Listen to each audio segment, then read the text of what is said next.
And you were essentially her best friend during this time, right? Not best friend, good friend. Good friend. Okay, close friend. And so would you frequently socialize with her? Yes, And you saw her at work every day? yes, So you had a chance to see them interact together on a personal level? yes. And so from everything that you saw, heard, witnessed, it's your understanding that they were in a romantic relationship beginning in 2019? Yes. Kính chào quý vị, quý vị đang nghe một cái buổi điều trần. When you left the DA, Và trước bây giờ là một người nhân chứng của phía bên ông Roman đang hỏi một người bạn của bà Fani Willis. Đại khái hỏi rằng bà có biết gì về cái vấn đề tình cảm của hai người này, và hỏi rằng bà đã gặp lúc nào. Yes. And is it your understanding that that's because she needed to have her own space? Bà này đã từng cho Fani Willis ở chung phòng. When you left the DA's office, was it were you fired? No, I resigned. You resigned, okay. Bà này đã từ chức khi bà làm trong văn phòng của tòa án quận. Từ từ chúng ta sẽ hiểu rõ hơn nha quý vị, tôi cũng mới bắt đầu nghe thôi. Cái người mà đang nói chuyện đây là một nhân chứng của bà Merchant, tức là luật sư của ông Roman, đang phỏng vấn. Bà này có tên là Robin Brian Yurti. Yes. Okay. What was happening that caused you to resign? Bà nói bà biết nhiều về cuộc đời tư của hai người này. There's a spiral of things. So, I guess the last straw is I was put in a department that I knew had no knowledge about. Something happened, and I didn't like it. They didn't like it, and that was it. Okay. Did you have any falling outs with Miss Willis? Bà never có spoke after that. You never spoke after that. Okay. bà có một cái gọi là sự hiềm khích với lại bà Fani Willis, cho nên bà Fani Willis đã rời khỏi cái chỗ ở đó. What's the question? You have no doubt that their romantic relationship was in effect from 2019. Bà không có nghi ngờ gì là hai người này có tình cảm. No doubt. Bà nói bà không nghi ngờ gì là hai người này có tình cảm vào năm 2019. Yes. No other questions. Thank you. The other folks may have some questions for you, Mr. Yurti. Và điều này là phản ngược lại là bà Fani Willis nói rằng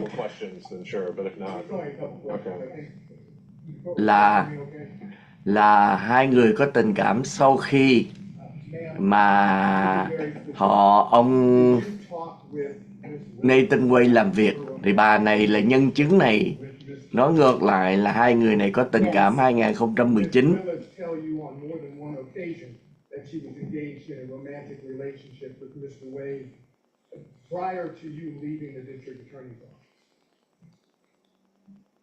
Did she tell me or did I observe? I'm saying right now what they tell me. Yes. Did she tell you that in the year of 2020?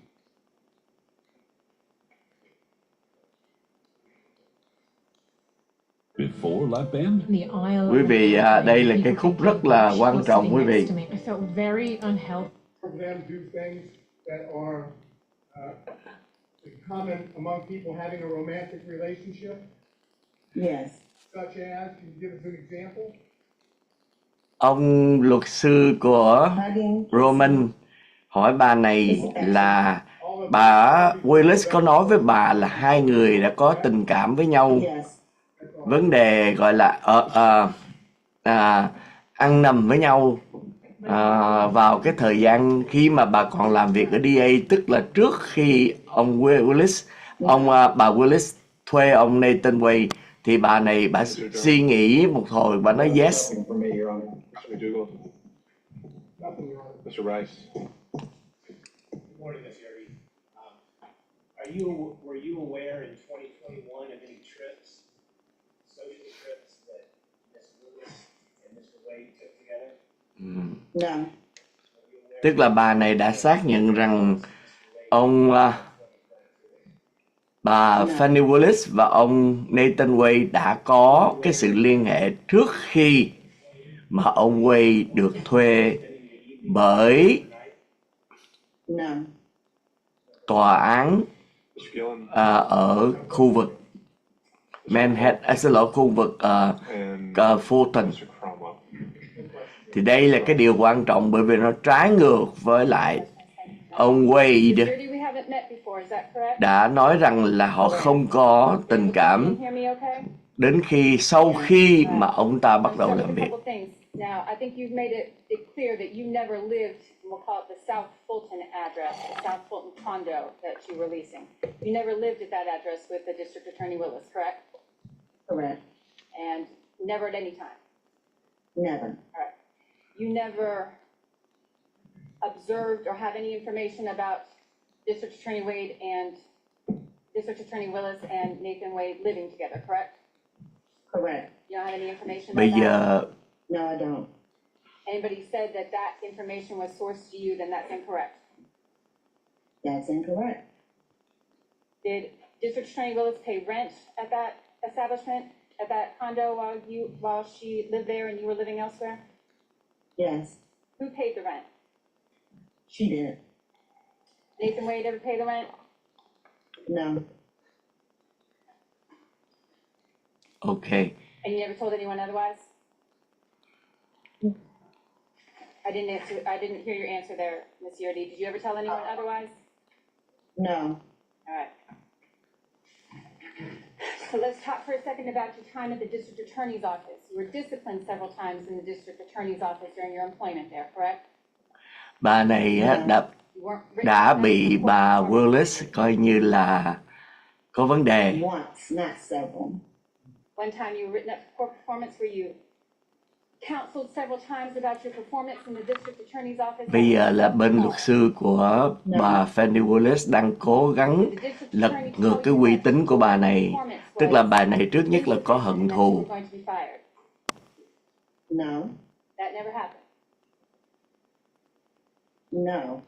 Maybe when we went at the end.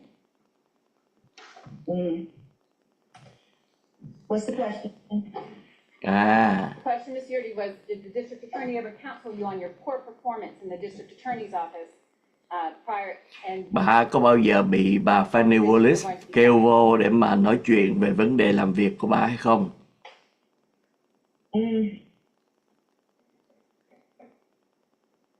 I don't really know how to answer that. Bà không biết, cái này là mệt đó. Cái này là bà không biết câu trả lời như thế nào. Câu trả lời là muốn hỏi bà này có uy tín không, bà này có thù ghét Fani Willis hay không. I either was going to resign or be let go. So you understood that that was the situation? You could resign or you could be let go. correct, yes, You were not welcome to stay. no, Đây là cái rất là quan trọng, nhân chứng này rất là quan trọng nha quý vị. Resign or you could be fired. That conversation was not the first conversation you had with the District Attorney about your poor performance in the office, correct? well, it was kind of a spiral, but no. Yeah, it was. Ok, bây giờ đó thì bà luật sư của bà Willis cứ hỏi bà này là bà có bị bà Willis kêu vô văn phòng quở trách bà hay không. Thì lúc đầu bà nói bà không trả lời được, rồi bây giờ thì bà nói như vậy thì chắc có, đại khái như vậy đó quý vị. Yes, You all haven't spoken since. no.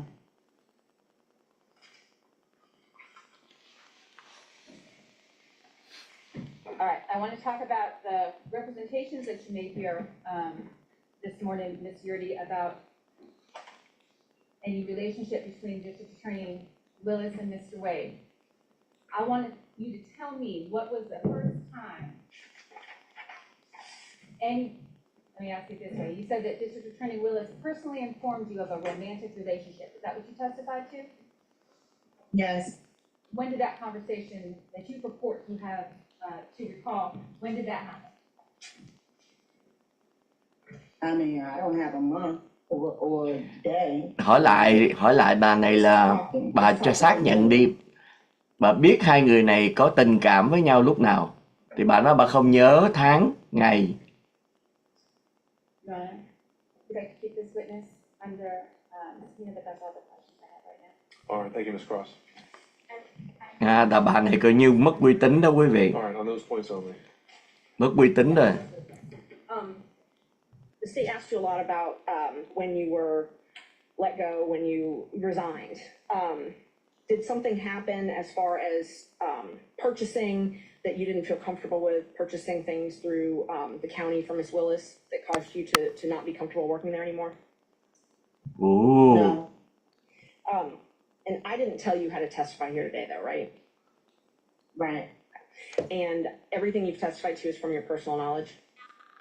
yes, And you've told the truth here today? yes. Judge, I believe she's only under my subpoena, and I'm fine releasing her from that subpoena. Oh, I'm sorry. By show of hands from other counsel, starting with Mr. Sadow. Your Honor, I believe the board's been open about to ask this particular witness about statements Ms. Willis made to her. She brought it up on cross-examination on. quý vị chờ tôi chút xíu nha, tôi đi qua thêm một cái website khác. Directly about what Ms.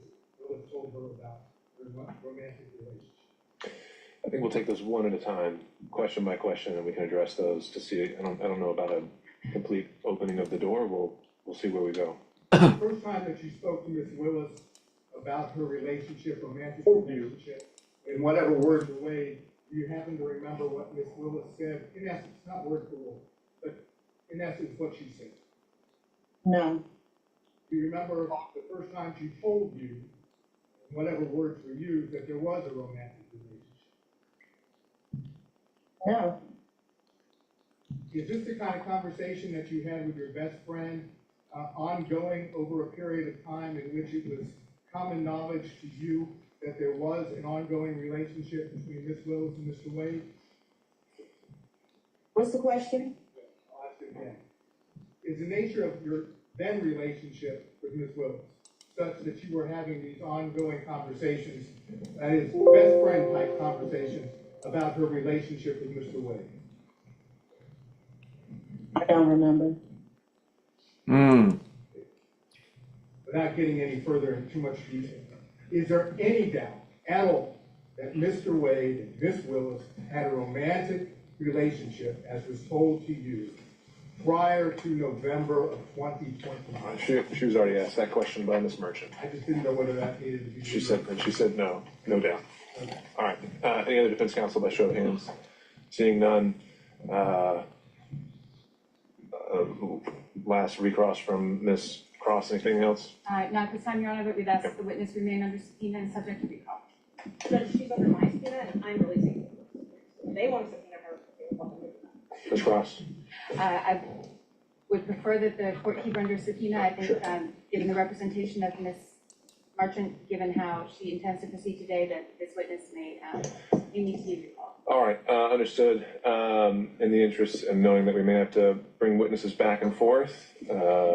Cái phiên tòa này có thể kéo dài đến ngày mai đó quý vị. Bây giờ đại khái là những gì chúng ta biết là nhân chứng này đã lên nói rằng bà nghe bà Willis tâm sự rằng bà đã coi như là nghe bà Willis tâm sự rằng bà có tình cảm với ông Nathan Nguoi trước năm 2019. Nhưng mà bây giờ hỏi ra đó, luật sư của bên bà Willis hỏi ra thì bà này đã bị hầu như là bị bà Willis khiển trách nhiều lần và cuối cùng đã phải từ chức. All right, Ms. Merchant, I think you've made your position clear. That's I don't think we need to get sidetracked on that. All right, Ms. Merchant, you can call your next witness. Thank you. Call Mr. Wade. Judge, may I be excused as well, please? All right, take care, Mr. Partridge. Judge. All right. Ms. Cross, Your Honor, the motion to quash Mr. Wade's subpoenas was held in advance, waiting for the representation. I believe that the good faith basis. Bà này là luật sư Represented on Monday, I think that's của Fani Willis. not accurate. Understand the testimony that's now in the record. Mr. Wade is available, but we maintain that at this time, the motion to quash probably should be granted to understand the court's ruling. Thì quý vị thấy rõ ràng là bà I'll say yes on Monday. It did seem nhân chứng Robin Bryan này á, không có nhìn mặt, không có thành thật, cứ hỏi lại không dám trả lời á.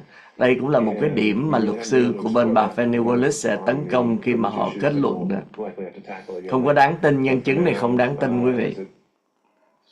The evidence in front of Nhân chứng này là is nó gọi là conflict of interest, who has said this relationship tức là bà làm lợi cho bên kia bởi vì bà có hận thù với bà Fani Willis. Đó là cái sự xảy ra. Và bà xác nhận là hai người này không có thân nhau nha quý vị. Không có thân nhau. Ms. Merchant. Không có thân nhau mà tâm sự thì cũng là một chuyện lạ đúng không? Bây giờ nhân chứng kế tiếp là ai đây quý vị, để chờ xem thử coi là ai.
Thì nếu quý vị mới vào thì tôi đang phát thanh live và cố gắng tường thuật cái phiên tòa này bằng tiếng Việt để cho tất cả mọi người trên thế giới đều có thể biết được.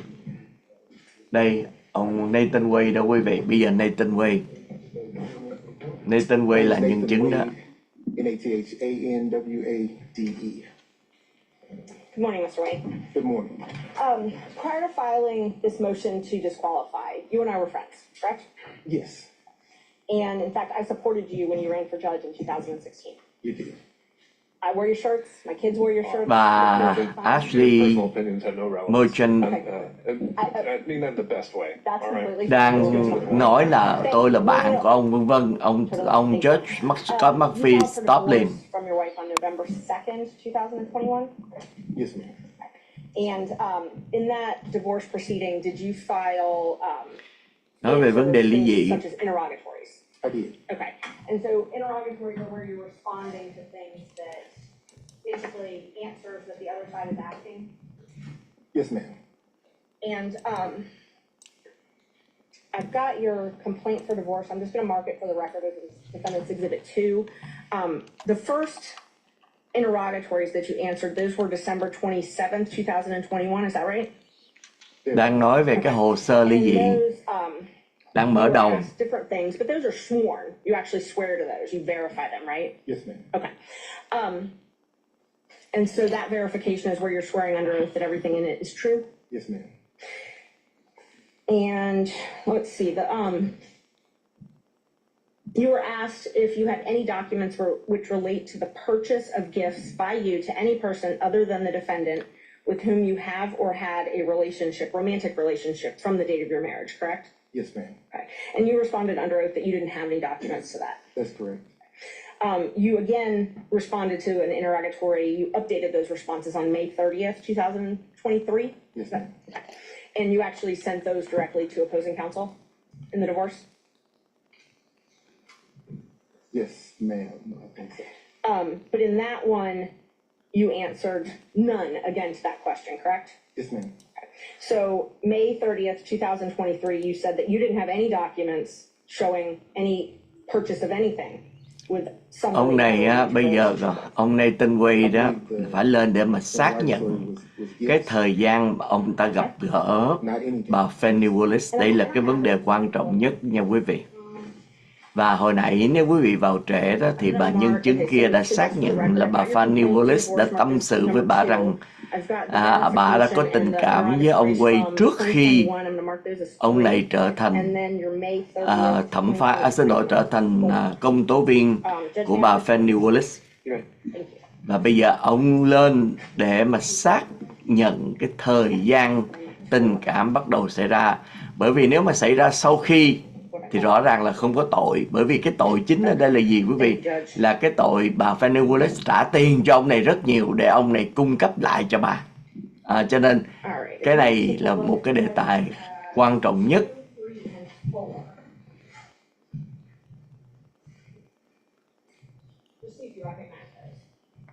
Và bây giờ bà Merchant, tức là luật sư của ông Roman, tức là bên phe Trump đó, đang cố gắng chứng minh là ông này nó láo để coi thử có đúng hay không nha quý vị.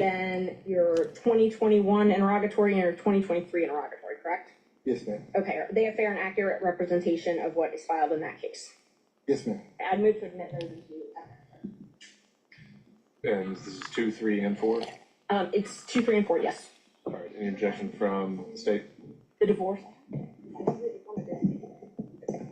No objection to 3 and 4, and subject to Ms. Merchant's representation that 2 is a filing of divorce. I just don't, the divorce complaint, I don't have that in front of me, but subject to that representation.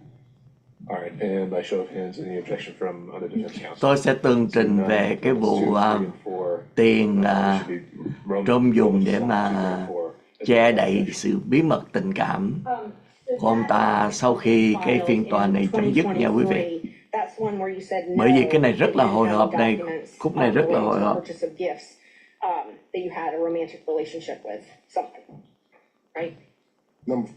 Which interrogatory are we talking Number about? 4, 2023. Which number in the interrogatory? Number 4. So, which number interrogatory are you referring to? It's defendant's exhibit number 4. I have defendant's exhibit 4 here. Uh-huh. Which number interrogatory are we referring to? Oh, which number out of the question? Yes, ma'am. Number 20, 24, 25, 26. Đây là vấn đề rất là hồi hộp. Ông Nathan Way phải chứng minh là ông đã có mối liên hệ tình cảm sau khi bà Fani Willis thuê ông làm. Còn nếu mà có trước khi là có vấn đề. Đây là cái mấu chốt của cái phiên tòa này đó quý vị. Ông Nathan Way đang cố gắng chứng minh, bởi vì một nhân chứng trước đó đã nói rằng bà Fani Willis đã nói với bà ta rằng là họ đã có tình cảm từ năm 2019, tức là 3 năm trước khi mà thuê ông Nathan Way. Và ông Nathan Way đã đưa đơn lên và nói rằng chúng tôi có sự liên hệ tình cảm sau đó. Bây giờ chúng ta xem thử coi ông Nathan Way có chứng minh được cái điều này trước phiên tòa, trước ông Scott McAfee hay không. I don't know how to tell you what number 1, because when you responded, you put number 1 on all of them. You just point to it.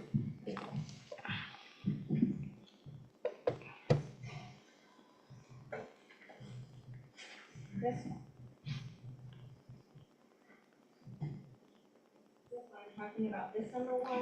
Quý vị, người mặc áo trắng quý vị mới vào đó là luật sư của Roman, tức là luật sư phe bên mà chống lại bà Fani Willis, đang thẩm vấn ông Nathan Way là người yêu của bà Fani Willis, rằng ông đã gặp gỡ, cái chủ đề chính là gặp gỡ lúc nào, trước hay sau khi được thuê.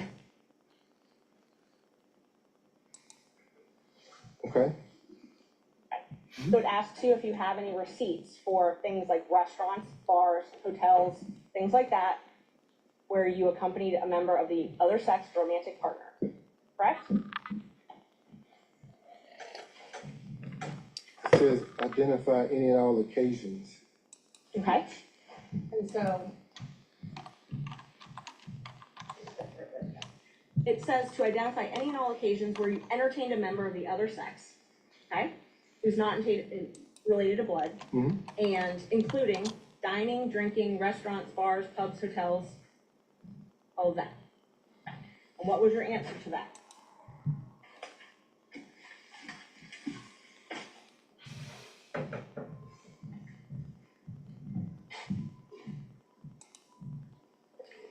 None. None. Okay.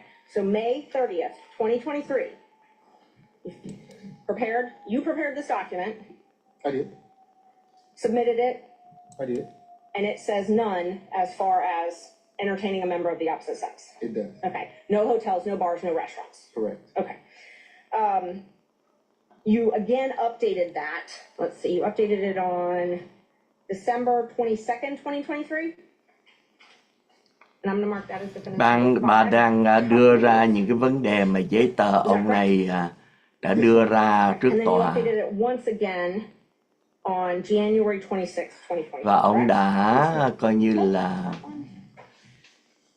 May I approach the witness again, Judge? update. What you're marking is Defense Exhibit 6. Yes, Judge, I'm marking, number 6 is the January 26th. Đang đưa ra 2024 những ngày interrogatory, and then mà ông thay đổi, And then gọi là number update 5 những cái gì is ông đã đưa the ra. December 22nd, 2023 interrogatory response. All right, are you tendering those at this time? yes, and, All right. Any objection from any counsel to Defense Exhibits 5 and 6? yes, no objection. Thank you, Ms. Cross. Seeing none others. Thì nãy giờ là chỉ vấn đề trao đổi giấy tờ xác định là ông đã nói gì và ông đã thay đổi cái gì, ông đã update cái gì.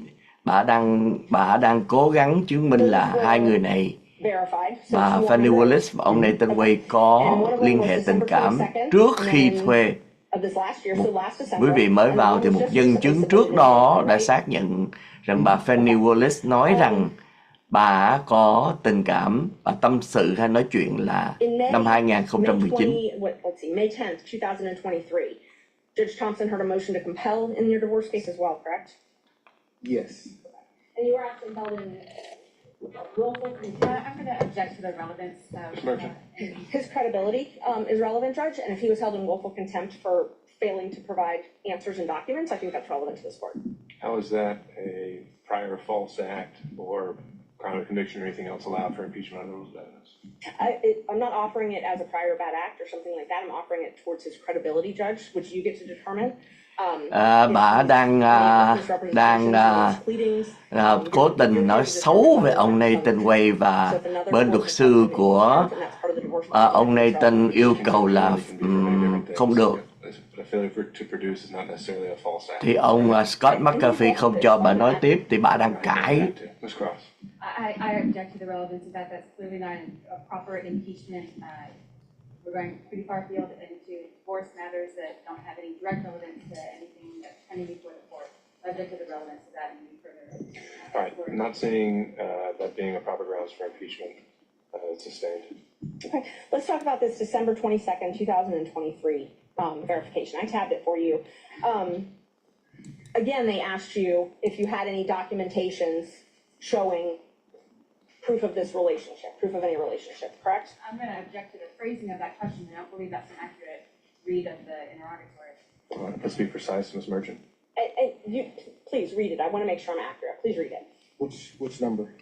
This one actually has a number. I tabbed it for you, so you should be able to open right to the page. It's number 22. The question specifically is if you have any tangible evidence of any nature in your possession or control or any other person or entity which relates to any manner of your activities to any person with whom you've had a sexual relationship during your marriage. Tangible evidence is notes, cards, letters, photos, films, recordings, documents, tapes, video recordings, receipts, invoices, and other tangible evidence.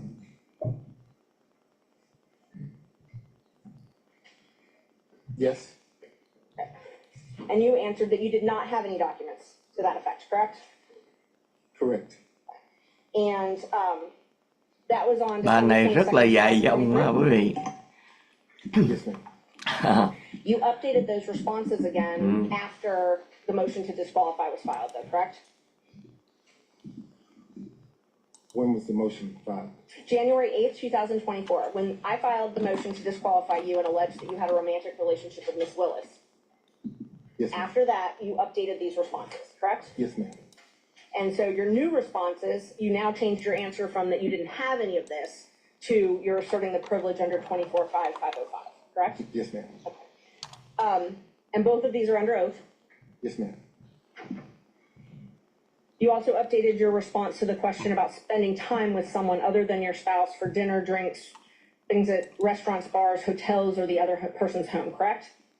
Yes, ma'am.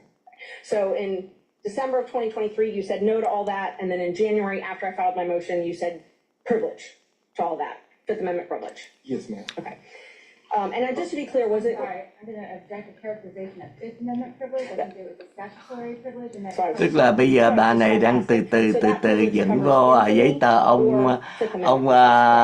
bây giờ ông thay đổi như thế này, thay đổi như thế kia. Sau khi tôi đòi xin là cách chức ông thì ông đổi qua cái này cái nọ. Đó là những gì bà đang dẫn vô, chưa đến cái câu hỏi quan trọng quý vị.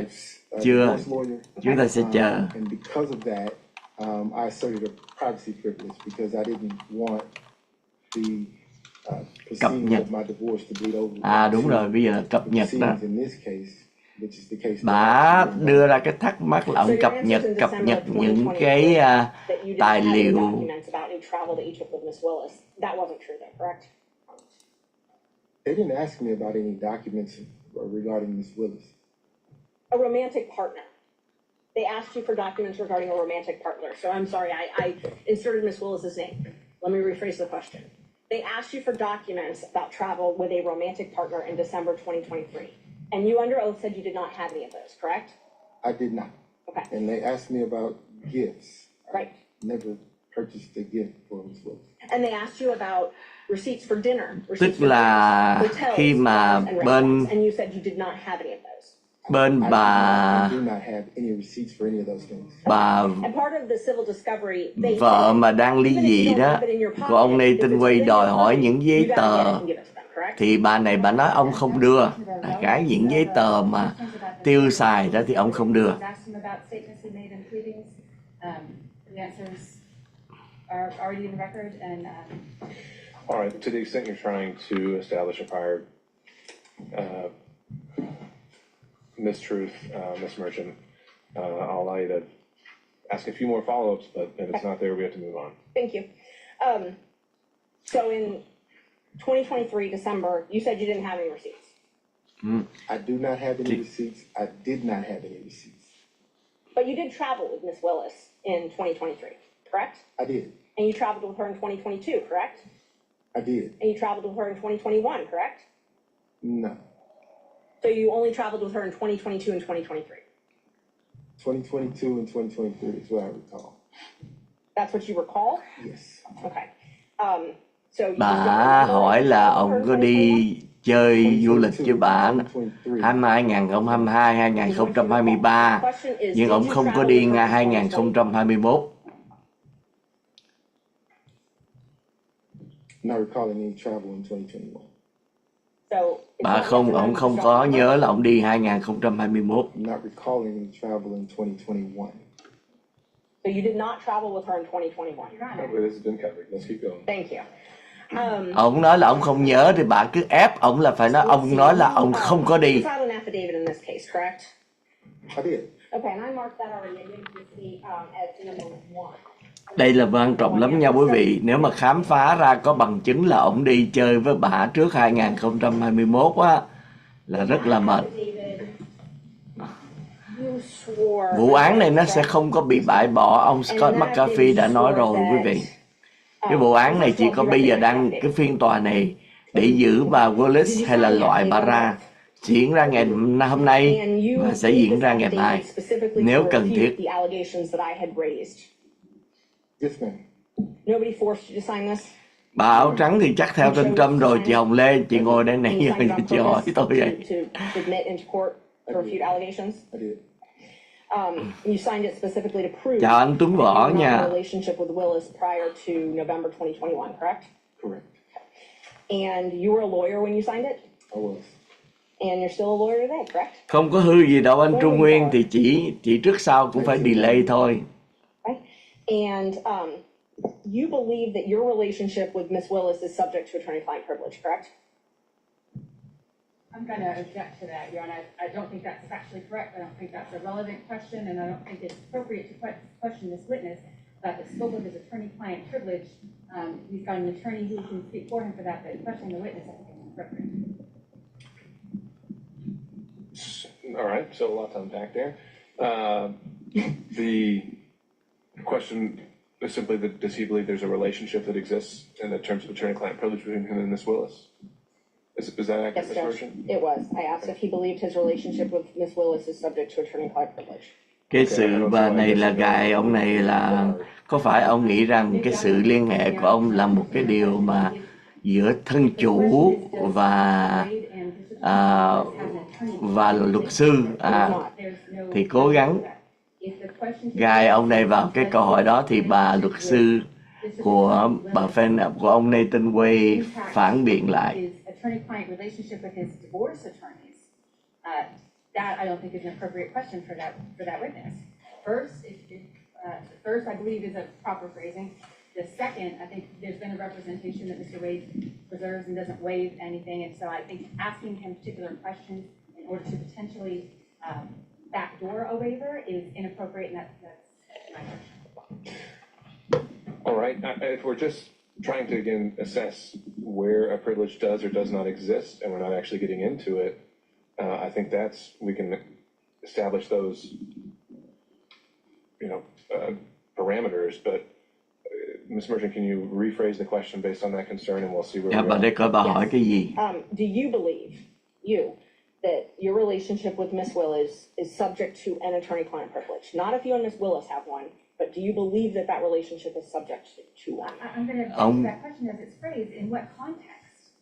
Any conversation with... Bà đang gài vô cho rằng ông Nathan Nguoi cho rằng cái việc hai người có tình cảm không cần phải tiết lộ, bởi vì đây là một cái mối liên hệ giữa thân chủ, nó gọi là Ms. Merchant, I think we need to figure out what are we getting at with this? I'm just trying to figure out. đó. Bây giờ ông cả ngay ông Scott có mắt cà phê không hiểu bà muốn cái ý gì trong đây. That was all I was asking. I mean, the actions themselves. Ông Scott McAfee không hiểu là bà muốn ông hỏi ông Nathan Nguoi đó, cái điều này có nghĩa là gì? Là trong đầu ông nghĩ giữa cái sự liên hệ của ông với bà Fani Willis có phải là giữa thân chủ và luật sư hay không? In this affidavit, you swore that you and Willis developed a personal relationship. Yes, ma'am. And you said that didn't develop until 2022, correct? That's correct. And that's different from what you said in your pleading in May 2023 in the divorce case, correct? No, ma'am. In May 2023, when you were asked if you had if you'd had any affairs, essentially, and you said none. That's correct. Okay. So in May, you said you had not, in May 2023 in the divorce case, you said you had not had a personal relationship, an affair, a romantic relationship with anyone. That's correct. But you told this court in the affidavit that you did have one that started in 2022. So that would have been ongoing at 2023. Thì bây giờ Here, I think there's a distinction, if you'd allow me to explain. The interrogatory asked the question during the course of your marriage. Or to date, it actually says. cái này vấn đề này hơi phức tạp nha quý vị. Mr. Wade. So my marriage was irretrievably broken in 2015, ma'am, by agreement. My wife and I agreed that. Ông đang giải thích một cái vấn đề mà bà này đang đưa ra, mà tôi sẽ giải thích quý vị sau khi tôi nghe xong. We didn't get a divorce immediately because my children were still in school and Tôi I ghi refused xuống. to allow them to grow up without their father at the time. So we waited. We waited until the youngest graduated and we dropped her off at college and then filed for the divorce. So you're asking me about the interrogatory as it relates to having the 2022 relationship with District Attorney Willis, I want to say, because my marriage was irretrievably broken, I was free to have a relationship. So the question though was if you had had a relationship. And in 2023, you said you did not. And that is different than what you said in this affidavit, correct? No, ma'am. I said during the course of my marriage. So in But you believed it 2015, Let him finish his motion. so in 2015, my marriage was irretrievably broken. So I did not have a relationship with anyone during the course of my marriage. And in that interrogatory, they asked you if you had any receipts for travel with someone of the other sex up until the time you were answering it. Is that correct? Yes, ma'am. And you said that you didn't. You've already testified to that earlier. But in this affidavit, you said you swore that you had travel expenses and shared expenses on travel with Ms. Willis. Again, during the course of my marriage, I had no relationship or receipts. I'm not asking about during the course of your marriage. Your Honor, I'm gonna ask the witness to ask the question. Continue. I have no problem with him. As it relates to receipts today, I don't have any receipts, ma'am. So you don't have any travel receipts available to you for any travel that you did with Ms. Willis? I don't have any receipts, no, ma'am. No receipts that, so you used your business credit card for these trips, correct? I use my business credit card for everything. Okay, yes. You used it for your kids' tuition. Yes, ma'am. Used it for personal travel with Ms. Willis. Yes, ma'am. And you have receipts from those business credit cards that you have to file with your taxes, correct? No, ma'am. No. I filed a statement. I turn over the statement, and whatever's there on the statement, the accountant looks at it, and the accountant says, okay, this is personal, goes over here, this is business, goes over here, here are your taxes. So you have those statements. We'll call them statements instead of receipts. You have those statements, correct? I have the statement, yes, ma'am. But when you answered the interrogatory under oath, you said you did not have anything to show the records of travel with Ms. Willis. I answered the question. I had no receipts, ma'am. You had no receipts, but you had statements.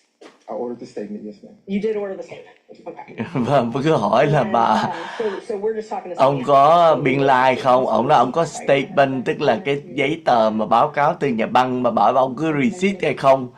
Bà này á, tôi thấy bà hơi đi hỏi nhiều cái chuyện lạ lùng quý vị. Bà đang cố gắng để chứng minh cho mọi người thấy rằng là ông Nathan Nguoi đã nói láo về cái lịch sử của cái tình cảm giữa ông với bà Fani Willis xảy ra lúc nào. Cái lịch sử nha quý vị, nó đi từng giai đoạn. Bà đang cố gắng chứng minh là ông Nathan Nguoi nó láo. Và những câu hỏi của bà, nói ông quan tòa Scott McAfee cũng không hiểu bà muốn hỏi gì. Yes. When was the first time you spent the night together? Your Honor, That's the subject of his affidavit, Judge. Cứ hỏi là ông không có statement, nhưng mà ông không có receipt, nhưng mà có statement. Statement là receipt, còn gì nữa vì tôi không hiểu đó. Tôi không hiểu bà, đúng không? Khi mà mình báo cáo của nhà băng về đó thì quý vị thấy rõ ràng trong những chương trình trước đó tôi có đưa ra những cái statement. Đâu cần phải có receipt đâu quý vị. Mà rõ ràng nó để tên người nào mà tôi không hiểu bà hỏi receipt để làm cái gì. That's a different question, isn't it? Okay, so let's not talk about when you spent the night. When did your romantic relationship with Miss Willis begin? 2022. When? Đó. Early 2022. So you were appointed in November of 2021. Yes, ma'am. And your relationship started early. What's early? January? February? Around March. Around March. Bà hỏi xác nhận lại. Quý vị chờ tôi nha, để tôi nghe hết cho nó hết câu rồi tôi diễn giải lại. Which point? 2018. So I was at a judicial conference to teach a course. Kể lại cuộc gặp gỡ năm 2019 với bà Fani Willis. Bà này tôi thấy bà dở đó quý vị. Tôi nói thật đó bây giờ á. As I was exiting the conference, another judge was standing outside. He was a friend of Ông đã kể câu chuyện ông gặp gỡ bà Fani Willis hồi năm 2019. And standing talking to her at the time was then Judge Willis. She introduced us. At that time, we shook hands, exchanged business cards, and I got into my vehicle and left the conference. So that meeting was probably 3 minutes. When was the next time you talked to her? Didn't talk to her again, probably maybe a month or a month and a half had gone by. Okay. Sau So khi you talked gặp to her gỡ 2019 tại một cuộc họp, thì sau đó nói chuyện với nhau. Maybe on the phone? on the phone. Okay. How regularly did you speak with her in 2021 on the phone? In 2021. I'm sorry, 2019, I'm so sorry. 2019, how frequently did you speak with her on the phone? 2019, after the meeting, I probably talked to her 2 or 3 times. She would have Oh, questions. very good. I was the district rep for the particular district that I sat in. Okay. And Tôi ghi xuống để tôi tường thuật lại cho quý vị nha. They sometimes would go to the rep. So she was outside of my district, but she would call me. She felt comfortable calling me to ask me the questions. I don't know if you know the racial makeup of certain benches, but it wasn't very diverse. So she felt comfortable calling me for advice. And she did that. And we had also in common that she was starting a private law practice at the time, and I'd already had mine up and going, and we talked about balancing the demands of the bench with their private practice. So we didn't talk that often, but when she had questions of mostly legal issues that would come up, she would call me. I just want to make sure, because my question was just how many times, and you said 2 to 3 times, right? Okay. And in 2022, how frequently did you speak in 2022? This is before you were appointed. Perhaps some questions, the timeline, 2022? I'm sorry, 2020. 2020. How frequently did you speak in 2020? 2020, it was more frequent than 19, obviously, but More frequent. Can you tell me approximately a month how often you think you spoke with her on the phone? Your Honor, I'm going to object to the granular detail. I think Wade can certainly answer however he wants to. If we're going to go through it every time we spoke on the phone, as opposed to generally characterizing. Hà đây đang cố gắng gài vô 2019 gặp bao nhiêu lần, nói chuyện bao nhiêu lần, bây giờ đưa đến năm 2020. Bởi vì bà cố gắng chứng minh là hai người này có quan hệ tình cảm trước tháng 11 năm 2021, cho nên bà nói 2019, bây giờ bà đưa đến 2020. If it was more than that, then you can quantify it by month. no. We spoke on the telephone often. I mean, I don't know how many. I couldn't give you a amount of time because you remember COVID happened and the world was shut down. But, so we spoke on the phone more in 2019. Okay, let's qualify it. Before her election in 2020, how frequently did you speak? You mean as she was campaigning? Before the election. Yes, as she was campaigning, before she was elected. It's 2 different animals. As she was campaigning before she was elected. Okay, so during the course of her campaign, we didn't talk as much, obviously, because she was busy. Fulton County is a large jurisdiction to cover. So we didn't talk a whole lot, but she did know that I'd gone through the election process. So when things would come up, if she had questions about, she would call me and ask me. So Câu hỏi, tôi dẹp câu hỏi qua bên nha quý vị, không quan trọng nữa. He's not asked and answered. And I mean, I don't mind him explaining, but I just wanted to know how many times. I mean, if we talk about every conversation they talked about, You gotta let him finish his sentence, and then if you need to redirect him or have me direct him, I can. Luật sư này cứ nhảy vô miệng người ta không à. So sometimes it would be like a 3-second call. She would go, during your election, have you ever seen this? And I would say, no, but here's what I would do. And we'd hang up. She had a lot of professionals working for her, but she trusted my judgment, so she called me. It'd be a brief conversation, but she called me. So my question was, how frequently did you speak with her prior to her election? Frequently? Infrequently? More than 2019, but it wasn't a everyday thing, no. In 2021, before you were appointed in November, so January to November 2021, only time I'm talking about, how frequently did you speak with Ms. Willis on the phone? In 2021, then it became frequent. Frequent. Yes, But you did not work at the DA's office at that point, correct? I did not.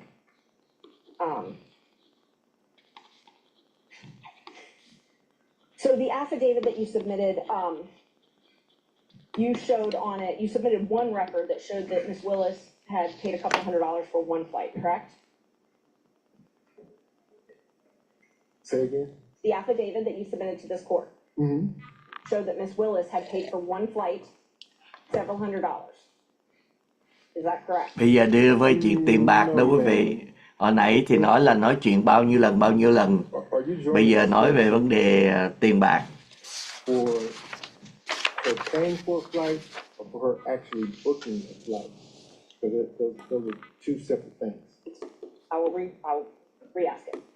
The affidavit you filed in this court, you alleged that Ms. Willis paid for one flight. Paid for one flight, correct?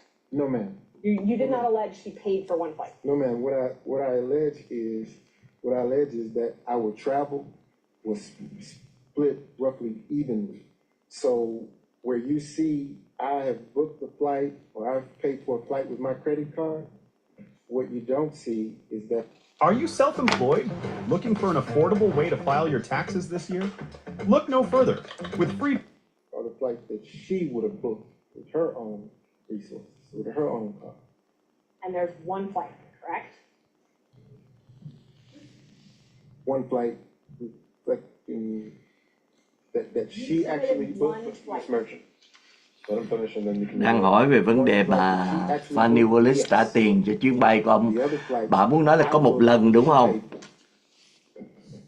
So, the affidavit, you submitted one flight that she booked and paid for. Một chuyến bay. I'm gonna object to the phrasing of that question that my. Cứ hỏi là ông phải trả lời một chuyến bay không? Thì tôi hiểu bà muốn nói gì rồi, ông trả. Bà này bà đang gài ông trả lời. Trong khi đó đó,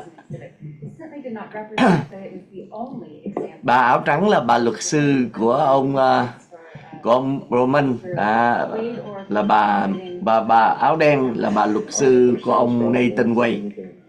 It's now on the record, but also something you can take on cross.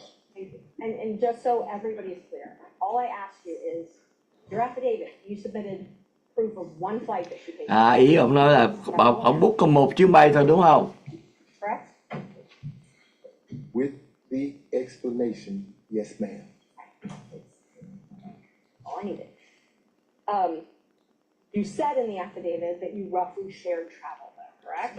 Yes, ma'am. Okay. So this roughly sharing travel, you're saying she reimbursed you. She did. And where did you deposit the money she reimbursed you? It was cash. She didn't give me any checks. So she paid you cash for her share of all these vacations? Mr. Schaefer, you'll step out if you do that again. Yes, ma'am. Okay. And so all of the vacations that she took, she paid you cash for? Yes, ma'am.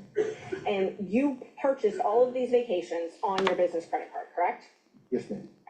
And you included those in deductions on your taxes, correct? No, ma'am. No, you did not.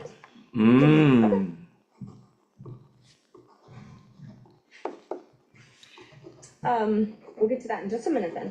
Let's see. Ông có dùng cái tiền, bà hỏi ông có dùng cái tiền mà ông kể trong cái check ông trả cho bà Fani Willis trong cái vấn đề trừ thuế không, thì ông nói không. Bà nói bà sẽ trả lại vấn đề đó. So then he can deny it. I think he can fend for himself. Anh Trung Nguyên, anh hỏi tôi đó là tôi có nói đề tài đó trước đây đó. Nếu mà ông Nathan Nguoi đó, ông step down không, bây giờ ông Scott McAfee, ông không còn cái ý định đó nữa. Và ông muốn tìm ra sự thật như thế nào. nha, she paid for để something. Everything ổng else có is thể okay. bỏ bà Fani Willis để mà phiên That's tòa nó okay. tiếp tục. Okay. Đây là cái mục Please đích. tell me, what other receipts do you have then that show that she paid for things? I don't have them.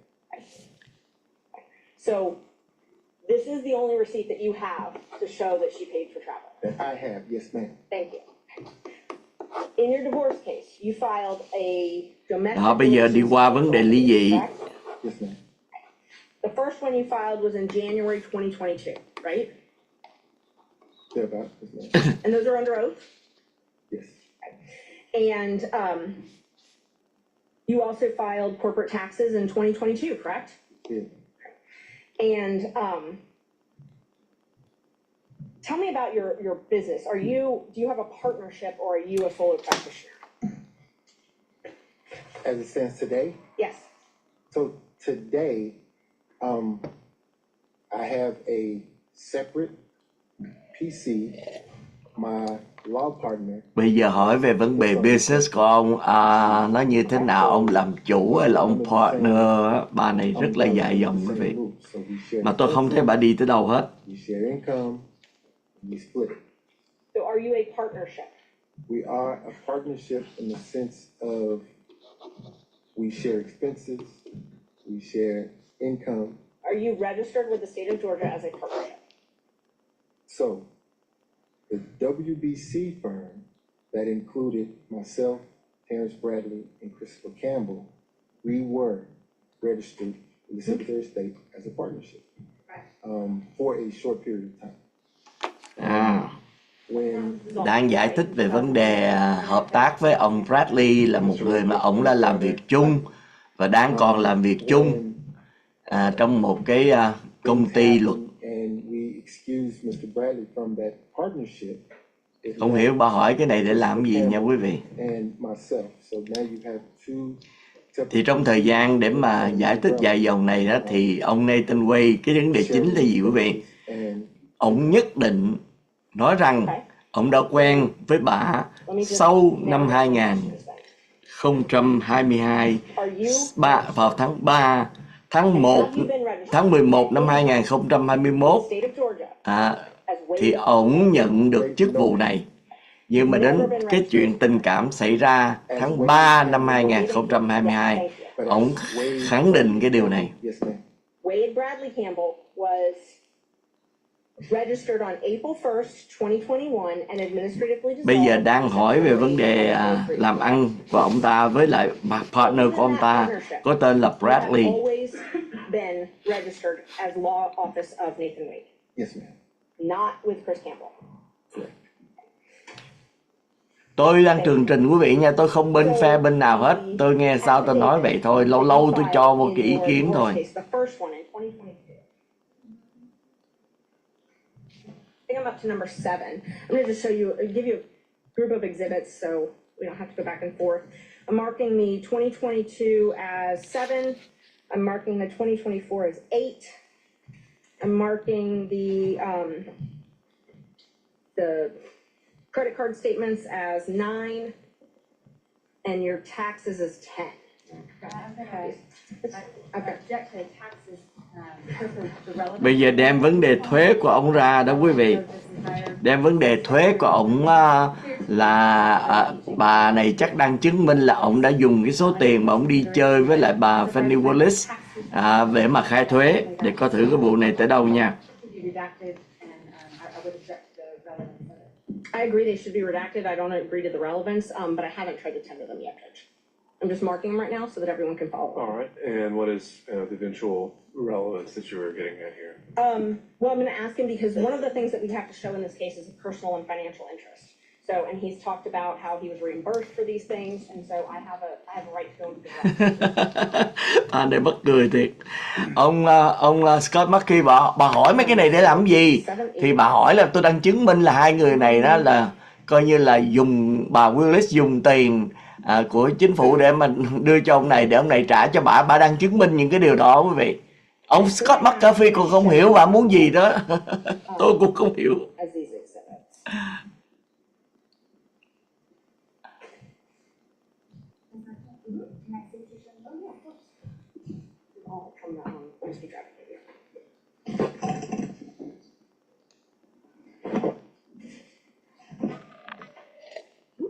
Bà muốn chứng minh đó là ông Fani, ông Nathan Way, bà Willis thuê ông Nathan Way vô đây để mà lấy tiền của chính phủ để mà đưa cho bà. Đó, bà muốn chứng minh như vậy đâu quý vị. Nhưng mà tôi thấy bà hỏi nào là thuê, nào là một chuyến bay này nọ. Cho nên ông Scott McAfee còn không hiểu bà muốn hỏi gì 2 lần rồi nha quý vị. Alright, So, Để coi bà nói gì.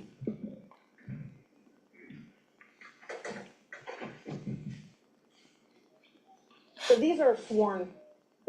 I'm first going to ask you about the domestic relations financial affidavit. These are sworn. They're filed under oath, correct? yes, ma'am. And the most recent one that you filed was filed on January 26th, 2024. Yes, ma'am. So a few weeks ago. Yes, ma'am. And in that one, you said that you made $9,500 each month, correct? Yes, ma'am. You said that in 2022, well, in 2022, in this case alone, isn't it true you were paid $303,000? Bây giờ nói đến những cái tiền ổng tiêu xài đó, 3.300 đô, cái tiền Fulton mà County, by Fulton County. I see where you're going. So, And Judge, I just In asked a- him to answer the question. If he wants to explain it, I've got no problem with that. Mr. Wade, just listen to the question asked and just answer the question asked. In 2022, isn't it true you were paid over $300,000? no, ma'am, that is not true. You were not paid over $300,000 by Fulton County. No, ma'am, I was not. Okay, how much were you paid in 2022 then? So, what I was beginning to explain was Fulton County wrote a check to my firm. Okay, What happens at that point is the checks are then deposited. As you have the bank statements, you see that. And then they are dispersed between the 3 of us. So there was Mr. Bradley, there was Mr. Wade, and there was Christopher Campbell. Third. So you asked me if I was paid $300,000. The answer is no. I got a third of that went to my personal firm. Now, once the money was distributed to my personal firm, obviously the expenses come out of that, and I get, at the end of the day, whatever the profit is. So I did not. bà bị bể chỗ này vì bà nói ông nhận được 3.300 đô la từ cái Fulton County, ổng nói không, ổng nhận được 1/3 thôi. Tại vì có 3 người làm việc trong đó. Again, a third of that came to the law firm of Nathan Wade. so you're saying that the law firm of Nathan Wade did not receive checks from Fulton County government over $300,000 in the year 2022? That's a different question. A third of the 300,000 came to Nathan Wade.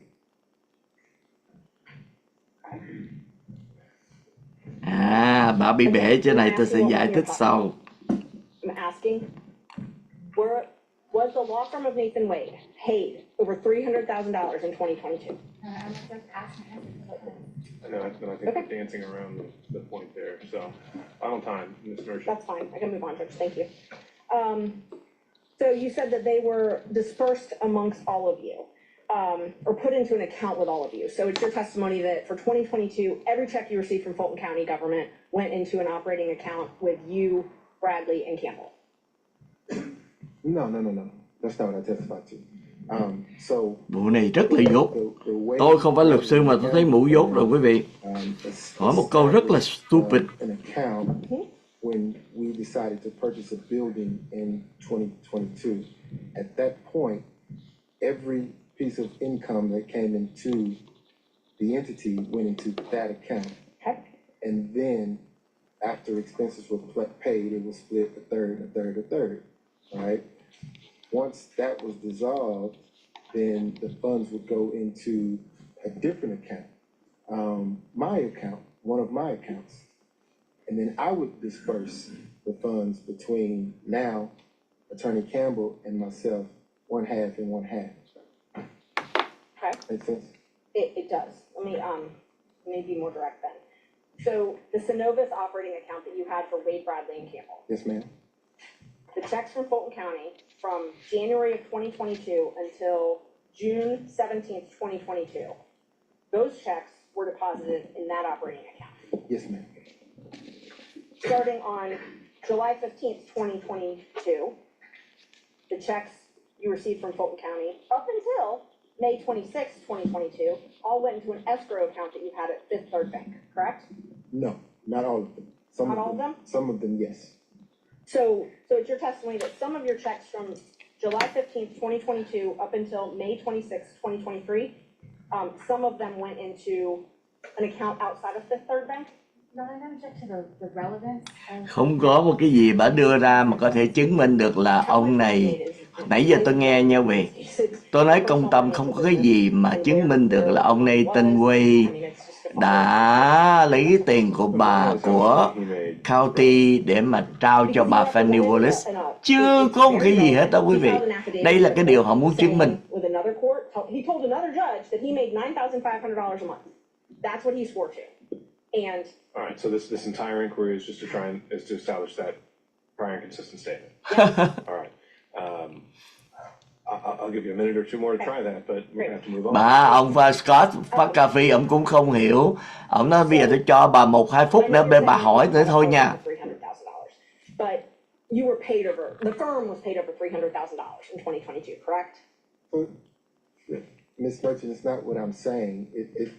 They're numbers. They're there. It's the truth. The funds were paid. They were divvied between the three of us. Bởi vì bà này vớ vẩn thiệt quý vị. Thua bà này. Tôi thấy là tôi là hoàn toàn là tôi thấy thật sự thua. Không phải tôi nói rất là công tâm nha quý vị. Nếu mà bà có lý lẽ vững chắc á, thì tôi sẽ nói vì tôi nghi ngờ, tôi sợ. Okay? Nhưng mà tôi không có thấy mình nói về cái mặt logic đó quý vị. Bà muốn chứng minh là ông Nathan Nguoi này nhận tiền của county để mà tiêu xài cho bà Fani Willis. Nhưng mà bà không chứng minh được gì hết. Tức là bà Fani Willis thuê ông này ra trả tiền để mà ông này cung cấp cho bà. Đó là cái điều bà muốn đưa ra. You would use Mr. Bradley's credit card to pay for things with Ms. Willis, correct? And then pay him back in cash. I've never used Mr. Bradley's credit card. You've never used his credit card? Never. For transactions to anything with Ms. Willis, out to dinner, anything like that. I've never used. Bây giờ nói ổng là use cái credit card của ông bạn partner của ổng để mà trả tiền tiêu xài cho bà Willis. Ma'am, I've never used someone else's credit card. Ổng nói ổng không có bao giờ dùng bất cứ người nào credit card đó. Can you take a look at the bank records that I gave you? It's the largest tab you have. For the record, which exhibit is this? Bây giờ bà đang nói ổng dùng credit card của ông Bradley, tức là người bạn của ổng làm chung với ổng đó. Hai người này là partner đó để mà trả tiền cho bà Willis. Before there starts reflections from the exhibits haven't been tendered, and I maintain my relevant objection. All right, let's see what the next question is, and maybe then the objection is going to be highly relevant. Mà thật sự cái câu này cũng không có gì mà liên hệ. Bây giờ ông có dùng cái credit card của người khác, giờ tôi dùng credit card của bạn tôi trả tiền, mà miễn sao tôi trả lại cho người đó, đâu có gì đâu mà quan trọng quý vị, nó không phải là cái điểm.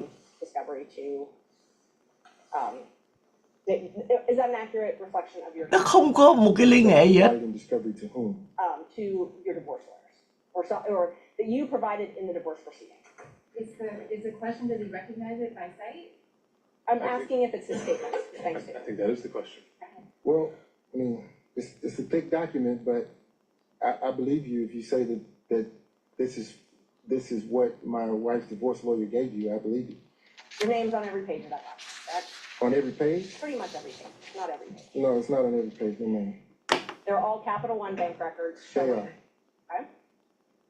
Just take your time, look through it, tell me if there's anything that you think is not yours. No, they appear to be. Okay.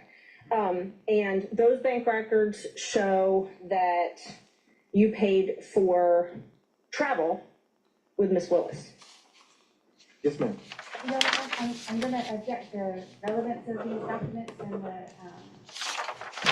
Well, I think, are you tendering, exhibit 9? I'm going to, Judge, and they're highly relevant to the whole Well, he's reason. asking a question about what the contents of it, and they haven't been admitted yet, so why don't we start there? Thanks. Those show travel that you and Miss Willis took. Well, so you're asking about the contents of something that hasn't been admitted yet? Well, I'm asking him if that's what it shows, because I know that they're gonna object on relevance. Well, first we gotta say if it's, you've authenticated it, perhaps, and before we get into other details of what's in it, I think I it can needs tender to be them, that's admitted. fine. I move to admit them. All right, Object, I'm nothing. on relevance. All right, and on that, overrule. Ms. Merchant. Thank you. Those records demonstrate that you paid for travel with yourself and Miss Willis, correct? Bà này tôi thật không phải tôi ghét bà nha quý vị, thấy bà này bà nói lung tung hết á. Is Belize in March 2023. Oh my god. Is that a trip that you took with Miss Willis? Are you asking? Did you take a trip with Miss Willis in 2023 to Belize? I did. Did you take a trip to California with Miss Willis in 2023? I did. Did you pay for those trips on that credit card? I used the credit card to book the travel, but understand. She paid you back cash. Well, let me say this. Let's take the Belize trip, for example, since we started there. That was a birthday gift to me, so I paid nothing for that trip. Zero. Okay. So the charges that are on your card, she gave you cash for? She did. Okay. So all of the charges. Excuse me, Your Honor, if there's a witness that finished answering the question. Oh, did you have more? I did. Okay. I wanted to Ông cái lập luận của ông rất là mạnh đó quý vị. the card because so traveling with her is a task. You can probably imagine the attention that happens. So for safety reasons, she would limit her transactions. Ông nói là trong những chuyến đi đó bà trả tiền lại cho ông, và trong một chuyến đi, bởi vì đó là cái ngày sinh nhật của ông, cho nên dù rằng ông book cái vé máy bay nhưng bà đã hoàn tiền lại cho ông tất cả những số tiền đó. Nguyên cái cuộc hành trình mà ông trả tiền đó, bà đã trả lại hết cho ông. The charges for Belize in March 2023 on that credit card. Those are things you purchased to go with Miss Willis to Belize. Those are things that we booked with my card that she paid. Yes. Yes.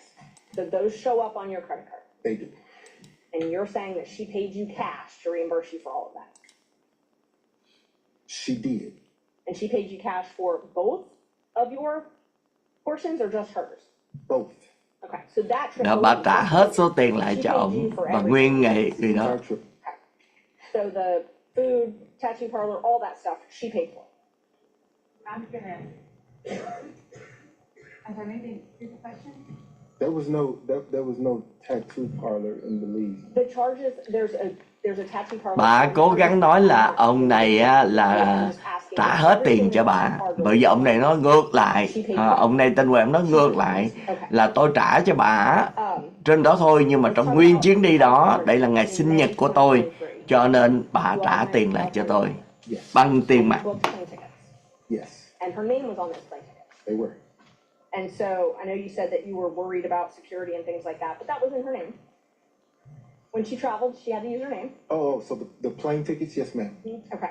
And you paid for those plane tickets and you paid for a hotel. So again, the card, yes. You used your credit card, and I'm not asking about after what happened. I'm asking, did you use your credit card to book your flight and hotel to California? I did. And there's a lot of Ubers on there as well for California. Did you pay for those Ubers as well? Yes. Did We were in Napa.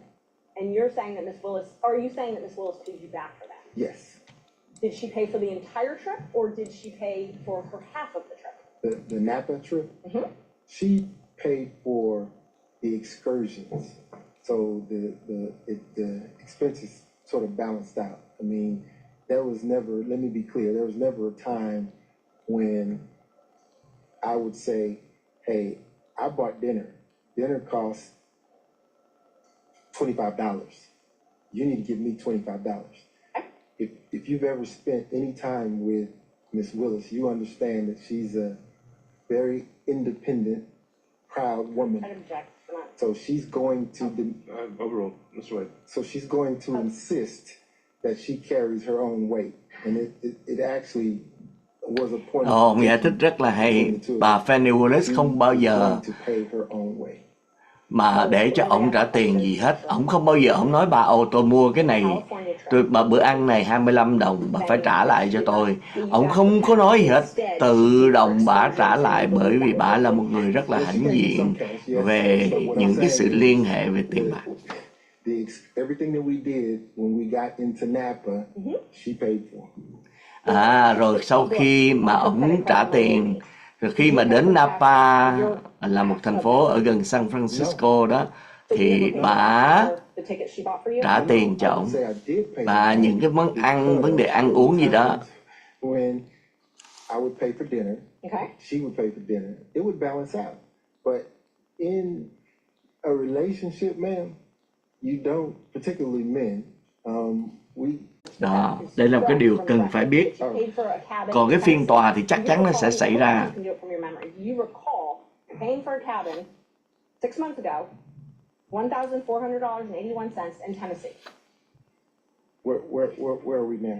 What page is that? I'm just asking from your memory. Do you remember paying for a cabin in August? Nữa là hỏi bà này bà làm quá dài dòng quý vị. Whether he remembers or not. Mr. Wade, I'm not asking you to go through 1,000 pages of records. I'm asking if you remember paying for a cabin 6 months ago in Tennessee. No. You remember booking a cabin? I booked lots of cabins. Hỏi về vấn đề mà Cabin with Miss Willis ever? Ever? Ever.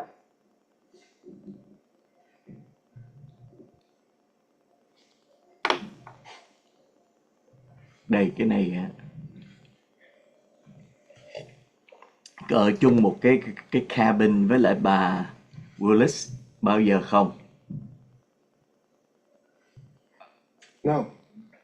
Không. No. Không có bao giờ ở với bà trong một cái cabin. Okay. When was that? That was around 2022, early 2022. Early 2022? Okay. It was a day trip. Okay, so you didn't spend the night? So it was a day trip. Okay. We would drive there, have lunch, drive back. The reason we would do that is because the attention, she couldn't get any peace of mind going locally, so we get in my car and drive to someplace off the beaten path and have lunch and drive back. Is that when you went to Fani Goat with her? It's in Jasper, Georgia. No, that's in Georgia. I don't recall going to Fani Goat with her. So the Tennessee day trips were only Tennessee? Yes. Okay. Did you ever do these day trips in Georgia? Do we drive anywhere in Georgia? Yeah, you were talking about day trips we going drove. out, and I'm talking about outside the metro area, day trips that you were just talking about, these trips you were talking about. The one Bà đang nói về những chuyến đi của ổng. Trời, bà này tôi thấy bà vớ vẩn thiệt quý vị. Bà hỏi ông có đi ở Georgia, có lái xe đi vòng vòng chơi với bà không? Okay. You drove to Alabama? Có đi, ông có lái tới Alabama. North Georgia. Tôi không. Vì nhớ đi ông mắc cà phê còn không hiểu nên sao tôi hiểu được quý vị. To direct his attention in some way to a time frame or a location and It'd just be exploring around indefinitely. Is it fair to say that you've taken so many trips with her you don't even really remember all the places you've gone? So many trips. you're having trouble remembering going, if you went to North Georgia or not. Well, you're asking me about Tôi hỏi cái gì đâu không à quý vị. candid in my responses, so I have to jog my memory because these are places that I have frequented, but not with her. So I want to make certain that if there was ever a time that she accompanied me. Khi mà khi mình nói thật á thì mình không có bị hớ. Khi mình nói láo là mình sẽ bị hớ. Nhưng mà Trâm mà lên ngồi mà để cho mà tường trình là Trâm sẽ bị tiêu liền. Ăn thua là mình nói thật á thì không có gì mà mình sợ hết á, mà không có gì là hớ hết. Nhưng mà mình nói láo là chết. Yes, ma'am. So that Aruba trip was. So there was a package deal. Tôi hỏi quý vị đang muốn chứng minh là ông này xài tiền cho bả, mà bây giờ đi trip thì là cái gì quý vị? Ông đã xác nhận ông có chuyện tình cảm rồi, đúng không? Trong đó ông đi cái này cái nọ mà cứ hỏi là đi trip, đi ở tiểu bang Tennessee, đi Alabama, đi ở Georgia để làm gì? Quý vị theo luật sư kỳ cục thôi, tôi không hiểu nha quý vị. Bà phải chứng minh là cái tiền ông xài là cho bà Willis, là cái tiền đó bà Willis trả cho ổng là một cái tiền bất hợp pháp. Chưa có nói gì hết. I did. And you paid for a cruise as well, correct? That's the cruise I was referencing with. Rồi bây giờ lại trở lại với credit card. Ông trả những cái số tiền đó bằng credit card đúng không? You took that's the one with your mother. Yes. And so you introduced Willis to your mother. That trip you all took a cruise together, the three of you. Rồi bây giờ là hỏi ông đi giới thiệu má ông với lại. Cái này là sợ 2 ngày rồi ông đi giới thiệu bà Willis với má ông. For all of this with your credit card, on your business credit card. I did. And are you saying that Willis paid for that? She did. Now, but let me make this distinction though. Because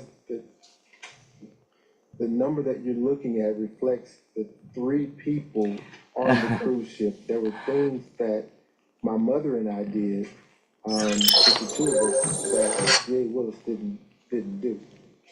And I'm not attributing that. I did not. My math is not good, but I did not include anything with your mother. On this. Không hỏi lòng vòng mà đến nỗi ông quan tòa không hiểu muốn hỏi gì thì tôi nghĩ ra không phải đó Đức Hà. Ông quan tòa đã 3 lần nói rằng tôi không hiểu bà muốn hỏi gì. Ông McAfee đó. With exhibits 10 and 11, they're both certified business records from Vacation Express, one is from Thought 10 was taxes. I'm sorry, 11. Bây giờ bạn đang chứng minh là ông cố gắng chứng minh đó là ông dùng số tiền này để mà không có chứng minh được quý vị, để mà tiền của county để mà đưa cho bà Willis đó. Đó là cái vấn đề muốn chứng minh. Defense 11 and 12. Ms. Cross. Based on this person's representation that they are true and accurate as to the certification that was provided to her, you have no question. Cái vấn đề đây á là tôi đang sợ là ổng có khai thuế trong những cái chuyến đi đó hay không đó. Đó là cái vấn đề. Nên đang sợ cái đó thôi. Cái đó không có liên hệ đến cái tình cảm cũng như cái tiền bạc, nhưng mà cái vấn đề là không thành thật đó quý vị. Cái đó là tôi đang chờ cái thuế của ổng. Bà có giấy tờ hồ sơ thuế của ông hay không? Yes, ma'am. $3,835.26. And then the Royal Caribbean for just you and Miss Willis was $1,269.70, correct? No, ma'am. Your mother's got a different line item on there. I'm talking about the Bây giờ nói tới bà mẹ, trả tiền cho bà mẹ. I think you need to rephrase that in the form of a question, Ms. Merchant. Did you pay Royal Caribbean for yours and Miss Willis's cabin $1,269.70? Đó, cũng trở lại vấn đề này thôi, là số tiền này 1.000 mấy trăm đô đó trả tiền sao? Nhưng mà ông đã nói rồi, ông đã nói là ông trả tiền, bà kia trả lại thôi.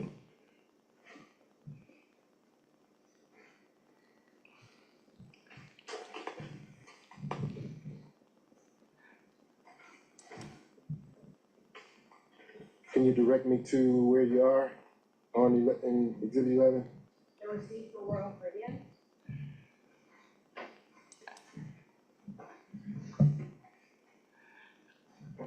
Quý vị có thể hỏi nhiều, hỏi vớ vẩn với lại một bồi thẩm đoàn.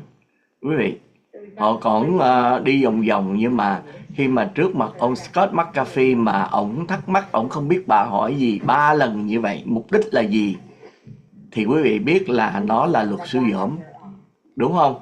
Cái điều mà tôi muốn nói là đó đó, 3 lần, và tôi sẽ, khi mà tôi trình bày lại, quý vị sẽ hiểu là tại sao tôi thấy rằng bà này đó đã không có thành công.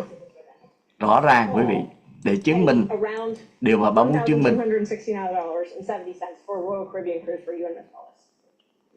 You don't remember that? That amount seems kind of small. I don't.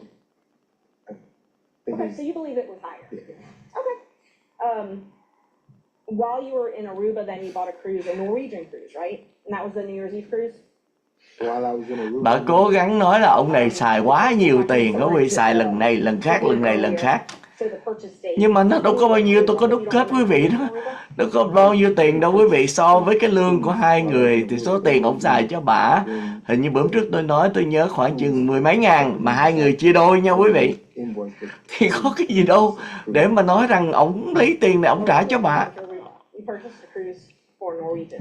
Nào, bà trở lại nữa, mua vé này, mua vé kia, không có đi được một vấn đề gì mới lạ hết, quý vị thấy không?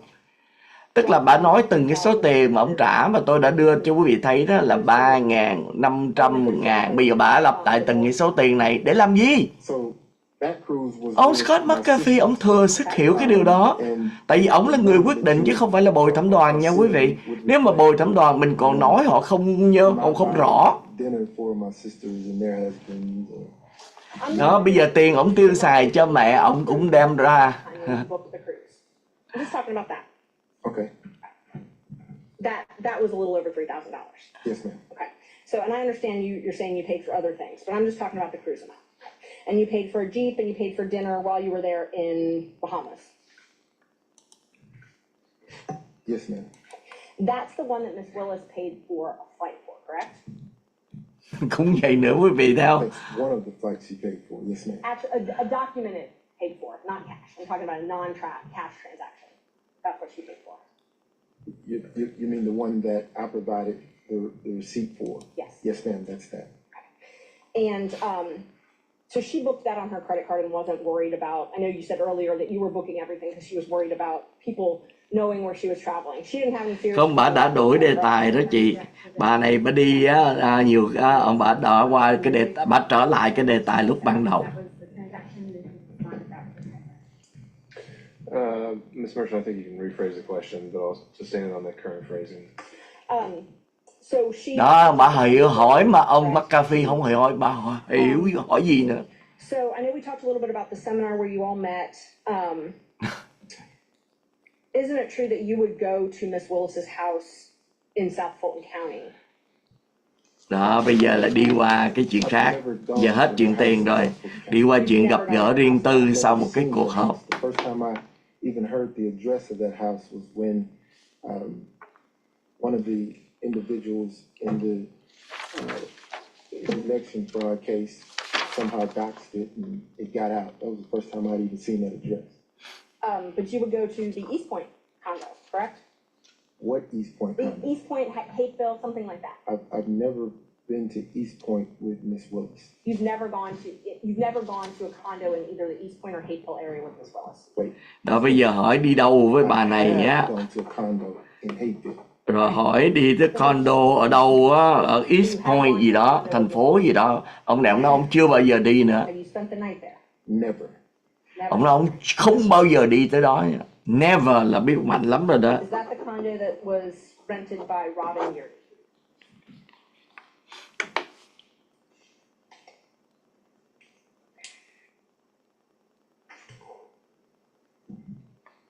I believe it was.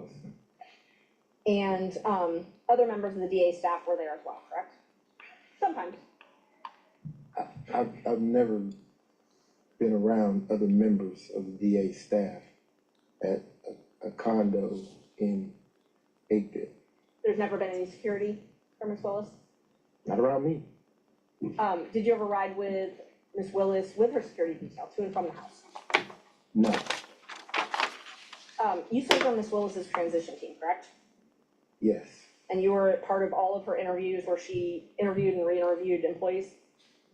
Bây giờ nói đến cái vấn đề bà phỏng vấn ông để mà làm việc, quý vị thấy không? yes.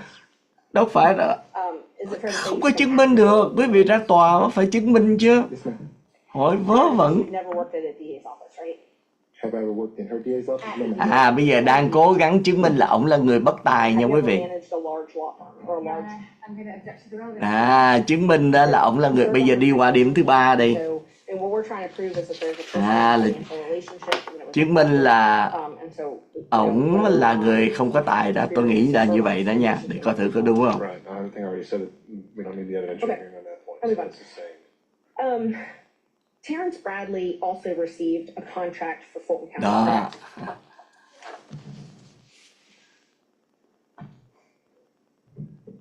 Correct? You're asking me about Terrence? I asked if Terrence Bradley also received a contract for Fulton County.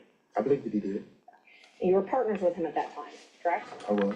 So under what you testified to earlier. you Tôi làm thêm ly cà phê nữa nha quý vị, I would have. cho tôi chừng And vài Chris phút. Campbell also had a contract with Fulton County. I believe he did. And so under what you've testified to, you would also get a third of that, correct? I would. They both had contracts for what are called first appearance, which is where they would appear on behalf of the district attorney to do first appearance hearings, correct?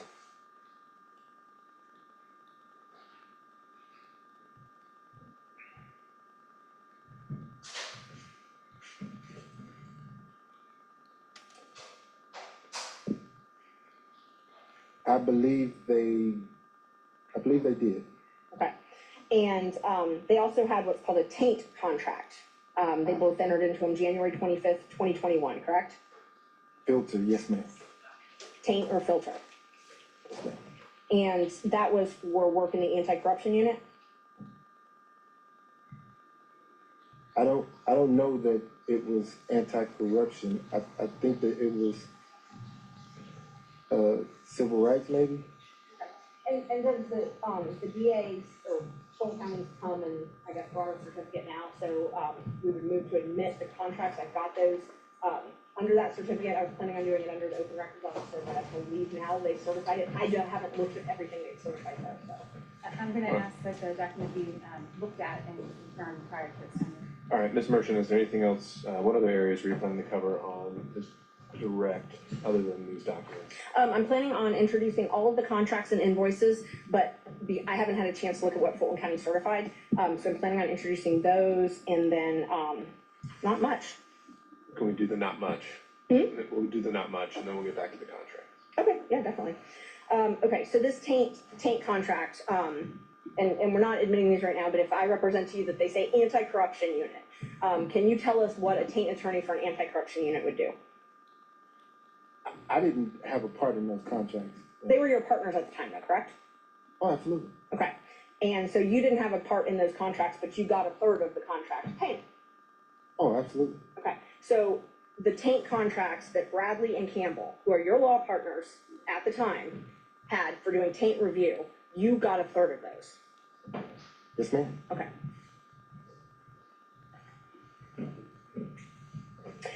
You signed a confidentiality agreement with the DA's office as well, correct? I did. And I think I'm up to Judge 13. Marking that as number 13. Yeah, perfect, Judge. Showing you a copy of what I marked as number 13. If you could take a look at that and tell me if that is the confidentiality agreement that you signed with the district attorney. It is. And this basically said you can't talk Quý about. vị biết đến nỗi bây giờ bà này bà nói đến đó mà mấy cái đài truyền hình mà tôi đang theo dõi đó, mấy đài tin tức họ không nói gì nữa hết, họ không có post gì mới lên đó. No. You said it basically says that I can't talk about anything that happens inside the DA's office, and that's not what. Are you tendering this exhibit? I am, yes. We would tender 13.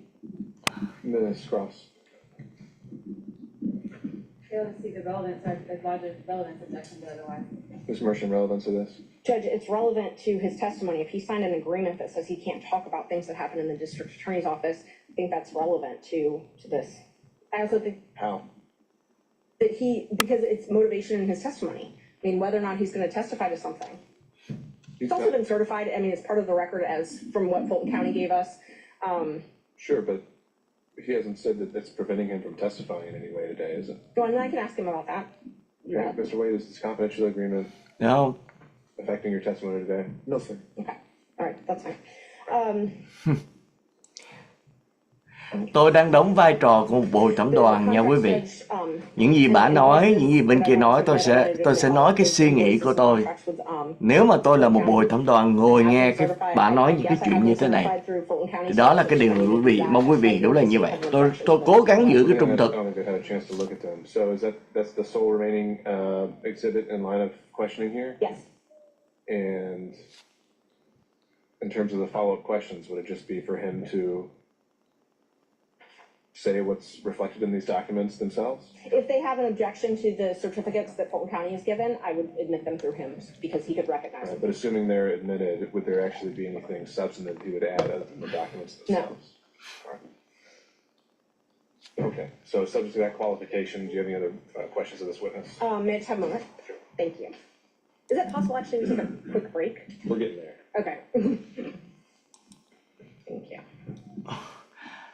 Như tôi đã nói đó quý vị, nếu mà mình nói láo á, thì mình sẽ bị hớ, còn mình nói thật không có gì hớ cả. Và nãy giờ đó thì không có gì chứng minh được những gì mà họ muốn chứng minh, và tôi sẽ gửi về những gì mà họ chứng minh sau khi mà cái buổi điều trần kết thúc. Help me understand the question. Did you discuss your relationship with Miss Willis in social settings? No, I heard the question. I just... Đó, bây giờ trở lại là ông có nói chuyện về cái tình cảm của ông ở trên social media hay không? Đó. Nếu tôi là một người bồi thẩm đoàn, tôi không hiểu bà muốn làm cái gì đây. No, ma'am. You've never discussed it in social settings? No, ma'am. Did you ever discuss it in front of Robin Yardney in a non-social setting? No, ma'am. Miss Willis is a very, as am I, we're private people. Not, our relationship wasn't a secret. It was just private. So, not at all. I wouldn't have discussed my relationship with Miss Yardney or anyone else publicly. Okay. I actually did have some questions about the invoices. You want to just... These are the documents that you're referring to? Yeah, they are. It's all of his invoices. I mean... What kind of questions would these be other than... Đó, với ông McAfee, ông phải stop nữa. Talk about them. That's fine. No. Thank you. All right, at this point, we'll take a break. I'll ask the parties to take a look at... What did you mark that as a defense exhibit? I have his contracts and his invoices that I'm about to mark. So before he leaves me. Bây giờ là cố gắng làm bêu xấu ông này là người không có kinh nghiệm. 14. 14, 15, 16, 17. All right, so 14 through 18, so I'll ask State take a look at those. I will take a look at those and see if I can match them up with the certified documents. All right, and then we'll address whether they are tendered for the record when we come back, and from there, then we would turn over to the remainder of defense counsel and then the state for any examination as well. So to that end, let's take 45 minutes. We'll be back at 1 o'clock. Mr. Wade, you're still under oath, and I'd ask you not to speak with any other witnesses about your testimony or about any testimony that's already occurred. Yes, sir. All right, we'll be in recess. Và thưa quý vị thì tôi xin gửi đến quý vị là bây giờ ổng có tới 45 phút thưa quý vị để mà nghỉ giải lao. Thì bây giờ quý vị mới vào thì tôi xin tường trình những gì đã xảy ra hồi sáng nay. Đầu tiên đó là đưa lên một người, ông này có tên là Bradley. Ông này là người làm chung hãng một công ty luật với ông Nathan Nguoi. Thì ông này lên làm nhân chứng thì ông đã xác nhận rằng ông không, cái quyền của ông không nói gì về cái vấn đề tình cảm của bà Willis với ông Nathan Nguoi. Đâu quý vị. Thì trước khi mà ông Bradley lên đó thì ông Scott McAfee đã có những cái sự gọi là bất đồng ý kiến với bà Ashley Merchant, tức là luật sư của phe bên ông Trump nè.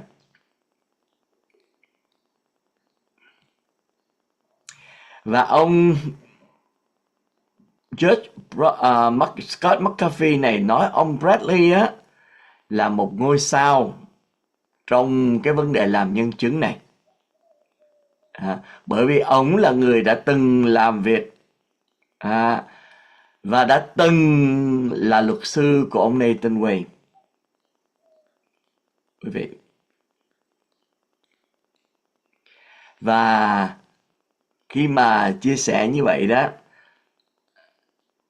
thì ông nói tôi với ông có những cái chuyện riêng tư giữa thân chủ và luật sư, tôi không chia sẻ về vấn đề này. Thì cái người nhân chứng thứ hai, bà này có tên là Robin Bryan Viet. Bà này đã từng làm việc trong văn phòng của bà Fani Willis với tính cách là một nhân viên bình thường thôi quý vị. Tức là không là một cái chức vụ gì quan trọng cả, chỉ là một office employee. Và kêu bà Merchant, luật sư bên ông Trump đó, kêu bà này lên để mà trình bày cái vấn đề đầu tiên mà họ muốn chứng minh là ông Nguoi đã nói láo rằng cái tình cảm của ông xuất hiện sau khi ông đi vào làm việc với bà Fani Willis. Cho nên bà Robin Bryan Viet này lên làm nhân chứng chứng minh rằng đã xảy ra trước đó. Nhưng mà bà này đã nói như thế này quý vị. Bà với bà Fani Willis là hai người bạn nhưng mà không có thân. Không có thân. Nhưng mà bà đưa ra một cái vấn đề là bà đã bị bà Fani Willis kêu vào văn phòng để mà nói hay là quở trách một vấn đề gì nhất, ít nhất là một lần. Quý vị. Và rồi đó thì bà nói rằng khi mà hỏi rằng đó bà có biết rằng hai người này có chuyện tình cảm năm 2019 hay không? Bà có nghe bà Fani Willis nói rằng họ có tình cảm như vậy không? Bởi vì hai người này ở chung nhà. Thì bà này bà ngồi, bà suy nghĩ, bà nói có. Có. Cho nên bà nói rằng bà khi mà hỏi bà chắc chắn là họ biết, bây giờ hỏi lại là bà chắc chắn bà biết không? Thì bà nói bà không nghi ngờ gì hết. Quý vị, đã là nhân chứng để bà nói như vậy. Đây là một cái vấn đề chúng ta sẽ bàn thảo sau nha.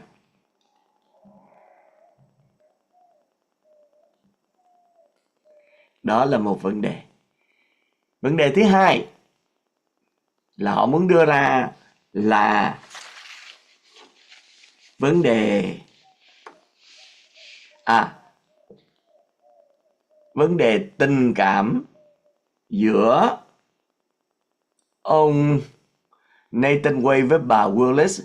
Họ muốn nghe, bây giờ nhân chứng đã xong rồi, bây giờ họ muốn nghe thử coi ông Nathan Wade nói thế nào. Thì lúc đó khi mà bà Robin Bryan đó bước xuống thì ông Nathan Wade là người đứng lên. Bà Bryan Wade đã nói xong rồi, tôi nghe bà nói như vậy, tôi nghe bà đã nói với tôi như vậy. Nhưng mà bà này có một cái thành tích là bà phải từ chức. Nó đúng hơn, nếu không từ chức thì có thể bị đuổi, chuyện đó mình không biết được. Bởi vì bà đã bị khiển trách ít nhất là một lần, kêu Fani Willis đã kêu vào văn phòng. Bây giờ đến khi sau đó ông Nathan quay lên, thì ông Nathan quay thứ nhất được hỏi về cái vấn đề cái tình cảm của ông xảy ra hồi lúc nào. Thì ông xác nhận, ông khẳng định rằng năm 2015 là ông đã có vấn đề với vợ ông rồi. Và hai người đã không chung sống nhau từ thời đó. Ông gặp năm 2019, trước khi mà ông được thuê để làm công tố viên, thì ông đã gặp bà Fani Willis trong một cái convention, trong một cái cuộc họp. Và trong năm 2019, ông chỉ nói điện thoại với bà có 2 lần thôi. Bà hỏi ông cố vấn một vài vấn đề mà ông là một người có những cái kinh nghiệm. Đó là năm 2019. Đến năm 2020 thì họ cũng nói chuyện trên điện thoại nhiều lần hơn. Bà kia cứ nói hỏi bao nhiêu lần thì ông chỉ nói là nhiều lần hơn. Cho đến năm 2021 thì cuộc điện thoại nó diễn ra nhiều hơn nữa. Bởi vì bà đang tranh cử, ông không bao giờ, ông biết rằng bà rất là bận rộn, cho nên ông không gọi bà. Họ gọi nhau chỉ nói chuyện chừng vài giây, chứ không đến nỗi lâu để mà hỏi về vấn đề cái cách thức tranh cử. Bởi vì ông đã từng ra trái người vấn đề tình cảm đã xảy ra sau khi ông thuê. Cái điều này để nó lập luận rằng ông không thuê bà để mà hai người gặp nhau như thế này. Thứ nhất là nó không có gì để mà không có chứng minh được rằng là thuê, vì thuê ổng vô để mà gà dùng ổng để mà lấy tiền, ổng nhận tiền rồi trả cho bà. Đó là vấn đề thứ hai. Bây giờ vấn đề thứ ba là gì quý vị? Vấn đề thứ ba là vấn đề tiền bạc. Cái này mới là vô lý. Cái này thì tôi thấy nó quá vô lý. Tôi làm một bồi thẩm đoàn nha, tôi nghe tôi nói như thế này. Đưa ra tất cả những cái gì mà ông Nathan Nguoi đã đệ trình, những cái tiền mà ông đã xài giữa ông với bà Fani Willis, và ông cũng đưa ra cái tiền mà bà Fani Willis đã trả cho ông trong một chuyến bay, đã trả cho ông. Và những cái đó ông đã đưa ra rồi, mà bà cứ hỏi có phải vậy không, có phải vậy không, ông có biên nhận hay không. Ông cũng nói tôi không có biên nhận gì hết, cái statement này là đủ rồi. Nhưng mà bà cứ hỏi tới đến ông Scott McAfee, ông phải nói cho tôi hỏi, cho bà vài phút nữa thôi. Cứ lặp đi lặp lại như vậy.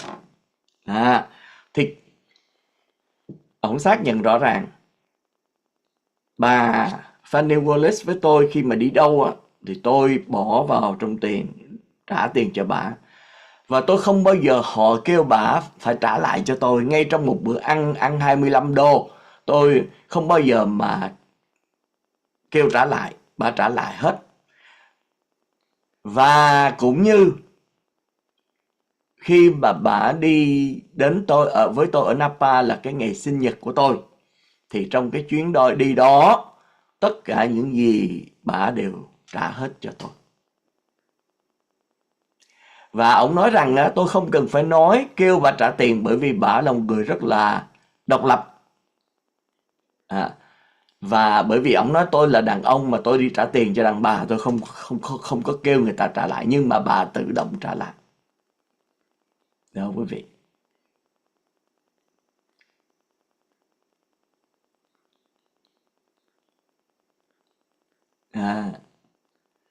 Rồi bà đưa ra vấn đề là mắc cười lắm quý vị. Hai người này đã đi đã xài 74 đồng 15 cent để ở trong một cái nơi mà xăm mình đó quý vị. Tha thu cũng đưa ra. cái lúc này đó thì ông McAfee ông nói vấn đề 75 đồng này đâu có chứng minh được cái gì đâu. Quý vị, đâu có chứng minh được cái gì đâu. Tức là cái vấn đề mà hỏi về tiền bạc nó kéo dài lê thê quý vị. Mà mục đích là gì? Mục đích là muốn chứng minh là ông này ông lấy tiền lương của ông á, mà Fulton County trả cho ông trả cho bà. Nhưng mà ông này ông nói bà Fani Willis lúc nào cũng chia đôi số tiền hết. Sinh nhật của tôi thì bà không để cho tôi trả đồng nào hết.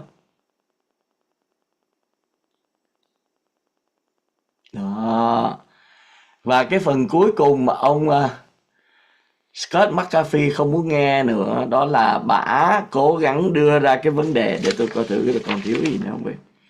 Trở lại thêm một chút xíu nữa về cái vấn đề tiền bạc. Ngay cái vấn đề ông xài tiền cho mẹ bả, cho mẹ ổng, xin lỗi, tiền này xài cho mẹ ổng, bả cũng đem ra luôn.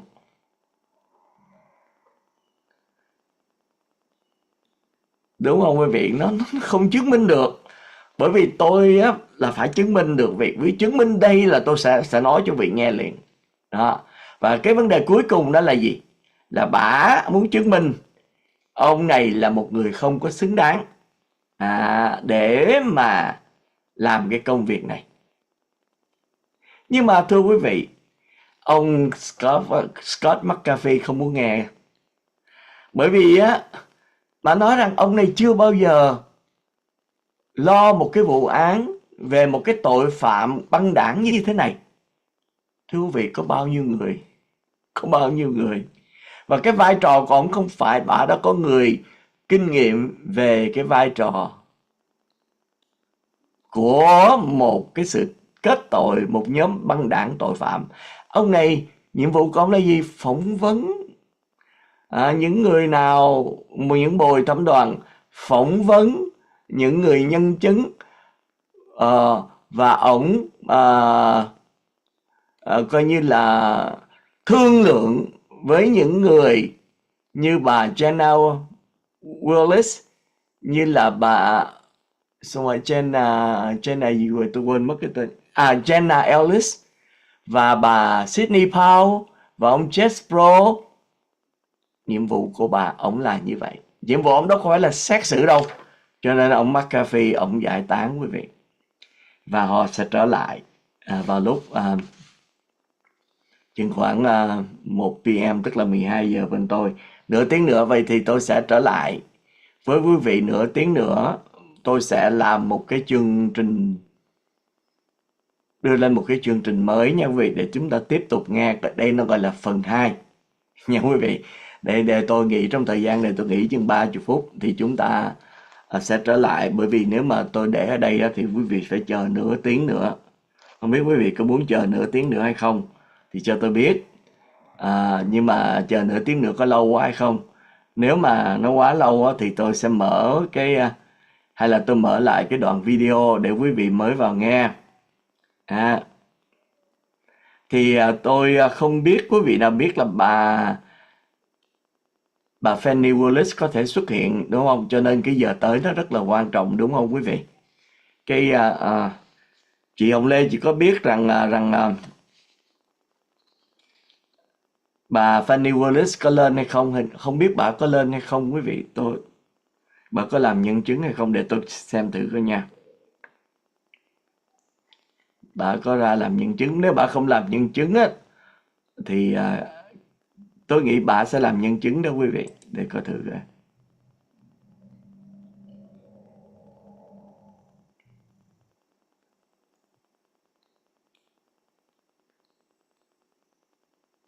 Tôi nghĩ bà lên là...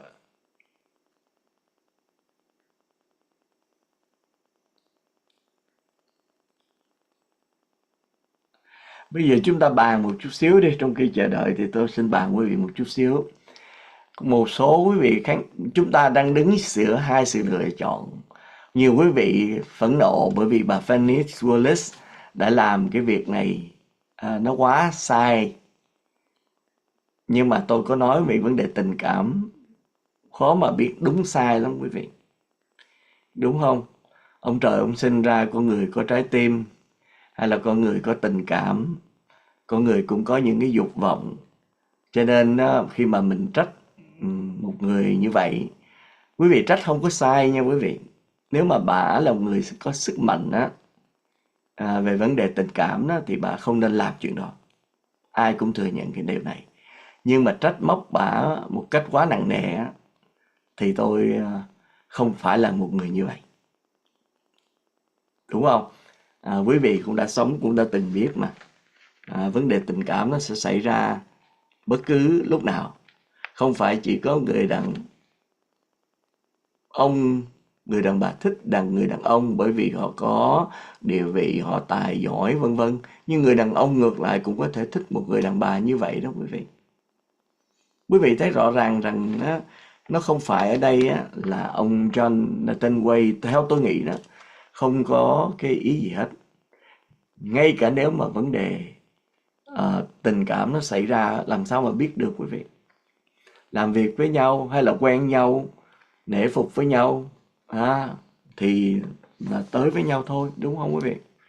Nhưng mà rất tiếc là bà làm đình trệ cái phiên tòa này. Đình trệ quý vị. Nhưng mà cái quan trọng ở đây là quý vị cũng phải hiểu rằng cái vấn đề này có xảy ra hay không có xảy ra gì đi nữa, thì bà Fani Willis và cái phiên tòa này nó sẽ được xét xử cả năm trời vậy quý vị. Bởi vì nó liên hệ đến 14 bị cáo, 15 bị cáo.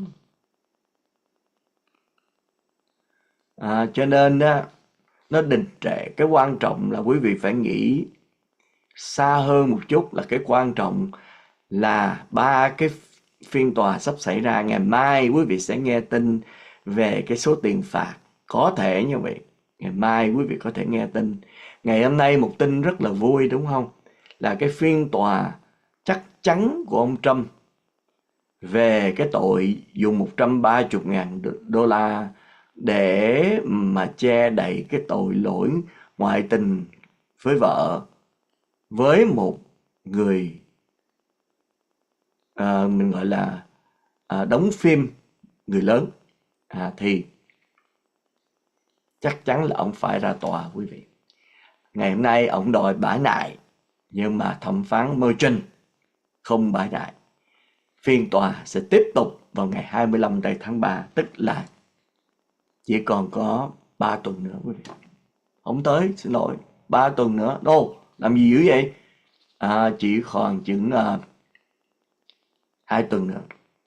Chưa tới 2 tuần nữa. Quý vị sẽ nghe số tiền phạt là bao nhiêu. Rồi chúng ta sẽ nghe về cái gọi là immunity. Sở dĩ tôi muốn tường trình cái phiên tòa này để cho mọi người chúng ta thấy được cái sự minh bạch hay là không minh bạch của ông Nguoi với bà Willis.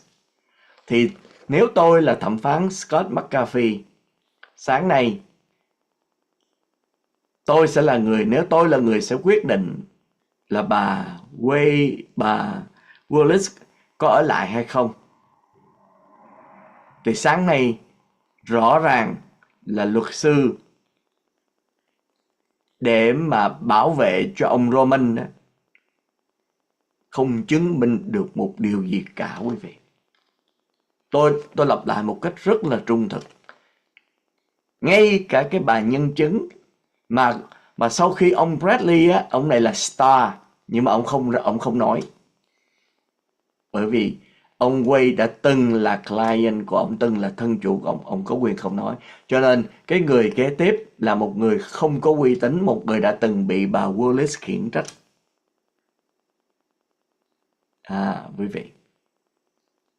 Và tôi nghe bà nói, đâu có nhân chứng gì nói rằng là đây là he say she say không phải là một cái điều mà người ta có thể dựa vào.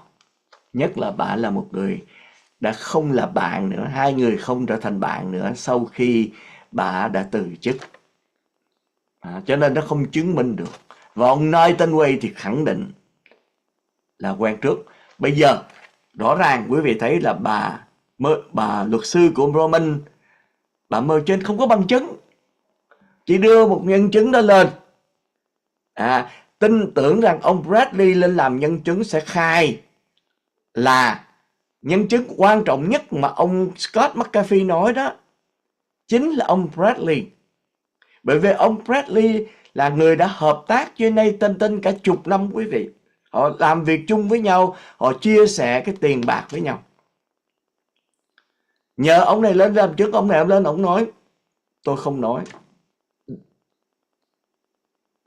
Và không có quyền bắt nói, cho nên bà Merchant đã bị hố chỗ này. Mời một nhân chứng lên với hy vọng rằng khai rằng, xác nhận rằng cái chuyện tình cảm này xảy ra trước đó, mà ông không khai. Đưa một nhân chứng không có uy tín, để là một người nhân viên và chỉ là một người bạn thôi. Hỏi rằng bà có thân không, bà nói không. Và khi mà ra tòa như vậy, bà này nói vậy, người kia nói vậy, đâu phải là bằng chứng quý vị. Rồi, vấn đề tiền bạc của mình chứng minh được cái gì không? Không có chứng minh rằng, thứ nhất, số tiền nó quá nhỏ nhặt. Thứ hai, nó không có cái bằng chứng gì. Hồi đầu tôi tưởng bà nói là, bà hỏi ổng đó là, ông có khai thuế những cái tiền này không? Ông có khai thuế những tiền này không? Ông nói không, tiền tôi tiêu xài với bà tôi không có khai thuế. Tôi tưởng là bà sẽ đưa ra thì tôi hồi hộp lắm quý vị. Nếu mà bà đưa ra, trời ơi, ông dùng cái tiền này ông khai thuế, thì coi như không phải ông không khai thuế nó không có liên hệ gì đến cái đề này tài này hết, nhưng nó chứng minh là ông là người nói dối. Và khi mà chứng minh về người nói dối đó, thì ông Scott McAfee có quyền đặt cái suy nghĩ trong đầu mình rằng ông này là một kẻ nói dối, cho nên tất cả những gì ông nói đều là nói dối cả. Nhưng mà rốt cuộc cũng không có một cái giấy tờ nào để chứng minh là cái giấy thuế của ông đã khai số tiền ông xài với bà Willis vào trong cái thuế. Đúng không quý vị? Cho nên nó cuối cùng là gì? Ông McAfee ông nói không được. Cái này điều này nó không có thích hợp. Khi mà bà luật sư của bên ông Nguoi đó nói rằng nó không được đề cập đến vấn đề này nữa, thì ông McAfee ông đồng ý liền tức khắc quý vị. Cho nên cũng không chứng minh được là số tiền. Bởi vì họ phải chứng minh là ông Nathan Nguoi lãnh số tiền lương của ông để trao cho bà Fani Willis. Đó là điều họ phải chứng minh quý vị. Đó gọi là conflict of interest.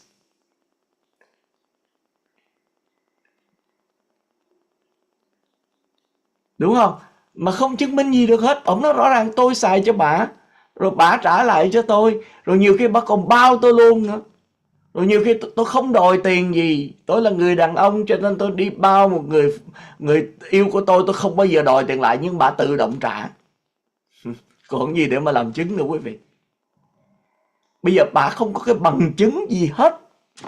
Như là trước đây bà nói phải ra điều trần như vậy thì sẽ vạch ra rõ ràng. Chưa vạch ra được gì hết. Còn nói rằng á, ông cái vấn đề kinh nghiệm của ông đó thì đã quá sai đến nỗi ông kết một cái việc ông nói thôi giải tán đi, bây giờ chút nữa trở lại. Thì bây giờ còn 15 phút nữa trở lại nha quý vị. Thôi chúng ta ngồi chờ chút xíu đi. Mà thì tôi làm việc đến 2 giờ, tại vì 2 giờ tôi bắt đầu làm thì giờ tôi làm cho đến 2 giờ. Thì tôi phải đi làm công việc. Nghỉ chút xíu nữa, buổi sáng nay tối nay cũng ngủ không được việc lo cái phiên tòa, là lo cái vụ ông Trump. Nhưng mà ông Trump thì xong rồi đấy nha quý vị. Đó là một cái tin vui, thông báo cho quý vị là cái phiên tòa về ngôi sao Stormy Daniel. Stormy là bão tố quý vị. Stormy là bão tố.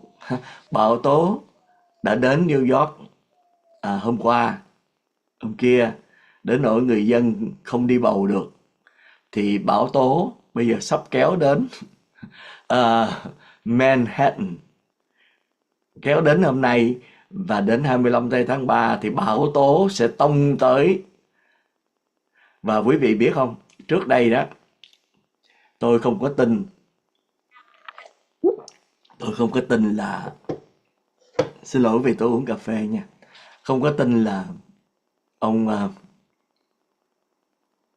Alvin Bragg có lý do để thắng quý vị. Nhưng mà quý vị coi lại chương trình của tôi cách đây 1 tháng đó, có rất nhiều lý do để thắng quý vị. Và nhớ một điều rằng 70% người dân Mỹ sẽ không bỏ phiếu cho một tên nào gọi là mang cái tội hình sự, felony, convicted felony. 70% quý vị.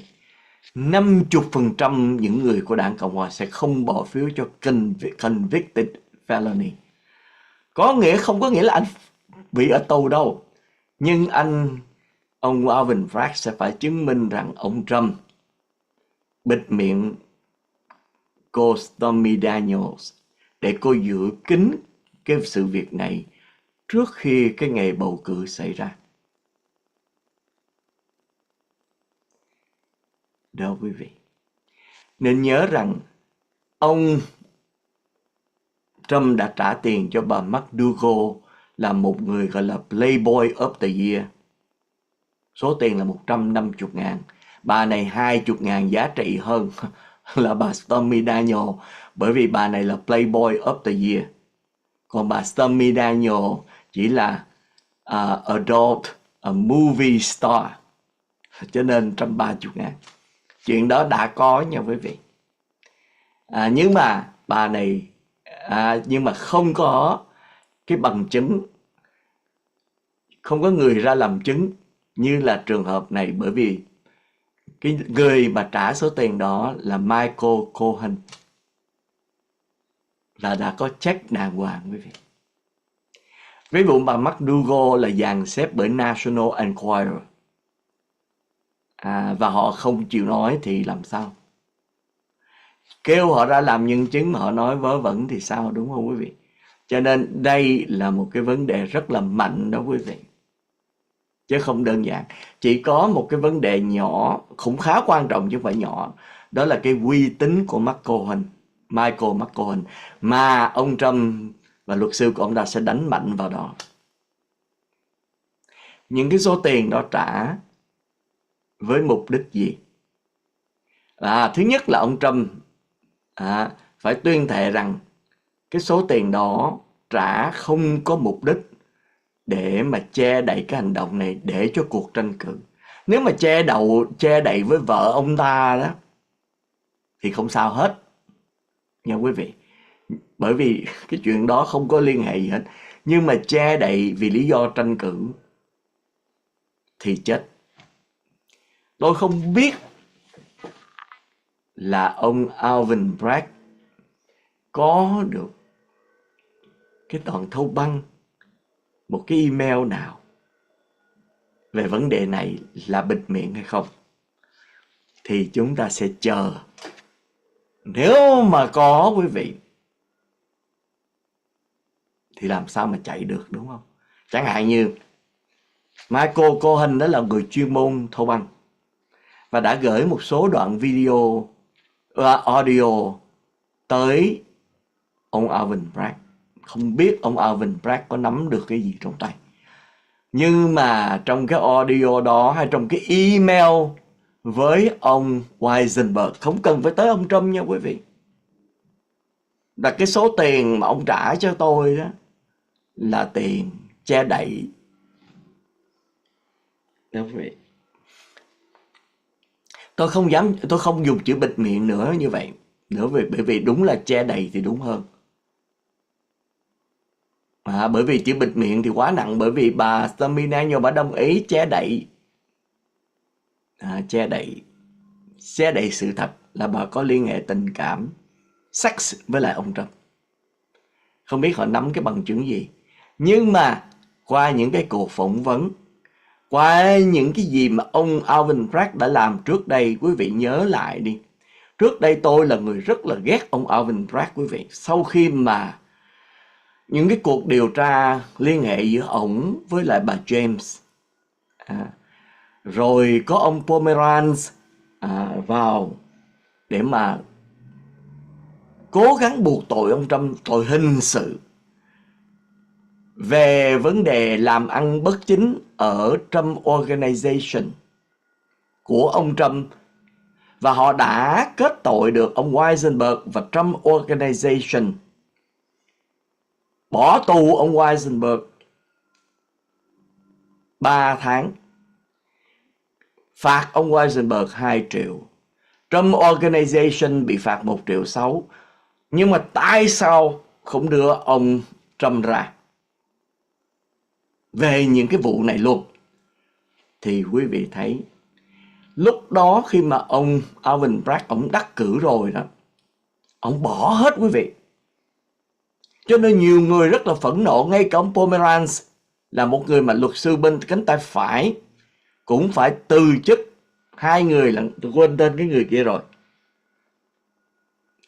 Và đến nỗi mà ông từ chức như vậy đó, bởi vì ông tin rằng là ông Alvin Bragg có thể buộc tội ông Trump giống như là ông Weisenberg, giống như là Trump Organization là tội hình sự. Nhưng mà ông Alvin Bragg nói no, tôi không làm chuyện đó. Rồi ông im lặng một thời gian, thì chúng ta tưởng rằng nó đi vào quên lãng rồi quý vị. Nhưng mà không. Vài tháng sau, cái người luật sư đã từng phục vụ lâu năm trong cái tòa án Manhattan chính là người đã yêu cầu ông bỏ đi. Chúng ta theo đuổi cái vụ 130.000 đô la. Và trong thời gian đó đó, trong thời gian mà chúng ta thấy họ im lặng như vậy đó, là họ điều tra, âm thầm điều tra. Và cái hay như vậy quý vị, nó không có bị leak ra, nó không có bị rò rỉ, nó không có bị lộ ra ngoài. Những gì ông làm khác với những vụ án khác quý vị.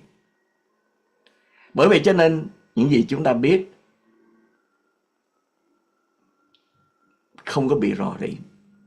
Cho nên chúng ta chỉ biết là ông đã biết là cái check đó, và Michael Cohen là một luật sư fixer, người chuyên môn Trump làm bậy là ông đi ông sửa. Thì ông này sẽ ra làm nhân chứng đó quý vị. Chúng ta chưa biết là bằng chứng gì sẽ phơi bày ra. Ngoại trừ ông Alvin Bragg đã phỏng vấn rất nhiều người. Ông Alvin Bragg cũng đang thương lượng với ông Weisenberg. Để ông Weisenberg, không phải để ông Weisenberg ra làm nhân chứng cho ổng, nhưng mà để Weisenberg không được nói bậy nữa. Đó. Ông phải nhận tội là ông đã nói sai, nói láo về cái vụ 30.000 square feet apartment mà thực sự nó chỉ có 10.000. Bây giờ tôi cảnh báo cho ông, nếu ông đồng ý những cái điều này thì tôi sẽ giảm tội cho ông, hay là tha tội cho ông, không có truy tố ông. Còn nếu không, ông không á, thì ông sẽ vô tù và có thể đến suốt cuộc đời. Để ông Weisenberg, thứ nhất, không làm nhân chứng cho Trump được.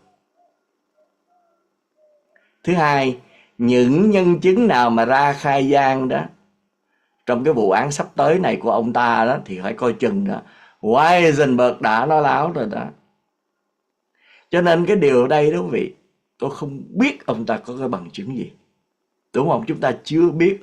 Chúng ta chỉ biết ông phỏng vấn rất là nhiều. Ông có cái check, ông có cái sổ sách mà Trump Organization đã khai gian. Và ông đã có trong đó, cái sổ sách đó có nói 130.000 đô la đó không phải là cái tiền để mà trả cho Stormy Daniel, mà cái tiền đó là trả cho ông Michael Cohen, bởi vì đã trả cho thân chủ, trả cho luật sư, cái tiền pháp lý, chứ không phải là cái tiền bịt miệng. Đó quý vị, bây giờ ông Alvin Bragg có cái bằng chứng để chứng minh rằng, được không, đây không phải là tiền trả cho cái công làm việc, công sức làm việc của Michael Cohen hay là một luật sư nào đó, mà cái tiền này là trả cho Stormy Daniel để im lặng cho đến ngày bầu cử. Và quý vị nhớ một thời gian, cái thời gian mà nó nổ tung ra cái vụ này, thì cái ông luật sư lúc đó mà lúc nào cũng đi chung với bà Stormy Daniels á, thì ông đó cuối cùng cũng vô tù, bởi vì ông luật sư đó ông rất là bựa. Cho nên bây giờ không thấy ông nữa, tôi quên mất tên rồi, không biết quý vị nào có nhớ tên ông là gì không quý vị?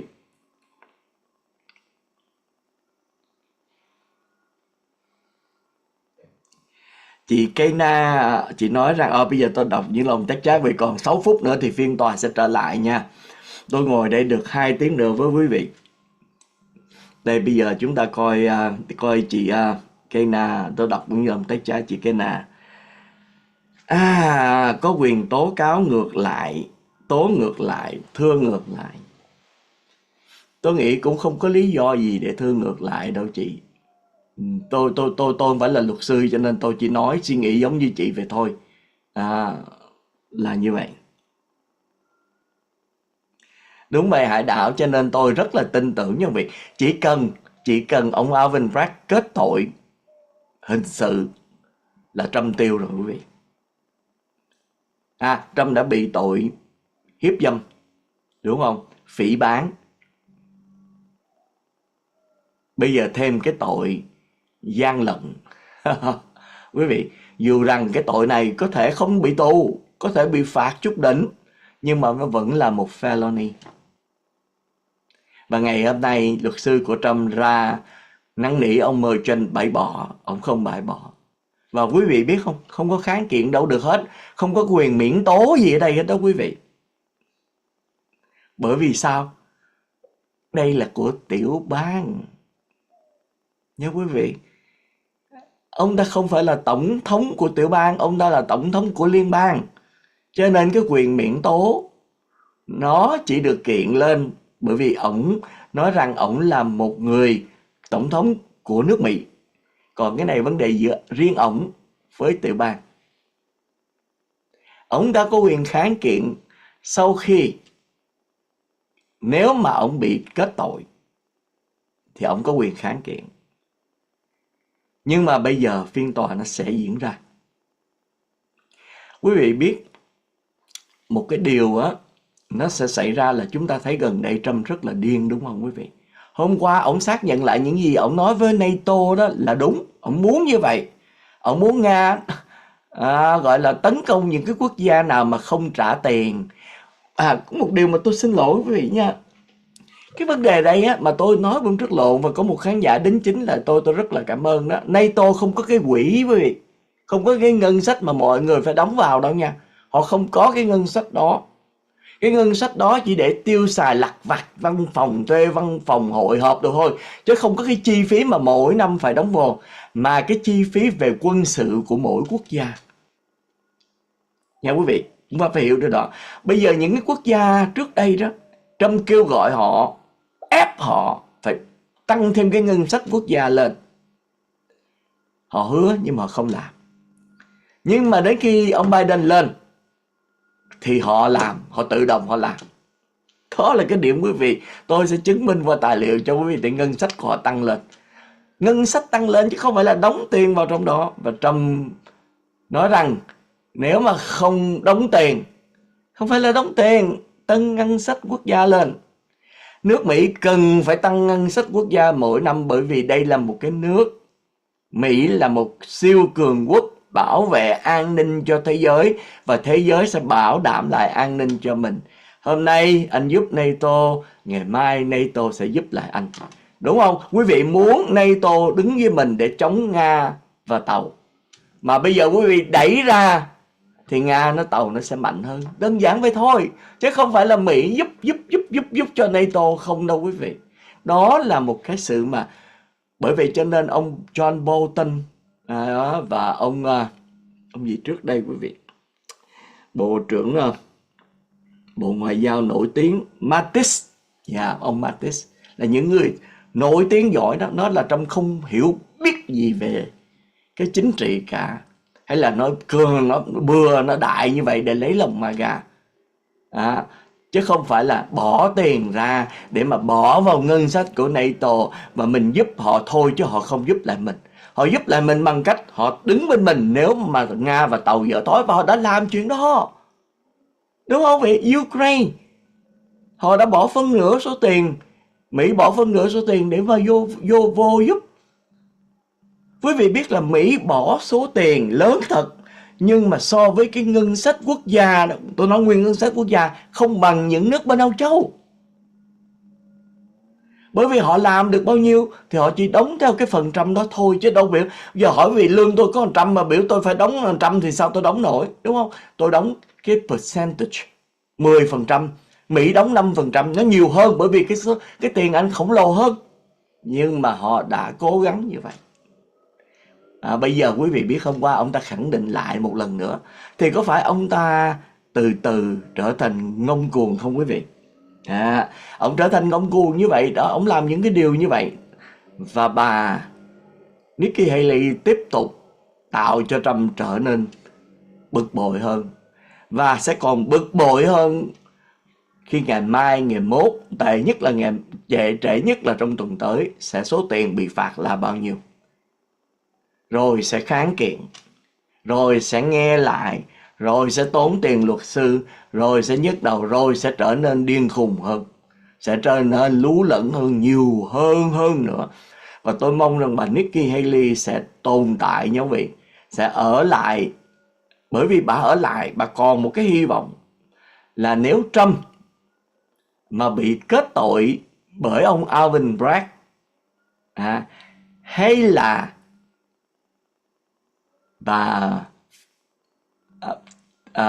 hay là ông Jack Smith, thì bà sẽ là người lên nối tiếp, có cái cơ hội để lên nối tiếp. Cho nên tôi hy vọng rằng bà ta sẽ ở lại. Bà ta càng ở lại thì bà ta đi vô trong cái đầu của Trump, đúng không quý vị? Đó, nói móc ông chồng của bà, đem ông chồng của bà là một người đang phục vụ cho đất nước Mỹ cũng đem ra nói, thì ông sẽ đem ra ông nói hết quý vị. Và bây giờ phiên tòa chuẩn bị trở lại nha quý vị, cho phép tôi ra ngoài chừng khoảng 1 phút hay 2 phút tôi trở lại ha.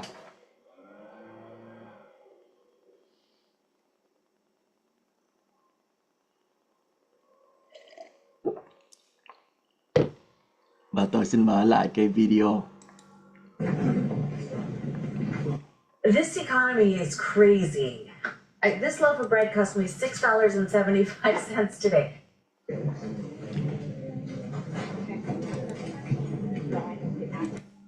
Đó quý vị, phiên tòa sắp sửa trở lại nha, tôi xin trở lại trong chốc lát.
All this parsing of who paid for what trip, who did what.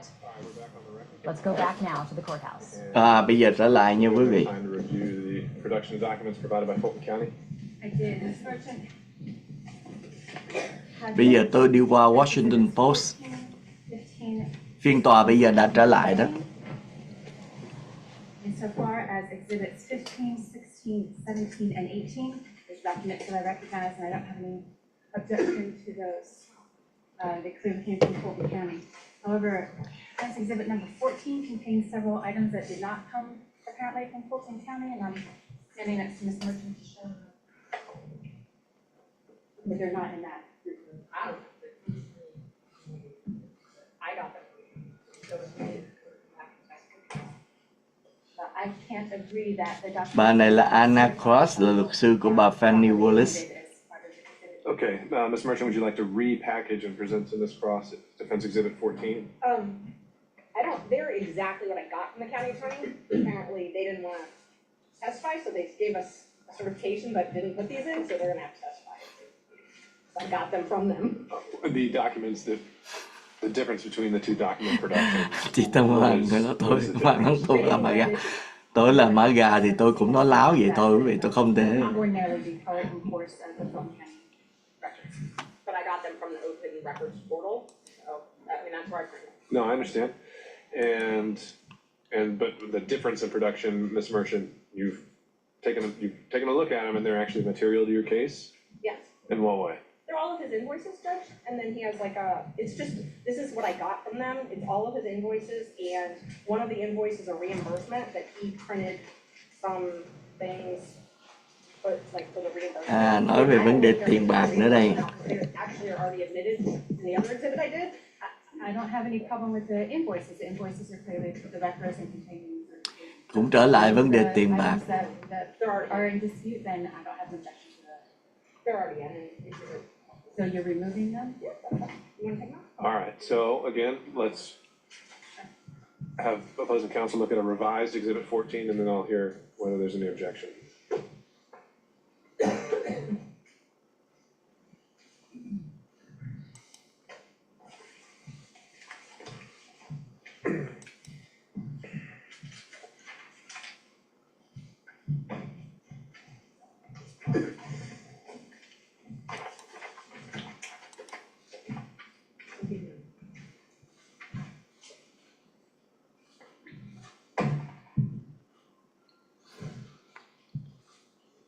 Anh nhờ Hải Đảo coi thử coi những người nào mà họ nói bậy bạ đó, remove giùm nha, bởi vì anh không có thời giờ để mà coi đó. Hải Đảo đến thường sinh hoạt thường. The revised exhibit number 14 contains only the invoices that were submitted, and the state has no objection. All right, then. Tôi không nghĩ về đó anh Trung Kỳ. Issues from other counsel, we'll note exhibits 14 through 18. Bây giờ bà đang đưa ra những cái hồ sơ về những cái biên lai. I think at this point, it'd be good to make sure we've got, I think 1 through 18 with the court reporter. Others, but do you want me to give them to the witness? Let's, if he's done looking at them, let's just get them all compiled and organized and with the court reporter, in case other defense counsel are gonna reference them. No, it wasn't for him to have them all, we just need to have 1 through 18 organized with the court reporter, yeah. So you want me to take all the exhibits back? I think we ought to do that. Thank you. Yeah. This is. Okay.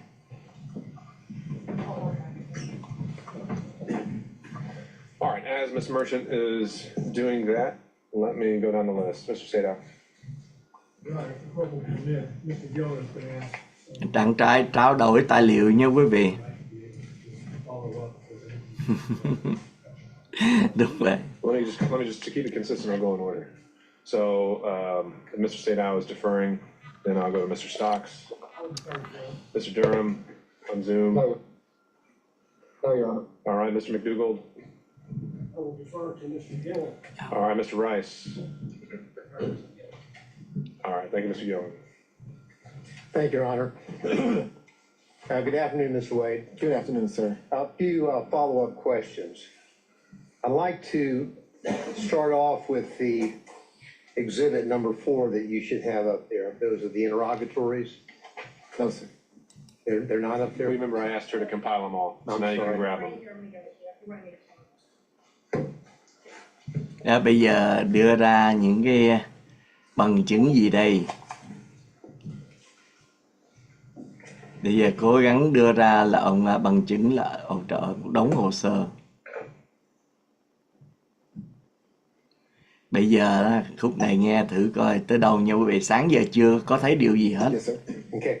Now, these are the interrogatories that you had filed on May the 30th, 2023 in your divorce case, correct?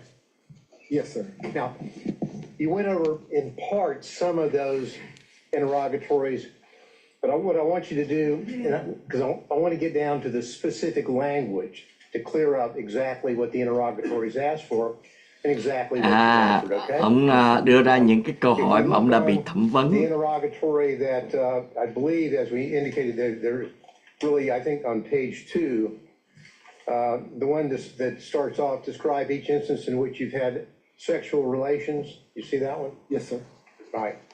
Now, that interrogatory begins, describe each instance in which you have had sexual relations with a person other than your spouse during the course of the marriage. Hỏi về ông có vấn đề liên hệ, vấn đề tình dục với một người nào khác ngoại trừ vợ ông không? May the 30th, 2023, correct? Yes, sir. Now, at that time, you had sexual relations with Miss Willis, correct? Well, Your Honor, I'm gonna, À, the question as phrased. I mean, the question is properly at that time, certainly asked about his answer, but. trời ơi, hỏi câu hỏi vô lý. Ông có nói, ông khai rằng ông không có sexual relationship. Well, Your Honor, it's Nhưng mà May 30 là sau khi mà họ đã có tình cảm rồi.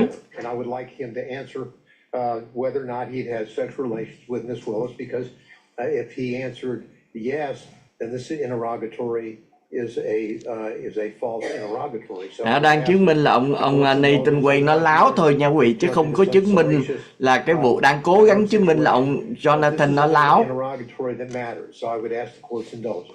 Ms. Cross?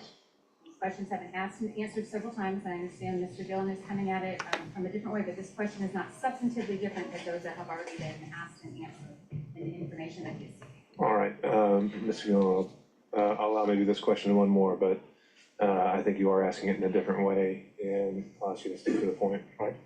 Now, as of May the 30th, and may I answer the question that I... 30 Okay, thank you, Your Honor. tháng 5 ngày 30 tây. May the 30th, 2023, you had had sexual relations... Ông có vấn đề liên hệ thể xác. the interrogatory, sir, asks during the course of the marriage and the period of separation. Excuse me. My response... Your Honor, I would ask that the court direct the witness to answer my question, yes or no. As of May the 30th, 2023, had you had sexual relations with Miss Willis? Yes or no? Mr. Gillen, let's start with at the higher Hỏi level. vô lý lắm quý He vị. believes he answered it truthfully, and then we can drill down into why or why not he doesn't, and maybe we'll end up exactly where you left us. Well, but again, Your Honor, Anh chàng này tính gài nha. Nhưng mà ông Scott McCarthy không cho gài quý vị. Để chứng minh ông này nó láo đó. Và ông McCarthy nói không, để phải cho ông giải thích. Ông này không cho giải thích, chỉ nói yes or no. Well, the interrogatory is relatively direct, explicit. Sexual relationships with a person other than your spouse during the course of the marriage, including the period of separation. That's pretty simple. Sure. Let's see if that's something you can get him to admit. You did have sexual relationships with someone other than your spouse during the course of the marriage and during the period of separation, which included up to May the 30th, 2023. Isn't that correct, sir? My answer to this interrogatory is none, is no. So you're saying that you did not have sexual relationships with anyone outside of your marriage, and the period of separation is during the period, and you're answering the question to this interrogatory, correct, sir? I'm saying during the course of my marriage, I did not have sexual relations to anyone, and this answer's no. Well, again, Your Honor, I understand. You can proceed, Mr. Gillen. We need a yes or no. Let's just get down to it. Did you or did you not, by May the 30th, 2023, have had sexual relations with Miss Willis, yes or no? Yes or no? Yes. Okay. Now, what you did is you answered no to that question, didn't you, or none, correct? I didn't answer no to the question you just asked. I answered no to the interrogatory question. And the interrogatory stands that you answered as a pleading in a civil proceeding, your divorce case, right? Yes. Now, excuse me. The next interrogatory, let's move there. Từ kia xuống nha quý vị. Interrogatory states as follows. Identify any and all occasions in which you entertain a member of the opposite sex other than your spouse who is not related to you by blood or marriage. You see that? Là trả tiền. Ông nói là ông không có trả tiền cho bất cứ người nào. Khi mà đi other than your spouse, not related to you by blood or marriage, entertain you. And then it goes on to say, including but not limited to dining, drinking, and Câu hỏi này á là hotels. You see that, correct? ông nói đó là ông không có trả tiền để mà giải trí cho bất cứ người nào trong thời gian ông làm đám cưới. Xin lỗi, ông đang có vợ. Miss Willis, on many occasions, had you not? Again, during the course of the marriage was irretrievably broken in 2015. Well, The answer is still no. Let's read what the interrogatory says about the time period required to answer the interrogatory. Because what it says is, it goes on to say, including but not limited. Đang chứng minh là ông Jonathan Nguoi nó láo đó quý vị, và chưa thấy cái gì là mạnh hết. From the date of marriage to the present. You understand what the word present means? I do. And present means the filing on May the 30th, 2023. Isn't that right? It is. So as of May the 30th, 2023, you had done a lot of entertaining of Miss Willis, had you not? I had done some, yes. And in fact, under your testimony, you would have said that she had also entertained you. Isn't that correct? Yes. And so your answer to this interrogatory is false, is it not, sir? No, it's not false.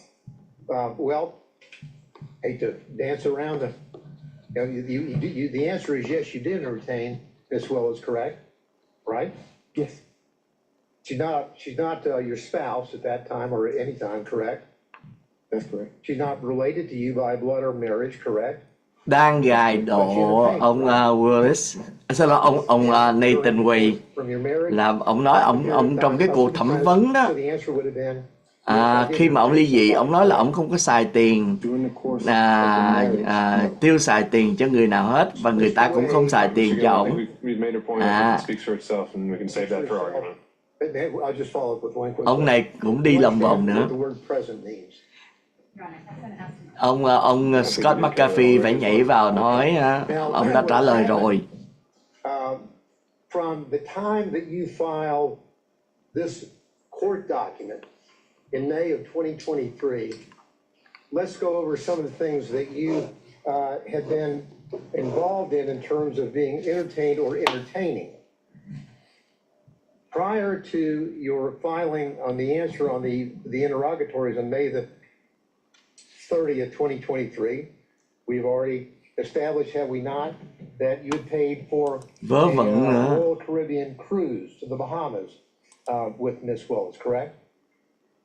Yes, sir, with Miss Willis and my mother. Well, your mother's not part of this interrogatory. I'm talking about Miss Willis, okay? So you paid and caused to be paid approximately $3,335 on that trip, Bahamas trip from October 28th through October the 31st, correct? No objection, and we've checked this ground several times already. Cứ hỏi lại câu hỏi y chang ba kia hỏi thôi quý vị, không có gì khác lạ hết. Ông có xài số tiền đó hay không? Things that he had done to entertain or be entertained prior to May the 30th, 2023. I'll try to move through it. Sure. Well, that's already part of the record in terms of his prior testimony, and so if you want to link those two things together, you can do that during argument. Well, so let me discuss this. You indicated that during the course of your explanation concerning the Belize trip, that Miss Willis paid you all that money back in cash. Remember? Yes, sir. Now, the Belize trip had just happened, hadn't it? That occurred in March 18th, 2023, right? Luật sư này Craig này là một người rất là nổi tiếng ở Atlanta nha quý vị. You have gone to Belize with Miss Willis, correct? Again, I believe all of this is. I think you might be getting somewhere new. We'll see. Yes, sir. So we've got the trip in to Belize on March the 18th, 2023. You and Miss Willis, correct? Yes, sir. Now, 2 months later, you file the interrogatories that speak for themselves that we've gone over a few minutes ago, correct? Yes, sir. Now, the March the 18th, 2023, to state the obvious, is before May the 30th, 2023. Will you agree with me on that? I do. Okay. So then you tell us that Miss Willis paid you in cash all the money for the entire trip. It was a gift for you for your birthday, correct? Yes, sir. And I'm sure you probably have the deposit slips where you took the cash and deposited the cash into your account, don't you? I did not deposit the cash in my account. You don't have a single solitary deposit slip to corroborate or support any of your allegations that you were paid by Mrs. Willis Bây in giờ cash. nói bây giờ bà Willis trả tiền lại cho ông có để bỏ tiền vô trong ngân hàng không? Ông nói không, ông đâu có bỏ tiền ngân hàng. When Miss Willis would pay you in cash, would you scamper down to the ATM with her and as she drew money out of her account to pay you these thousands of dollars? Mr. Gillum might scamper, but there's been no evidence that Mr. Wade does. I object to the phrasing. Hỏi là bà trả tiền cho ông, bà phải xuống cái máy mà rút tiền đó, cả $1,000 vậy bà có receipt không? Thì luật sư á, For example, on the Willis trip, just on your payment would have been $2,794. Miss Wade, Pardon me? Miss Wade and I didn't go to Belize. No, excuse me, Miss Willis, I'm sorry. Did you go down to the ATM with Miss Willis while she drew out $2,794 to pay số you tiền á cash? là một số tiền lớn là 2.700 mấy bộ, bà có đi với ông xuống cái máy không? No, sir. Để mà lãnh tiền không? Ông nói không, bà đâu có đi với máy của tôi đâu. She would give you the cash. Did you have a little place in your house where you just stack up all this cash that you apparently got to repay you for these benefits that you bestowed on her? And Mr. Gillen, if I answered that, I'm putting myself in jeopardy. If I tell the world that I have cash someplace in my home, don't you think that could be problematic? No, I don't. I want an answer as to whether or not you have a little cash hoard in your house where you have allegedly taken the money that you got from Mrs. Willis and went and put it somewhere. Where'd you put it? No, sir. Ông có tiền mặt, ông có bỏ vô chỗ nào một cái chỗ nào bí mật không? Ông nói ông tiền của ông không có muốn. In Belize and walk around with it. When you got paid back, would you take the money, the cash that she gave you, and would you just carry it around with you for spending money around town? Hỏi ông có đem tiền ông đi vòng vòng không? Ông cầm cái số tiền đó là ông đi vòng vòng hay không? She paid me the money before we took the cruise, so I was here and I could put the money in my pocket or put it away wherever I wanted to do with it. Other trips, she would give me the money there. So at that point, có những, ông trả lời có những chuyến đi bà trả tiền cho tôi trước khi mà tôi đi, có những chuyến đi bà trả tiền cho tôi sau khi tôi đi, hay là trong lúc đang đi chơi với bà trả tiền cho tôi. The only special place that cash would have gone would have been to one of my children. Ông nói đó, một số tiền đó tôi cho con tôi, số tiền mặt đó. No, sir. Cái này rất là yếu quý vị, cái lập luận này rất là yếu. About the allegation concerning the benefits that you have bestowed on her. Is that correct? The phrasing of benefits that you bestowed upon, I don't believe that's an accurate reflection of the testimony, and I don't think that's appropriate. I think overruled, you can answer the question. Okay, when you said proceedings, are you talking about the divorce proceedings? Because we were talking about the interrogatories. To that question, the answer is no. If you're go ahead. I'm sorry. Go ahead with your answer. I'll hear the complete answer, then I'll follow up. Okay, if you're asking me about this hearing, the proceedings of this hearing, have we discussed the financial piece based upon Mr. Roman's motion? Yes. So you have discussed the financial piece. Where did that discussion take place? Conference room. Were you other people there, or were you and Ms. Willis discussing this about what your position was going to be? Mr. Gillum? And the relevance has to do with suddenly we have a declaration from Mr. Wade in this case. where he says roughly equal and then shows one alleged payment by Miss Willis. No mention of cash, none. So I need to find out a little bit more about how suddenly we have this revelation about cash from the witness stand today. Overruled. So we part company there when you say no mention of cash.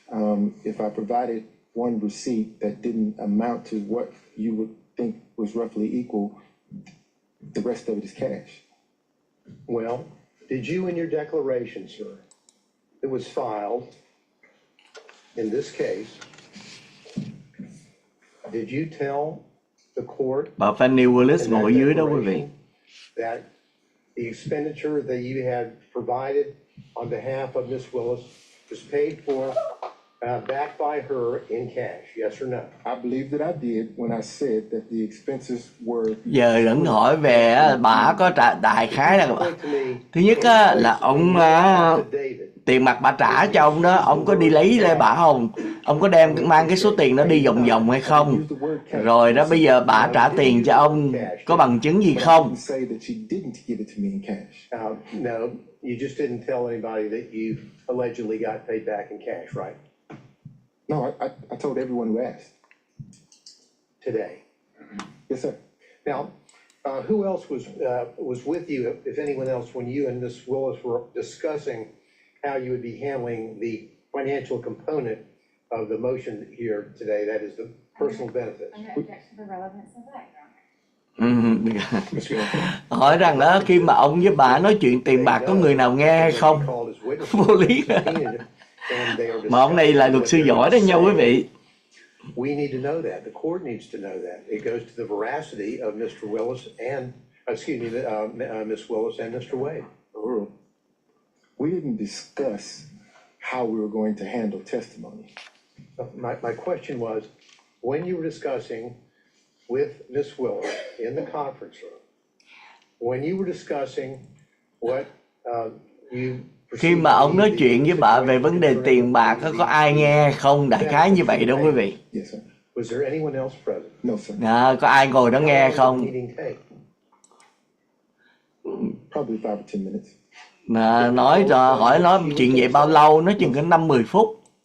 Did you ask her whether she had any bank withdrawals that would corroborate the assertion that she would pay you back in large sums of cash for these trips to the creditt? Ông có bao giờ hỏi bà là California, on and on and on? Your Honor, again, I object. The proffer when the last relevance objection was made was that Mr. Dillon needed to know who else was there, these potential witnesses that he could cross-examine. That question has been answered, so I can. Okay. I think it's still exploring possible bias or motive to shape his testimony, so overrule on that ground. Thank you. Now, Mr. Willis, Mr. Wade, when you were having this discussion, did you ask Ms. Willis, do you have anything to support these cash withdrawals? No, sir. Did you ask her? Ông có hỏi bà là bà lấy tiền ở đâu hay là lấy tiền cách nào? Ông nói không. My credit card statement that showed what Miss Merchant in her filing was representing. That was the conversation. Okay. So when she would pay you back in cash, were you aware of what her financial situation was? Do you know what? No, sir. Your Honor, I object to the relevance. Well, Your Honor, it's relevant. Trời, khi ông trả tiền cho bà, ông có biết là tiền bà có bao nhiêu tiền hay không? What's at issue is the financial benefit, and if that plays a material interest in an actual conflict of interest, so I think that's relevant. Cấm ông cho ông này nói, không hỏi câu đó, hỏi câu vô lý.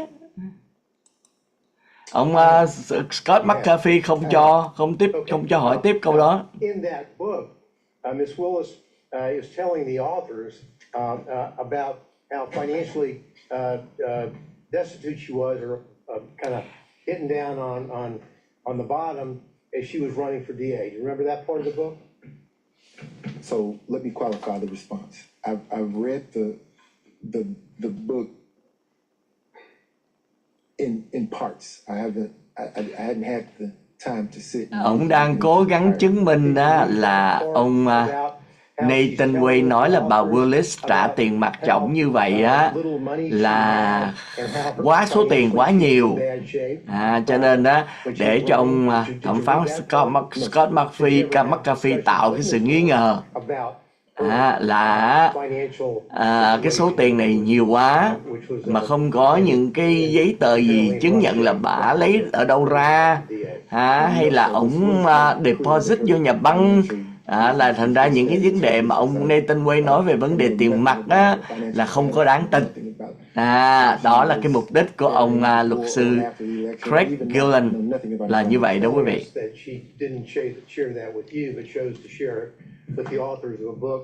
That's been published and printed and sold nationally. I think that's a fair question for Cross. I don't know that she shared it with the author. I don't know that the author is telling the truth. I don't know the author, so I don't know, sir. Okay. Now, did you give an interview to the authors of that book? I've given no interview, sir. So you haven't talked to them at all? I haven't talked to any media. All right. None. Now, as it relates to the I like that. As it relates to,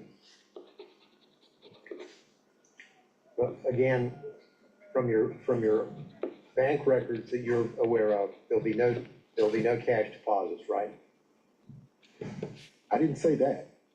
Are there cash deposits which line up with the money that you have allegedly received from Ms. Willis to quote pay you back for her part of the Hỏi bây giờ cái tiền đó ông có deposit hay không, ông có bỏ vô nhà băng không? You will see cash deposits. You will see check deposits. I can't say that you look through the bank records and you won't see cash deposits because I have two sources of income, sir. Income comes from my private practice, my firm, and income comes from the contract here with Fulton County. During the course of private practice, occasionally I will have occasion to deposit cash into my account. And in preparation for this hearing and your testimony, did you go through your bank records to find out if you could locate any cash deposits that would corroborate your... Bây giờ muốn hỏi ông là ông có những cái tiền mặt ông bỏ vô nhà băng, ông có chuẩn bị đem tới tòa để mà trình bày hay không? So what you would do, the money that you received, of course, the money that you received from your work for Fulton County, that's public funds, correct? No, sir, it's private funds. It's my Public funds pay you to do work for Fulton County, correct? Tell me what the definition of a public fund is. A public fund would be your funds, as in not fund, but funds, money. Public money, as in money from taxpayers, either in Fulton County or the state of Georgia, pay you to do the work that you're doing here in this case, yes or no? Tôi đồng ý với chị Patrice rằng đó, thì tôi... The case, I don't know which one, no, sir. Bây giờ... You would take those public funds, and those public funds were then used, deposited in your account, and they were then used to pay on the credit cards for the trips that you would take with Ms. Willis. Vô lý dễ sợ là lấy cái tiền của nhà nước là public fund, đó là tiền của công chúng trả cho ông, rồi ông lấy cái đó ông đi chơi. Ông đi tiêu xài. Chứ bây giờ hỏi quý vị tiền ở đâu ra, tôi không hiểu tại sao họ muốn để coi thử có ông ta muốn cái gì nha. Yes, sir. You would send in invoices, and they would pay you money, correct? Yes, sir. Those money, that were private money, that money was money from... Đó, lấy tiền của công chúng trả cho ông, rồi ông lấy tiền đó, ông tiêu xài. Agreed? I guess I'm having trouble with the notion that the citizens of Fulton County have paid me. Tức là dân chúng trả tiền cho ông. The state of Georgia or Fulton County has written me a check. So that would be, those two entities are public entities, correct? Yes. That would be public funds, right?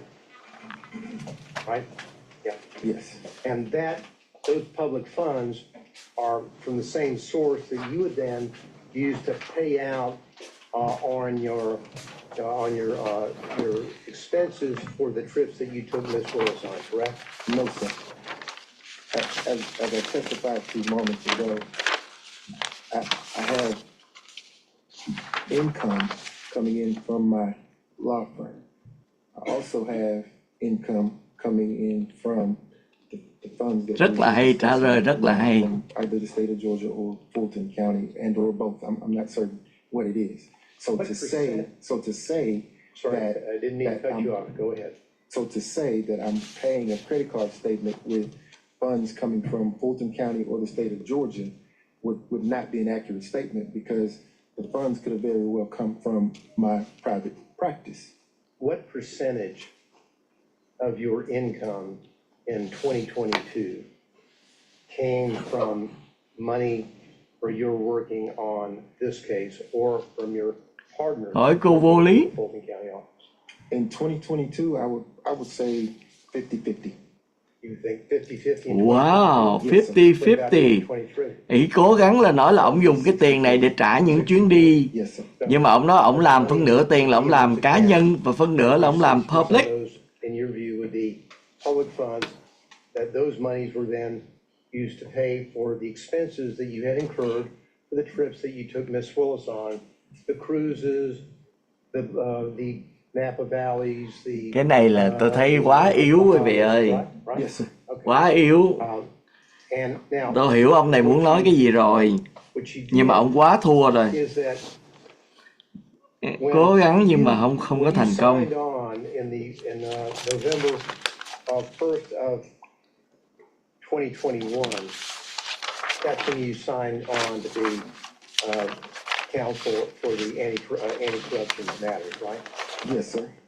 Now, as you know, in your engagement letter, it doesn't say that you're signing on in your scope of work to work on the Trump special grand jury investigation, does it? No, sir. It says that you're signing on to work on anti-corruption, the anti-corruption unit matters, correct? Yes, sir. Matters with a plural, correct?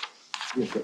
So in your contract, there is no specific reference to any specific case, isn't that right? That's correct. Okay. Now, but you didn't sign on for the duration. There was a period, you have a contract, and then it would then expire, and then you would have a new contract, correct? Yes, sir. Now, of course, the extension that you received, the first one was in November of 2021, and then you filed, there was a renewal in November the 15th of 2022, is that right? Sounds right. Oh, okay. Now, that was right after you got re-upped by Miss Willis, right after you took Miss Willis to Aruba. Isn't that right?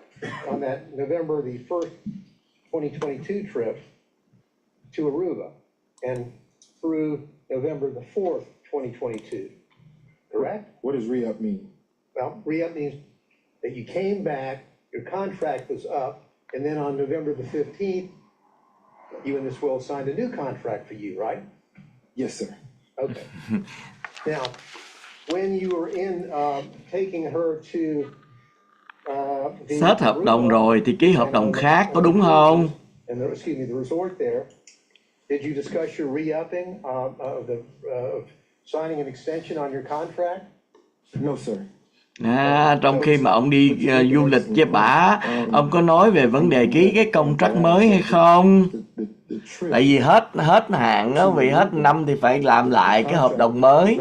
Thì bây giờ moi cái hợp đồng này ra, coi thử là cái hợp đồng này ông có nói chuyện với bả trong những chuyến đi du lịch hay không? Nó là như vậy đó. Thì ông nói không. After your first contract expired? No, sir. You did? No, sir. So, when that expired, that was it. So then you're saying that after the Aruba trip, you get re-upped with a new contract, correct? I signed a new contract, yes, sir. Đúng vậy đó chị Hồng Trần, chị trả lời đúng đó. Ông chỉ có một lần vé máy bay thôi. Extension on the cap that you were limited on the first one. Were there any modifications at all, Mr. Willis? Excuse me. I've done that again. I apologize.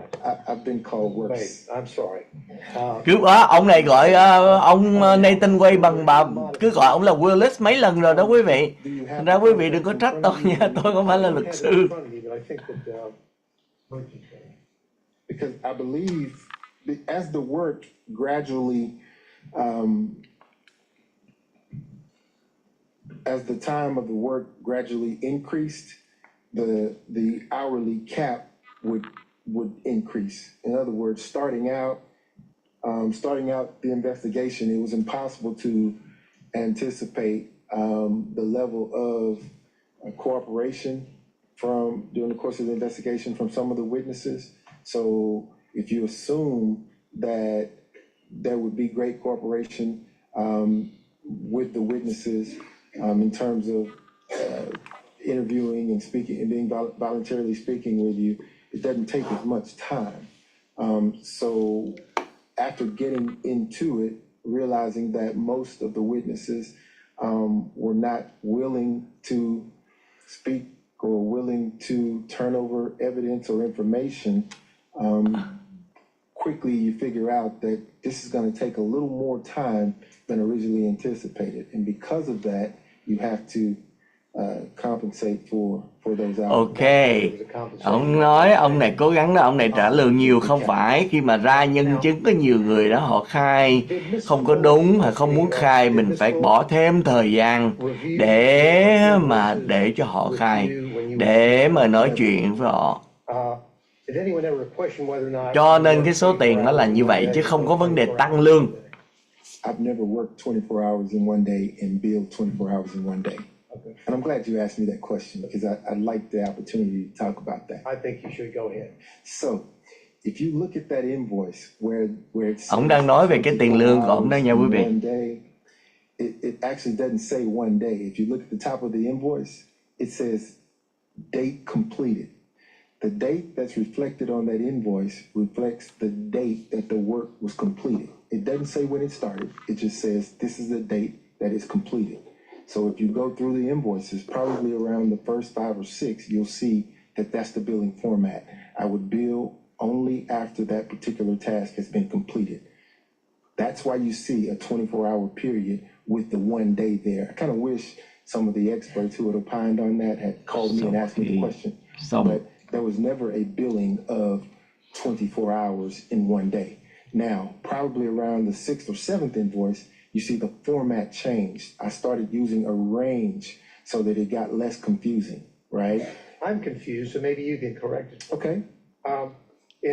Hiểu rồi. Hiểu vấn đề này rồi. You've got down a specific date. Prepared cases for pretrial. November the 5th, 2021.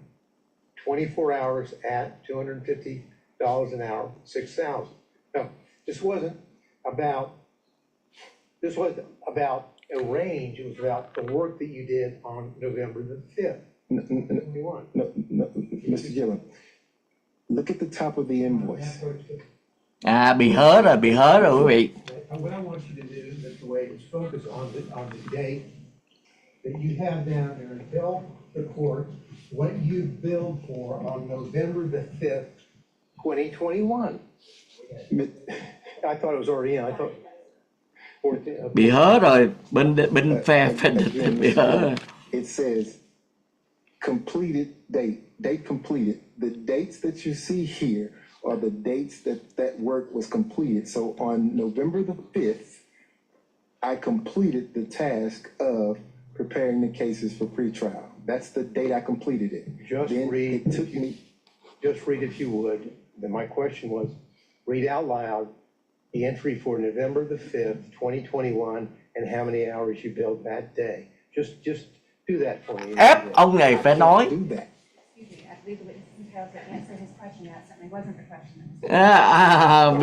Bị hố chỗ này, tôi sẽ giải thích cho quý vị nghe ở chỗ này. Just read into the record, Mr. Wade, on November the 5th, 2021, how many hours did you bill the citizens of Fulton County for on that day? Just read it out, please. I completed the task on November 5th, 2021. 24 hours was billed at $250.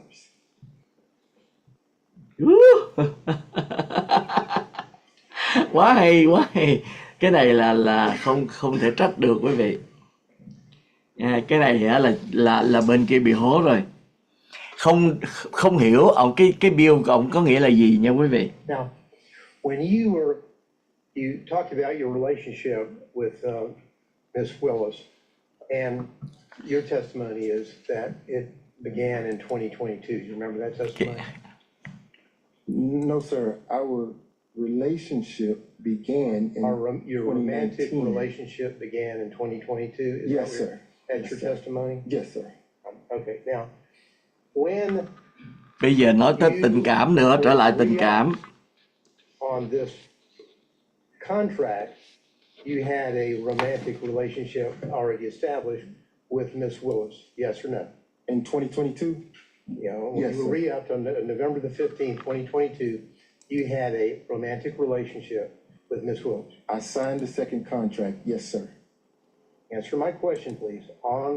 I'm not going to use the words re-up. Signed up on we re-up or whatever you want to call it, your contract on November the 15th, 2022, you had a romantic relationship already existing with Ms. Willis, yes or no? I signed the contract, the second contract, yes, sir, during the course of a romantic relationship. Yes or no, you had a romantic relationship with her at the time that you signed up the extension on November the 15th. Đúng vậy đó anh Tom Lê. 2022, yes Không or có no? chi chị The ông answer to Lê. that question is yes. Thank you. Now, this was before the special purpose grand jury released a report, isn't that correct? Correct?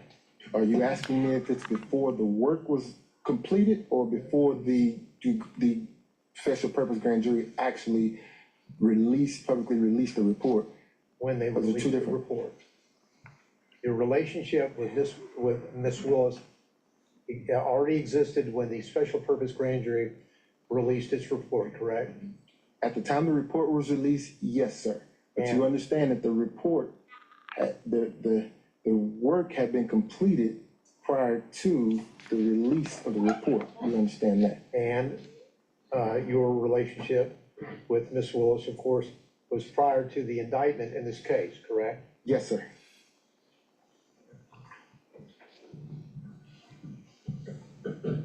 Your Honor, if I may just ask my folks over here whether there's anything I need to clean up on. That's all the questions, Your Honor, I have. Thank you. Rồi, xong. Để coi người nào kế tiếp. Rõ ràng để tôi sẽ giải thích quý vị nghe cái vấn đề mà ông luật sư giỏi này lên á, nó sẽ đưa đến cái vấn đề gì. With the understanding next time, we're going to keep going in order, skip around the order. Ông Scott McAfee này tôi thấy ổng làm việc hay đó quý vị. Rất là công minh, không binh bên nào hết. Bây giờ coi thử ai lên.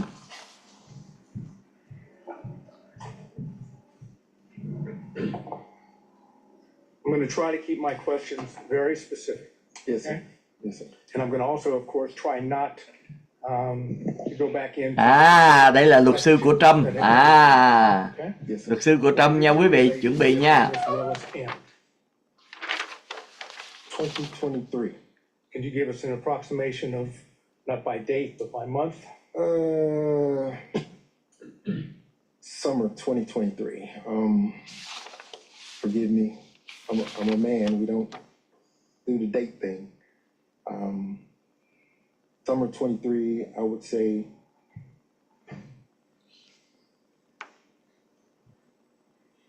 June, maybe. Okay. Using the euphemism personal relationship, did you have any personal relationship at all with Ms. Willis after the summer of 2023? có liên hệ với bà sau I'm answering your question. 2023, có liên hệ với bà Willis hay không? Ông này hỏi. The way it has been characterized in, for example, the response of the state, and I believe in your affidavit, is there's a difference between a personal relationship and a professional relationship, correct? Trời ơi. I'm not talking about a professional relationship. Quý vị đừng có nghĩ luật sư là giỏi nha quý vị. Have you had a personal relationship at all? And you know what I mean by that, after the summer of 2023. Are you asking me if I had intercourse with the district attorney? I was trying not to, but I guess if you're going to characterize it as that, the answer would be. The answer would be no. So it's been purely professional since the summer of 2023. So that's where we're having issues. Okay, you have to explain, because I don't know what the issue would be. No, I will explain to you. Thank you. Hỏi là ông có sau Summer 2023 ông vẫn còn tiếp tục liên hệ tình dục với bà hay không? Thì ông nói không, bởi vì họ có vấn đề. Asking me about specific intercourse, the answer is no. How about I change it from intercourse to romantic? No. Không có tình cảm gì hết sau Summer 2023. You made a statement, at least I believe I heard it correctly, that personal relationship, and now I'm talking about that characterized the sexual romantic relationship, was not a secret. Is that correct? Wait. If you're asking me if people knew that we were having sex, no, they didn't. I'm asking you whether the people knew that you were dating, whether you were romantically involved. You said that it was not a secret. Oh, it wasn't a secret. It was just private. My mother knew, obviously. Okay. Did anyone in the district attorney's office that has worked on this case know that you were dating or had a romantic relationship with District Attorney Willis? I don't know what they knew. Well, did you tell anyone? No. Do you have any knowledge of whether Miss Willis revealed it to anyone? I have no clue. Ông có đi nói với ai là ông có gọi là nó thẳng luôn á, vấn đề là tình dục. Ông nói ông không có nói ai hết á. Is there any particular reason why it was kept secret or private? Wasn't kept secret. It was kept private. And the purpose for that was? It's what we chose to do. Tại sao phải coi đó là bí mật? Ông nói ông giữ bí mật, tại vì đó là điều tôi muốn giữ bí mật. So, few reasons. The first one is, and I want to say this respectfully in the right way, there are some people who are in the public eye who just don't like it, don't wish to be there. I have tried to have lunch or dinner with her publicly, and I can't count the number of people that would approach the table or would accost. Ông không muốn công bố là bởi vì ông không có muốn đi ăn với bà mà người ta tới. It is not secret, it is private. We don't want the world. Không phải là gì bí mật, nó là cái vấn đề riêng tư. Chứ không có gì là bí mật cả. Đó, cho nên ông không có muốn, ông không có giữ cái gì là secret cả, đó là private, chuyện riêng. Hay nha quý vị, hay. When you went on the various trips that have been outlined by both Mr. Gillen and by Ms. Merchant, did anyone in the district attorney's office know that the two of you were traveling on personal trips together? Những người trong văn phòng ông có biết hai người đi chung không? Không. And again, that was for privacy, according to your testimony. Privacy, yes sir. Đúng, đó là vấn đề riêng tư của tôi. Đúng không quý vị? You and Ms. Willis go to the Hapeville condo prior to your relationship starting, beginning of 2022. Prior to having physical contact, prior to having intercourse, did we go to the Hapeville condo? Again, you keep going to intercourse. I'm trying not to, but fine. The answer to that, my question would be yes. Did you and Ms. Willis go to the Hapeville condo prior to what I want to say November 1st of 2021. Yes, And the purpose for going to the Hapeville condo with Miss Willis prior to 2021 would have been what? Or prior to November 1 of 2021? could have been any number of things, because at that time, That's what I'm asking, so tell me. yeah, could have been any number of things, because at that time, she had a friend living in that condo, Miss Yurdy lived in that condo. Okay. It maybe was my question was poorly worded, let me try again. Your answer is, yes, prior to November 1st of 2021, you would have gone to the Hapeville condo and been there with Miss Willis, correct? Yes, And you would have been there, as you indicated, for many reasons, right? yes. Can you give me, just list a few of the reasons? Miss Yurdy resided there, went to visit her, maybe went to talk about a document that I received. You would go to the condo I to talk needed to about a see. document that you received? Absolutely, Okay, go ahead. absolutely. Any other reasons? None come to mind. None come to mind. No, sir. And would you say that was frequent? When I say frequent, do you think? Bây giờ prior to chuyển qua là November cái 1st, thời gian nha quý vị. 2021, Hồi nãy giờ á, đi lung tung hết rồi, bây giờ đến thời gian. No, sir. So it'd be less than 10 times. Yes, sir. So if phone records were to reflect that you were making phone calls from the same location as the condo before November 1st of 2021, and it was on multiple occasions, the phone records would be wrong? If phone records reflected that, yes, sir. They'd be wrong. They'd be wrong. Okay. Where did you live during that time period? Same place I live now. Which is not in Hapeville, correct? It is not in Hapeville. It is north of Atlanta, the city of Atlanta, correct? It is. Okay. And any other reasons why you would be in the Hapeville area on multiple occasions prior to November 1st of 2021? Let's see. The Porsche experience is there. I'm sorry? The Porsche experience is there. Okay, so that would have been one. Any other reasons? Yes, sir. The airport is there. Airport in Hapeville. Yes, sir. Delta Airlines is Okay.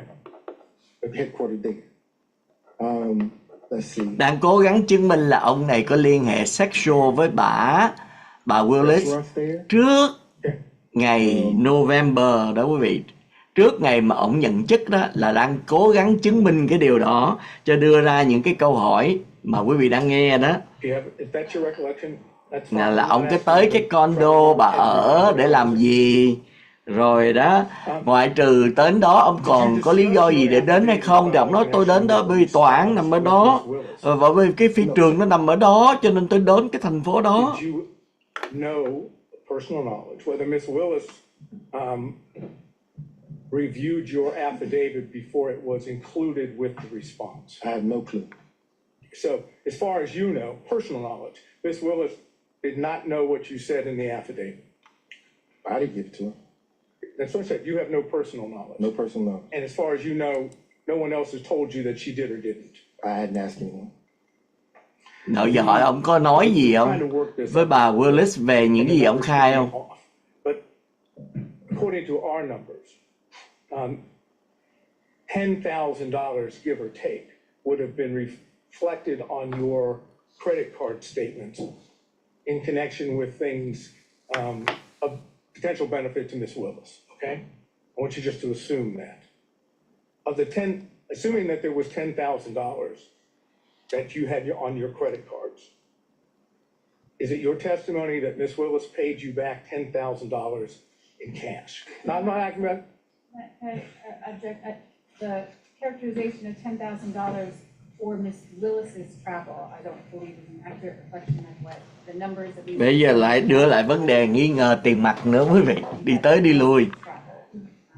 Đó. Ông kia đã hỏi rồi, bây giờ ông luật sư của Trump cũng lên hỏi lại vậy thôi. But all I'm trying to understand, I'll rephrase because I don't want to get bogged down on specific numbers. You would have received thousands of dollars in cash from Miss Willis, correct? Giờ trở lại vấn đề tiền mặt nữa. And the thousands of dollars in cash from Miss Willis, do you know, not asking you whether she took it out of her pocketbook or she took it out of a suitcase. I'm saying, do you know the source of the cash? Just that, out of her pocketbook. Yes, sir. You don't know where she obtaining the cash? I didn't ask her. And the whole time that she was paying you in cash, you never said, hey, why do you have this amount of cash? Why would, Mr. Sadal, in my practice, people come into my law firm all the time with cash. I never question where they got it. Yeah, but we're talking not about people that come into your law firm. We're talking about the district attorney of Fulton County, who I'm assuming receives a paycheck. She doesn't get paid in cash. So just like you assumed, I assumed she got it from her paycheck. I don't know. Okay, but of course, it's already been, and I'm not gonna go back into it. You've not seen any records indicating withdrawals of cash from. Hỏi y chang với ông kia thôi, không khác gì hết. I didn't No, ask, sir. all I said is you haven't, right? No, sir. Okay, now, can you explain why you filed for divorce one day after you were hired by Ms. Willis? You filed on November 2nd, 2021. You're hired on November 1st of 2021. Why the day after? You mean one day before? So You filed for divorce one day Giờ nói về vấn đề ly dị. you were hired, right? Sau khi một ngày sau khi ông ly dị, tại I'll sao? answer your question. Okay, please. So in 2015, when my wife had the affair, we had a conversation that we would divorce right then.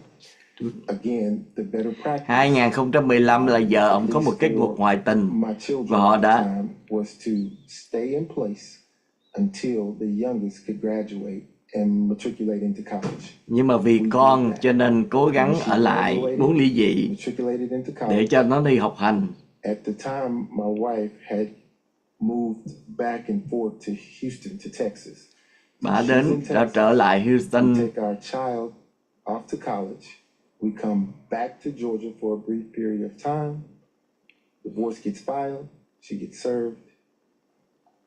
There we go. Now, the reason that date was selected, Yes, sir. That's what I asked. the specific reason that specific date was selected was because she was only in town for a brief. Your Honor, this is attorney-client privilege. Why he decided to file this? And why do you have the right to object on his behalf for attorney-client privilege? Because Well, I'll make a formal. All right, there we go. And I believe that he's already attempted to answer this question and there was no privilege raised. So he's given a partial answer and now he's about to finish that. So first of all, I don't think it's covered by attorney-client privilege and I'll deal with that if you want me to. But otherwise, he's already answered part of it. So he doesn't get to say, now I'm gonna stop. So, well, it was a long preface, but I don't think it ever actually got to what might have been at issue there. So if you can lay the foundation, we'll deal with the objection. okay. Take a step back. Okay. You realize bị that phản đối. attorney-client privilege is the privilege of the client, correct? Yes, sir. And you, in connection with your representation, at least it's been proffered to the court by Mr. Bradley, that it's up to you to decide whether you want to raise the privilege, right? Yes, sir. It's not up to Mr. Bradley. Yes, sir. So you have the power in order to get to the truth of the matter. Đưa lại với ông Bradley, đưa lại vấn đề ông hồi sáng đó. I believe that's an appropriate question. Ông không khai. Bây giờ trách là ông này không khai. Ông Bradley là người làm việc chung, đó là partner đó. Figure out whether it covers the question you were trying to get to. And if I may finish, and your position is you have no intention of waiving your attorney-client privilege, correct? That's correct. All right, so now, can you answer the question why you waited until November 2nd, the day after you were hired by Ms. Willis to file for divorce? I can. Okay. So, again, Joycelyn had relocated to Texas, and she had been in Texas for months. She was only here for a brief period of time to drive my daughter's car back with her. And when she came here to do that, I was able to then get her served. Okay, so your answer as to why you waited until the day after you were hired by Ms. Willis, which would be November 1st, 2021, to file the complaint for the divorce on November 2nd, 2021, your testimony under oath is because your She was here. wife was here, but had not been here in October, had not been here in September, had not been here in August of 2021. She had been in Texas taking care of her ailing mother So and your an testimony- aging father. So the first opportunity that I had after speaking with my lawyers to take care of that was the date it was filed and served because she happened to be here. It had nothing to do with, that was purely coincidental, that contract. I understand it's purely coincidence, your testimony. Yes, My sir, specific- and understand that this was by agreement between she and I, she being my wife and I, that we would divorce when the children matriculated out, and that there would actually have been an agreement attached to the filing. It became apparent that the agreement wasn't going to happen, and things got a little contentious, so that's when the privilege would kick in, and I was forced to do it when I did it. So, if I understood correctly, again, you tell me if I'm wrong. Is it your testimony that your wife was not in Atlanta, Georgia, or the metro area throughout October of 2021? No. That's not your testimony? In October of 2021, she was back and forth between here and Texas. So she was, at least on some occasions, in the Atlanta area. But that was during the time when we were working through the consent agreement that fell through. Pretty far afield on relevance. The answer to the question. Bà đến lui tới lui á là nói tại sao bà tới lui lại Atlanta nhiều lần mà ông không đưa ra, thì ông nói là tại vì tôi đang làm việc, tôi đang làm với luật sư để mà soạn thảo cái bản divorce, cái giấy divorce. Collateral issue altogether. No, I'm just saying if. I didn't say we will, but we'll. Okay. Lý luận rất là yếu quý vị, lý luận của họ rất là yếu. You said that you were aware of the contracts that. Bởi vì không có lý luận cho nên nó phải yếu thôi. The Fulton County District Attorney's Office, correct? Yes, sir. And how did you become aware of those? Just through conversation, they With told who? me. Conversation with who? Mr. Bradley and Mr. Campbell. So you were discussing matters with Mr. Bradley which were not related to attorney-client privilege, correct? Related to the contract, yes. Okay, but you were having conversations that would not, even though, if I understood correctly, Mr. Bradley was your attorney at the time, correct? At what time? At the time that Mr. Bradley received his contract from Fulton County, which would have been beginning of January or in January of 2021, right? Những câu hỏi này nghe nó Is that the date of his contract? Pretty close. I don't know what the date of his contract. lại đưa về cái vấn đề là ông luật sư Bradley làm việc với ông đó, là ông nói chuyện với ông này không phải với tư cách là thân chủ và luật sư. It's been represented to the court that you had an attorney-client relationship with Mr. Bradley from 2015 forward, Yes, sir. correct? Yes, sir, that is correct. When Mr. Bradley received his contract with Fulton County, that was in 2021, correct? I don't know. We can prove that through other evidence. But at the time that Mr. Bradley was doing work for Fulton County, if I understand, you still had an attorney-client privilege, at least you're claiming one, with Mr. Bradley, correct? Yes. So when you talk to Mr. Bradley about matters with his contract in Fulton County, those were not covered by your attorney-client privilege, correct? They were not. Okay, and that meant that not all communications with Mr. Bradley were covered by attorney-client privilege, correct? Well, those certainly weren't. Well, but my question was, not all communications with Mr. Bradley were covered by, at least as you've been represented to the court, by the attorney-client privilege, correct? Those communications were not. So there were communications outside of the attorney-client privilege, correct? Có là những gì ông này làm với ông Bradley á, là có những cái lúc thì nó là giữa bí mật giữa luật sư và thân chủ, và có những lúc là không. Thì tôi không hiểu ông nói cái này để mà dẫn đến vấn đề gì. Thì tôi thấy ông Scott McAfee có vẻ buồn ngủ á. Let's finish this up. Did you call it, Ông Scott McAfee nói thôi để hết đi, nói lại lẹ cho xong cho rồi. Number 4, and Mr. Gillen went over with you your responses to certain interrogatories on May the 30th, 2023. Remember that? Yes, sir. Not going back into those, the words in the interrogatories are already in evidence, so we're not going to do that. But the ones that we've gone into, there were 2 of them. And your answer to both of those was none, correct? Yes, sir. Okay. Now, on January 25th of 2024, Yes, sir. you again were in a position that you answered those same interrogatories, the 2 that we're talking about. I can get specific if we need to, but as long as we understand we're talking about the same 2, Yes, right? sir. Yes, sir. Okay. And they are in Defense Exhibit number 6, and they are interrogatories number 4 and number 5. Okay. Go ahead. Ngày mai anh Lê chờ, ngày mai thì phiên tòa sẽ chấm dứt. So it's a defense Ông sắp hết rồi exhibit. quý vị, sắp hết rồi. I don't.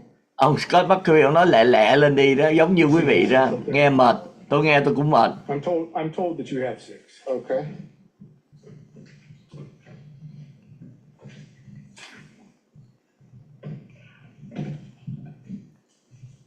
Quý vị nhớ đừng quên bấm like nha, quý vị nào mới vào á, bấm like Here we are. Okay. dùm cho tôi và thích thì subscribe luôn ha. In Defense Exhibit number 6, and we're talking about interrogatories of January 25, 2024. Yes, sir. January That as 25. to interrogatory number 4, that's the same interrogatory, same words that were in the interrogatory that Mr. Gillen went over, which was dated May 30th of 2023, correct? Yes, sir.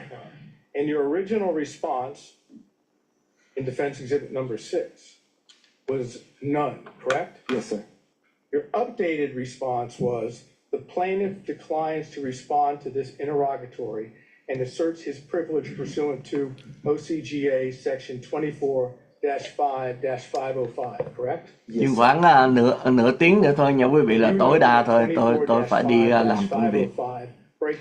Bởi vì chúng ta sẽ kết luận để thử có ai là nhân chứng kế tiếp. Which is why I was specific. I said I asserted the privacy privilege. Well, that's what I'm asking you. In your updated response, there's no reference to privacy, correct? Yes, there is in the code section 24-5-505. Okay, but it also reference to privacy. Just go with me, okay? That code section says, does it not? No party or witness shall be required to testify as to any matter which may incriminate or tend to incriminate such party or witness, or which shall tend to bring infamy, disgrace, or public contempt upon such party or witness. You'd agree with that, right? I'm not reading it. I'm sorry? I'm not reading it. I don't have it in front of me. If I may. Random Rick lần đầu tiên tôi thấy anh chat đó nha. Judicial notice, that is what the rule says, if you want to ask him any follow-up questions. Okay, thank you. Quý vị thật sự buồn ngủ thật đó quý vị. You are not claiming that your answer to number 4, interrogatory number 4, on January 25th, 2024, incriminates you, that is, as in Fifth Amendment privilege, right? That's correct. You're claiming the second part, that it would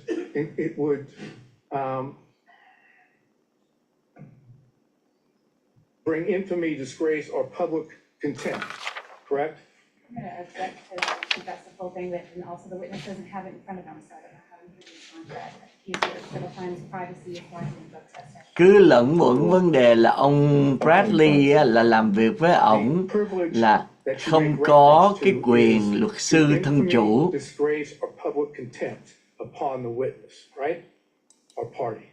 Nhưng mà bởi vì ông Bradley sáng nay á kêu ông ra làm nhân chứng mà ổng nói là ổng với lại ông Nathan Way đã từ 2015 ổng đã từng là luật sư của ông Nathan Way rồi, cho nên ông không thể khai gì hết, đó là luật sư. Bây giờ lại đem cái vấn đề này ra, trong khi đó ông Bradley đã đi xuống rồi, đã không khai gì hết, ổng lên có vài phút thôi quý vị. Và đây là một cái bể của bên luật sư của Trump là như vậy đó, đưa nhân chứng lên mà nhân chứng không khai. I then started to understand the bigger picture, which was that all the attorneys in the election interference case were colluding with Joycelyn's divorce lawyer. And because of that, I said, privacy. I don't want my divorce proceeding to bleed into this criminal proceeding.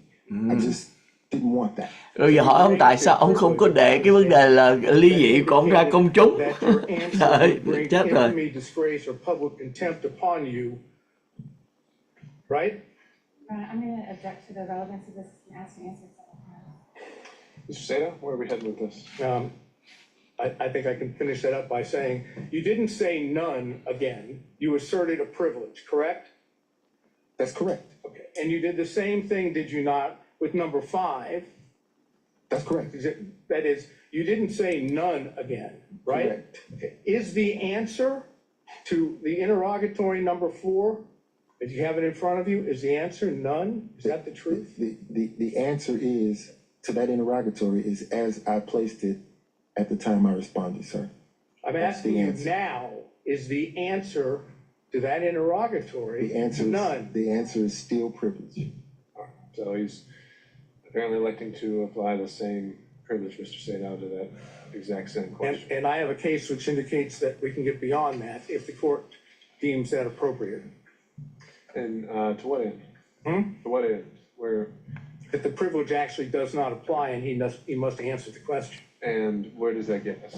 Even if he answers the question, hasn't he already kind of said everything he has to say about the nature of the relationship, how long it lasted, when it ended? No, I think it would prove, I think if he is forced or compelled to answer the question, he will either answer it falsely by saying none, or he answers it truthfully by saying yes, and then telling us what it is. That's what I believe. That's why I'm asking. But the interrogatory you're referring to, though, the question contained there, Two interrogatories, yes, sir. it's the entertaining one, it's whether there were other relationships, right? With a specific language that's in the interrogatories. Sure. Haven't we already covered that in all the other questions that we? Đó, lặp lại đó. Ông Scott McAfee, ông nói trời ơi sao mà cứ lặp lại hoài vậy? If I could require or compel an answer from him as to whether his answer would still be none, then we would know whether or not he was telling the truth now. If the answer is no, then obviously there was a time in the past where he was not. It simply requires him to now answer under oath what he refused to answer and claimed. Chứng minh ông này nói láo để coi Scott McAfee nói gì nha. And that you can pierce that privilege because it's a material fact in connection with this case. Again, it's a call that Your Honor makes. I have the case law that says you can do that, but it's your discretion. Ms. Cross? Your Honor. Giải tán ông này quý vị. He's been asked and answered very personal questions. We covered it. Hỏi những cái chuyện cá nhân bà luật sư của ông bà Willis. So as I see it, the only relevance these interrogatories have to this case really whatsoever would be as either prior inconsistent or consistent statements. And to that end, I think the question has been put to him again and again and again. He's answered how he believes he felt his answer should be and why he answered a certain way. And as it goes to credibility, I think at this point we're arguing weight, and I don't really see the value in pushing this issue. Ông bị chê rồi. Ông luật sư này tôi không thấy ông có cái lý do gì đó để mà đưa ra đây là một cái biện luận được để mà ông Nathan nó láo, cố gắng nói là ông Nathan nó láo đó quý vị. Nhưng mà ông Scott McAfee nói tôi không thấy những gì ông trả lời là ông nói láo, ông đã giải thích rất là rõ ràng. This is a 2013 case, and then they footnote to footnote 3. And footnote 3 says there are times when the materiality of the evidence outweighs the testimonial privilege. And it goes and explains what that is. That's what I'm bringing. And I see what you're saying, that we could say that you need to answer the question regardless of the privilege you asserted. At this point, though, I think we've covered that ground and we're ready to move on. Okay. Based on that. Cái vụ mà ông Bradley đó đã xong rồi. Ông Bradley, ông nói là bây giờ tôi là luật sư thân chủ, tôi không khai gì hết. Bây giờ ép ông này là nói là ông với ông kia không có một lúc là không là luật sư thân chủ. Ms. Cromwell. All right, Ms. Cross. Về tới phiên bên bà Mr. Wade. bên ông quay lên. Bên bà Willis, đây là luật sư của bà Willis. I believe I have them all. All right. So you were asked, Mr. Wade, about a couple of the invoice items.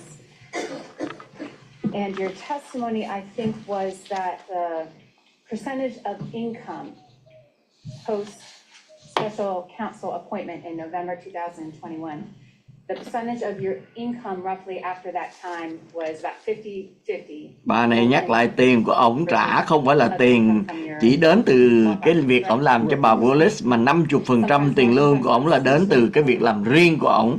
Cho nên ổng dư sức để mà trả cái số tiền này mà không cần phải dùng cái tiền lương của ông ta để mà trả. So let's say the close of the special purpose grand jury, and it was dissolved in January 2023. You estimate for us the percentage of your time that was spent on Fulton County work versus other work. Oh gosh. Hỏi thời gian ông đã làm là bao lâu? Trong cái thời gian mà ông lãnh lương là ông ông dùng bao nhiêu thời gian? Here in this building, working on this case. Right. It was, as I understood your testimony, it was an intense period in terms of hours while that special purpose grand jury was meeting, correct? Yes, ma'am. Thời gian rất là dài. Who was head or manager of the election integrity case during that time for the district attorney's office? I was. You were coordinating the efforts? Yes, ma'am. And those efforts included not just the proceedings that were happening in this building, correct? That's correct.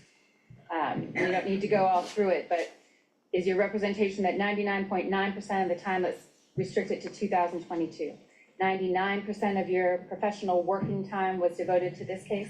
Yes, ma'am. And the remainder, whatever it was to some of your other cases that were ongoing? Yes, ma'am. All right.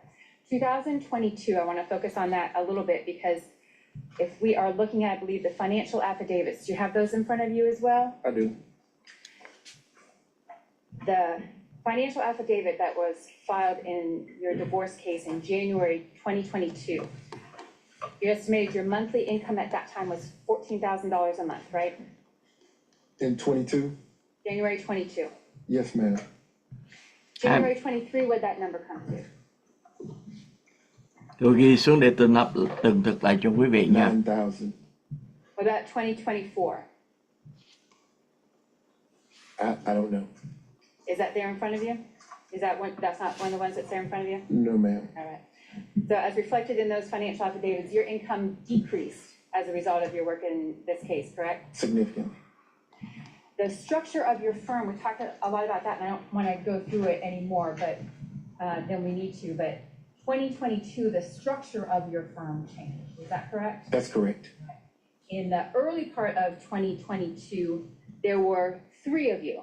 You and Mr. Campbell and Mr. Bradley, you split expenses. Is that right? That's correct. And you profit shared among yourselves, correct? Correct. Right. After Mr. Bradley left the firm, then there were just two of you, correct?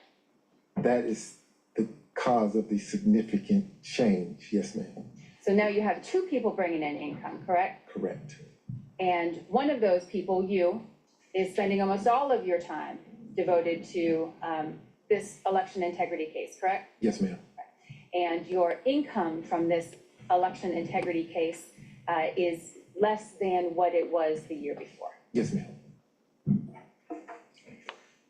We talked about the monthly caps, or we didn't talk about it. There was talk about the monthly cap that was included in your contracts, indicating there was a certain threshold that you could reach, number of hours a month, and over that amount you were not going to be compensated, correct? That's correct. All right. Bà đang chứng minh quý vị là khi mà bà qua làm, ông Nathan Nguoi qua làm cho bà Willis á, thì cái tiền mà làm riêng cho ổng đó, ổng làm company của ổng nó giảm xuống một cách thê thảm. Thành ra cái tiền ở bên kia nó bù lại cái tiền ổng làm bên đây. Yes, ma'am. That there in front of you? I have it. Invoice number 9, Mr. Wade, indicates that you performed hours of work that you were not compensated for because your cap had been reached. Yes, ma'am. I want you to take up, and what did you do in those circumstances? When the hours that you worked per month were more than the cap that was in your contract that you were permitted to be paid for? I was forced to lose that time. I didn't Ok do thưa quý vị, chương trình chúng ta đến đây coi như là đã chấm dứt đi, và để tôi thông báo, bởi vì không có gì quan trọng để mà nghe nữa đâu quý vị. Bây giờ tôi xin thông báo cho quý vị mới vào thì nó như thế này. Mở đầu là một nhân chứng là ông Bradley, mà ông Scott McAfee cho rằng đây là một nhân chứng quan trọng. Nhưng mà không ngờ ông chỉ lên, ông nói rằng, tức là phe bên của phe ông Trump đó, tôi nói phe ông Trump và bà Willis nha quý vị. Thì phe của ông Trump đưa nhân chứng là ông Bradley từng là người làm việc với ông Nathan Wade mười mấy năm trời. Đây là một ngôi sao. Chính ông Scott McAfee đây là người sẽ làm chứng để mà cho thấy rằng bà Fani Willis là làm đúng hay làm sai. Thì khi ông này ông lên làm nhân chứng, ông nói tôi không được nói gì hết. Cho nên nếu quý vị biết là mấy phút sau thì ông phải đi xuống. Không đầy, tôi nhớ không đầy 10 phút, 5 phút gì đó là ông phải đi xuống. Thì cái người thứ hai lên. Người thứ hai này là một người đã từng làm việc với là một cái nhân viên văn phòng thôi nha quý vị, chứ không phải là một người mà làm cái với chức vụ vì cao, không phải là luật sư. Thì đà này bà lên, bà mới khai rằng là bà Fani Willis đã nói với bà là hai người này đã có chuyện tình cảm trước khi mà ông Nathan Wade làm việc với bà Willis. Mục đích là nói là cái chuyện tình cảm này không phải như ông Nathan Wade đã khai là xảy ra sau khi ông làm việc. Thì bà này lên làm nhân chứng như vậy. Nhưng mà bà này bị một cái lỗi là bà đã từng bị bà Fani Willis khiển trách, đem vô văn phòng và phải từ chức. Và vấn đề từ chức này thì không biết, nếu không từ chức thì sẽ bị đuổi hay không, chúng ta không biết chuyện đó. Và những gì bà nói ở đây á, có thể bị cho rằng là nghe bà nói như vậy, đúng không? Bà không biết bà này có thành thật hay không. Nhưng mà khi mà bà trả lời, bà rất là suy nghĩ. Bà hỏi cái gì vậy? Nếu quý vị coi lại cái chương trình, quý vị sẽ thấy là bà cứ lặp lại có hỏi cái gì, dù câu hỏi nó rất là rõ ràng. Và bà hỏi bà là bà có nghi ngờ gì không, thì bà không nghi ngờ gì là hai người này có tình cảm với nhau. Thì đó là một cái vấn đề mà họ muốn chứng minh là ông Nathan Wade nói láo về cái vấn đề tình cảm. Rồi thưa quý vị, thì sau khi mà bà nhân chứng có tên là Viet thì lên, xong rồi đó, thì người kế tiếp là ông Nathan Wade. Ông Nathan Wade lên. Thì có nhiều vấn đề để quý vị cần phải biết ở đây. Khi mà ông lên ông nói đó, thì một lần nữa nha, vẫn muốn chứng minh ở chỗ này là ông Nathan Wade đã có tình cảm trước khi ông làm công việc. Thì ông nói, ông Nathan Wade ông nói 2019 ông gặp bà này có, nhưng mà lúc đó, trong thời gian đó là bởi vì ở một cái conference, và trong nguyên một cái năm đó ông chỉ nói điện thoại 2 lần. 2020 nói chuyện nhiều hơn, năm 2021 nói chuyện nhiều hơn là bởi vì bà đang cố gắng giải quyết về cái vấn đề gọi là của bầu cử của ông Trump. Cho nên lúc đó họ cố vấn ông, nhưng mà ông cố vấn cho bà, nhưng mà lúc đó chỉ nói chuyện chừng khoảng vài giây xong rồi cấp, không có nói gì thêm nữa. Rồi thì bước qua vấn đề đó thì họ đưa đến vấn đề tiền bạc. Vấn đề tiền bạc cho hỏi dài dòng lôi thôi là bà trả tiền cho ông, ông có khai thuế hay không? Ông nói không. Tôi không có. Ông trả tiền cho bà, ông có khai thuế hay không? Không. Ông trả tiền cho bà có trả tiền lại cho ông không? Có. Trả bằng tiền mặt. Ông có bằng chứng gì mà ông đi với bà để mà đến đó để mà nhận lãnh tiền mặt, hay là bà có cái deposit slip gì, ông có deposit đó vô tiền vô đó nhà băng không? Thì ông nói cái tiền đó tôi xài, tôi có deposit cho nhà băng, nhưng mà không thể biết được bởi vì tiền tôi làm ở cái công ty của tôi nhiều khi người ta trả tiền mặt, cho nên cái tiền của bà trả cho tôi và cái tiền mặt mà người ta trả cho tôi deposit vô chung. Tôi không có lãnh tiền mặt ở Fulton County, nhưng tôi lãnh tiền mặt với những thân chủ của tôi khi tôi còn làm việc trong cái văn phòng với thân chủ riêng của tôi. Đó quý vị. Rồi thì cái vấn đề mà khi mà ông hợp tác với ông Bradley với một người nữa đó quý vị, thì có những cái trường hợp họ làm chung với nhau, nhưng mà có những trường hợp họ làm riêng với nhau, nhưng họ chia sẻ những cái tiền điện, tiền nước, tiền văn phòng với nhau. Đó. Cho nên có những trường hợp thân chủ của ông trả bằng tiền mặt thì ông deposit chung vô như vậy. Cho nên trong cái nhà băng của ông có cái phần là check và cái phần là cash. Cái phần cash đó là trong đó có số tiền nó lẫn lộn. Đó. Rồi đó, họ cố gắng gọi là nói rằng đó là trả tiền mặt như vậy á là quá nhiều. Cố gắng nói cho ông Scott McAfee ông nghi ngờ chuyện này không thể xảy ra bởi tiền mặt là quá nhiều. Thì ông nói rằng á, tiền mặt của tôi để đó ở đó và tôi cho con tôi bằng tiền mặt và tôi có bỏ trong ngân hàng, nhưng mà không thể kiếm ra được. Đó. Rồi á, hỏi ông là bây giờ bộ ông đi đâu ông cũng đem tiền mặt theo hay sao?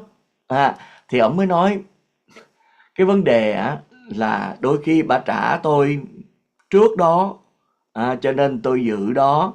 Rồi đôi khi gặp nhau thì bà trả cho tôi, nhưng là ông nói rằng bà là một người rất là tôn trọng vấn đề độc lập. Khi tôi không bao giờ kêu bà trả tiền lại những cái số tiền đó, nhưng bà tự động bà trả lại thôi. Chứ tôi không có đòi hỏi bà phải trả lại đâu. Ý ông nói như vậy là sao? Vì số tiền ông xì xài đó, ông đâu có cần bà phải trả lại, và đó cũng không phải là cái gì cả. Ông là người đàn ông. Rồi tiếp tục là họ lại nói rằng đó, đưa ra cái bằng chứng là ông không có kinh nghiệm. Ông là người như thế nào thì ông McAfee ông stop đi. Ông nói không có liên gì hết. Lúc đó là giải tán đâu quý vị. Rồi đó là một luật sư đầu tiên, đó là bà Merchant. Sau đó luật sư của ông Trump cũng lên nữa. Thì ông luật sư của ông Trump lặp lại những câu hỏi y chang như trước đây. Đó quý vị, lặp lại câu hỏi là bây giờ đó là ông có xác nhận là ông đã không còn tình cảm với bà sau năm 2023 và mùa hè hay không? Ông nói đúng rồi, tôi không còn có liên hệ tình dục với bà nữa.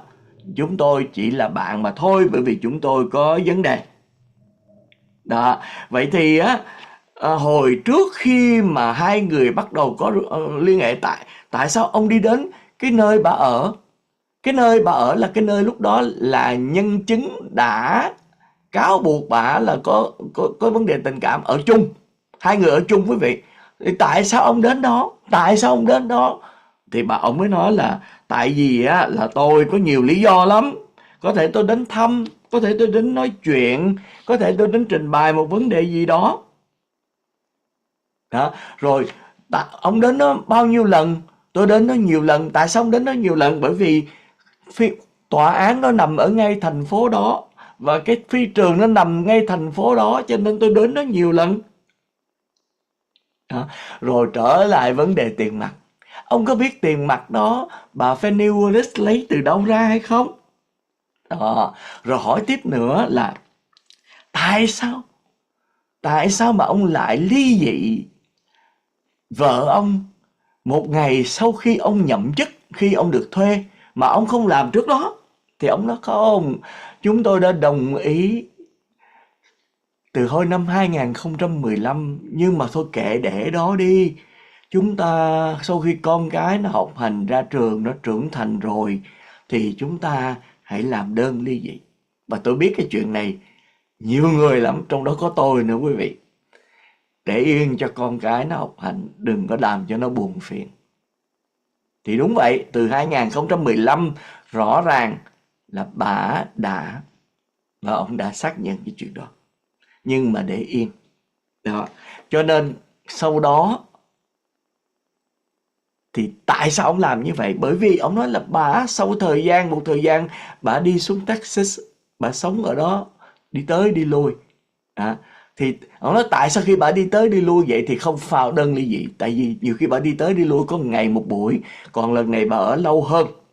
Cho nên tôi ngồi xuống tôi nói chuyện với bà và đã đồng ý với tôi về vấn đề đó.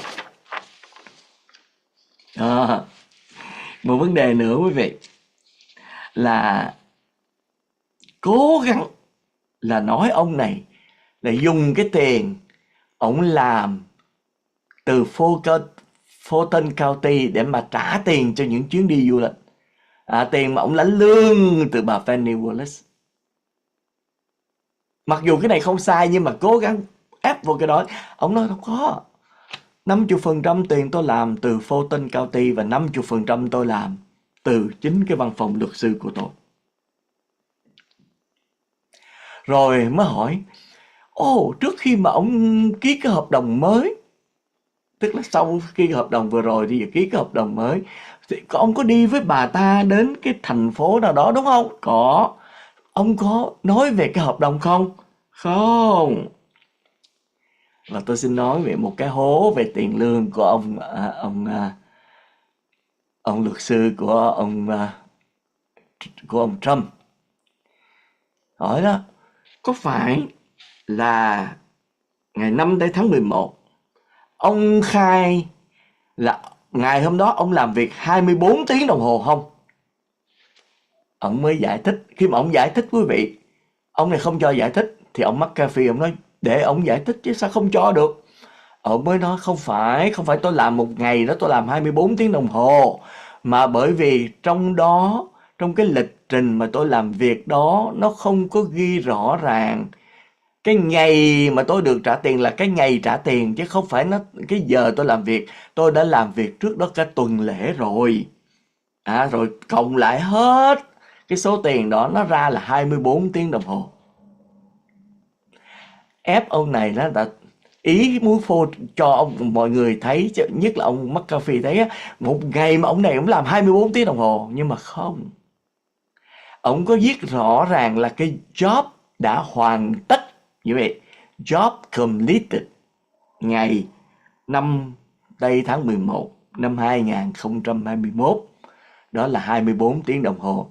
Nhưng ông đã làm trong cả tuần lễ như vậy. Đó là cái hố rất là nặng. Bây giờ để tiếp nha quý vị, tôi có ghi xuống đây. Phải sắp hết rồi quý vị, không còn. Hình như là đây.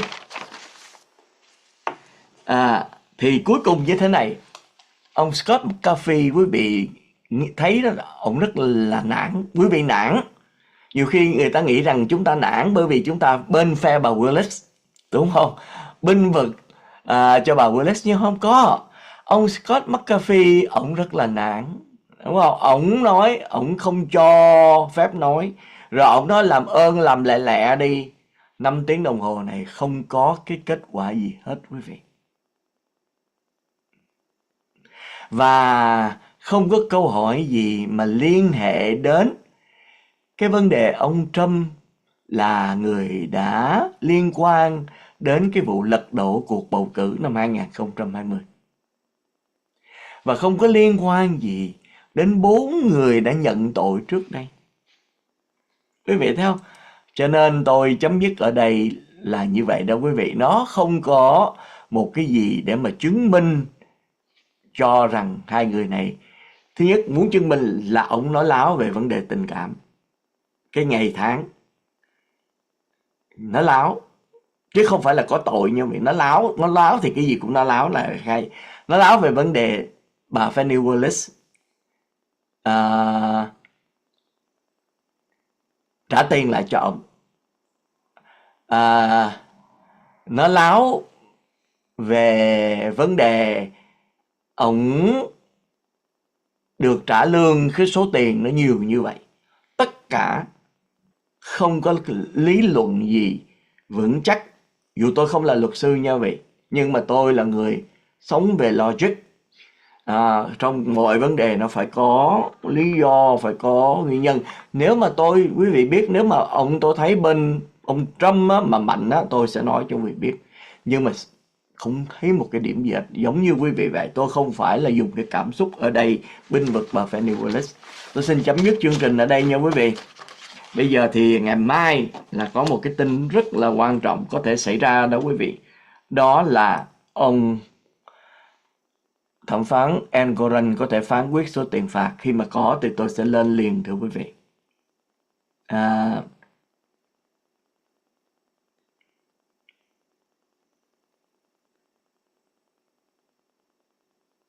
Wow, một cái phần mới nữa đây quý vị. Tôi xin nói cái điều này nha. Khi mà tôi đang nói chuyện như vậy đó, thì bà luật sư của ông này tên hỏi ông có cái vấn đề tình cảm gì trước khi mà ông gặp bà Fani Willis không, từ năm 2020 đến năm 2021 đó quý vị. Thì ông trả lời một câu, quý vị nghe nha. Thời gian đó tôi bị bệnh ung thư, cho nên tôi không có người yêu, không có hẹn hò yêu đương. Tôi lúc nào cũng nghĩ về cái sức khỏe của tôi. 2019 gặp 2020, 2021, lúc đó là bị bệnh cancer. Cho nên vấn đề tình cảm không có xảy ra. Và điều này rất là dễ hiểu đúng không quý vị? Bây giờ có bằng chứng gì ông không có bệnh này hay không, thì đương nhiên khi mà ông nói như vậy là chắc chắn là có, đúng không quý vị? Cảm ơn quý vị rất nhiều nha. Bây giờ chúng ta xin hẹn gặp lại quý vị trong chương trình ngày mai. Hôm nay tôi đã làm tròn hết bổn phận từ hồi 8 giờ sáng tới bây giờ. Cảm ơn quý vị rất nhiều. Nhớ đừng quên bấm like. Nếu mà bấm được 3-4 cái like thì cũng cố gắng nha quý vị. Nhưng mà mỗi người chỉ được một cái like thôi. Đó là luật, không có gian lận được. Nhớ bấm like, và nếu thích chương trình thì subscribe với Người Việt Channel. Cảm ơn quý vị, và tôi xin hẹn gặp lại vào ngày mai, chiều mai hay tối mai. Xin chào tạm biệt. Xin lỗi quý vị. Có thể là bất cứ lúc nào, bởi vì không biết lúc nào thì ông Engoron sẽ tuyên bố cái vấn đề xử phạt ông Trump, đúng không? Cho nên tôi sẽ lên bất cứ lúc nào. Ngoài trừ không có cái tin đó thì tôi lên ban đêm. Cảm ơn quý vị nha. Xin chào tạm biệt. Chúc quý vị ngủ ngon hay có một ngày thật là vui.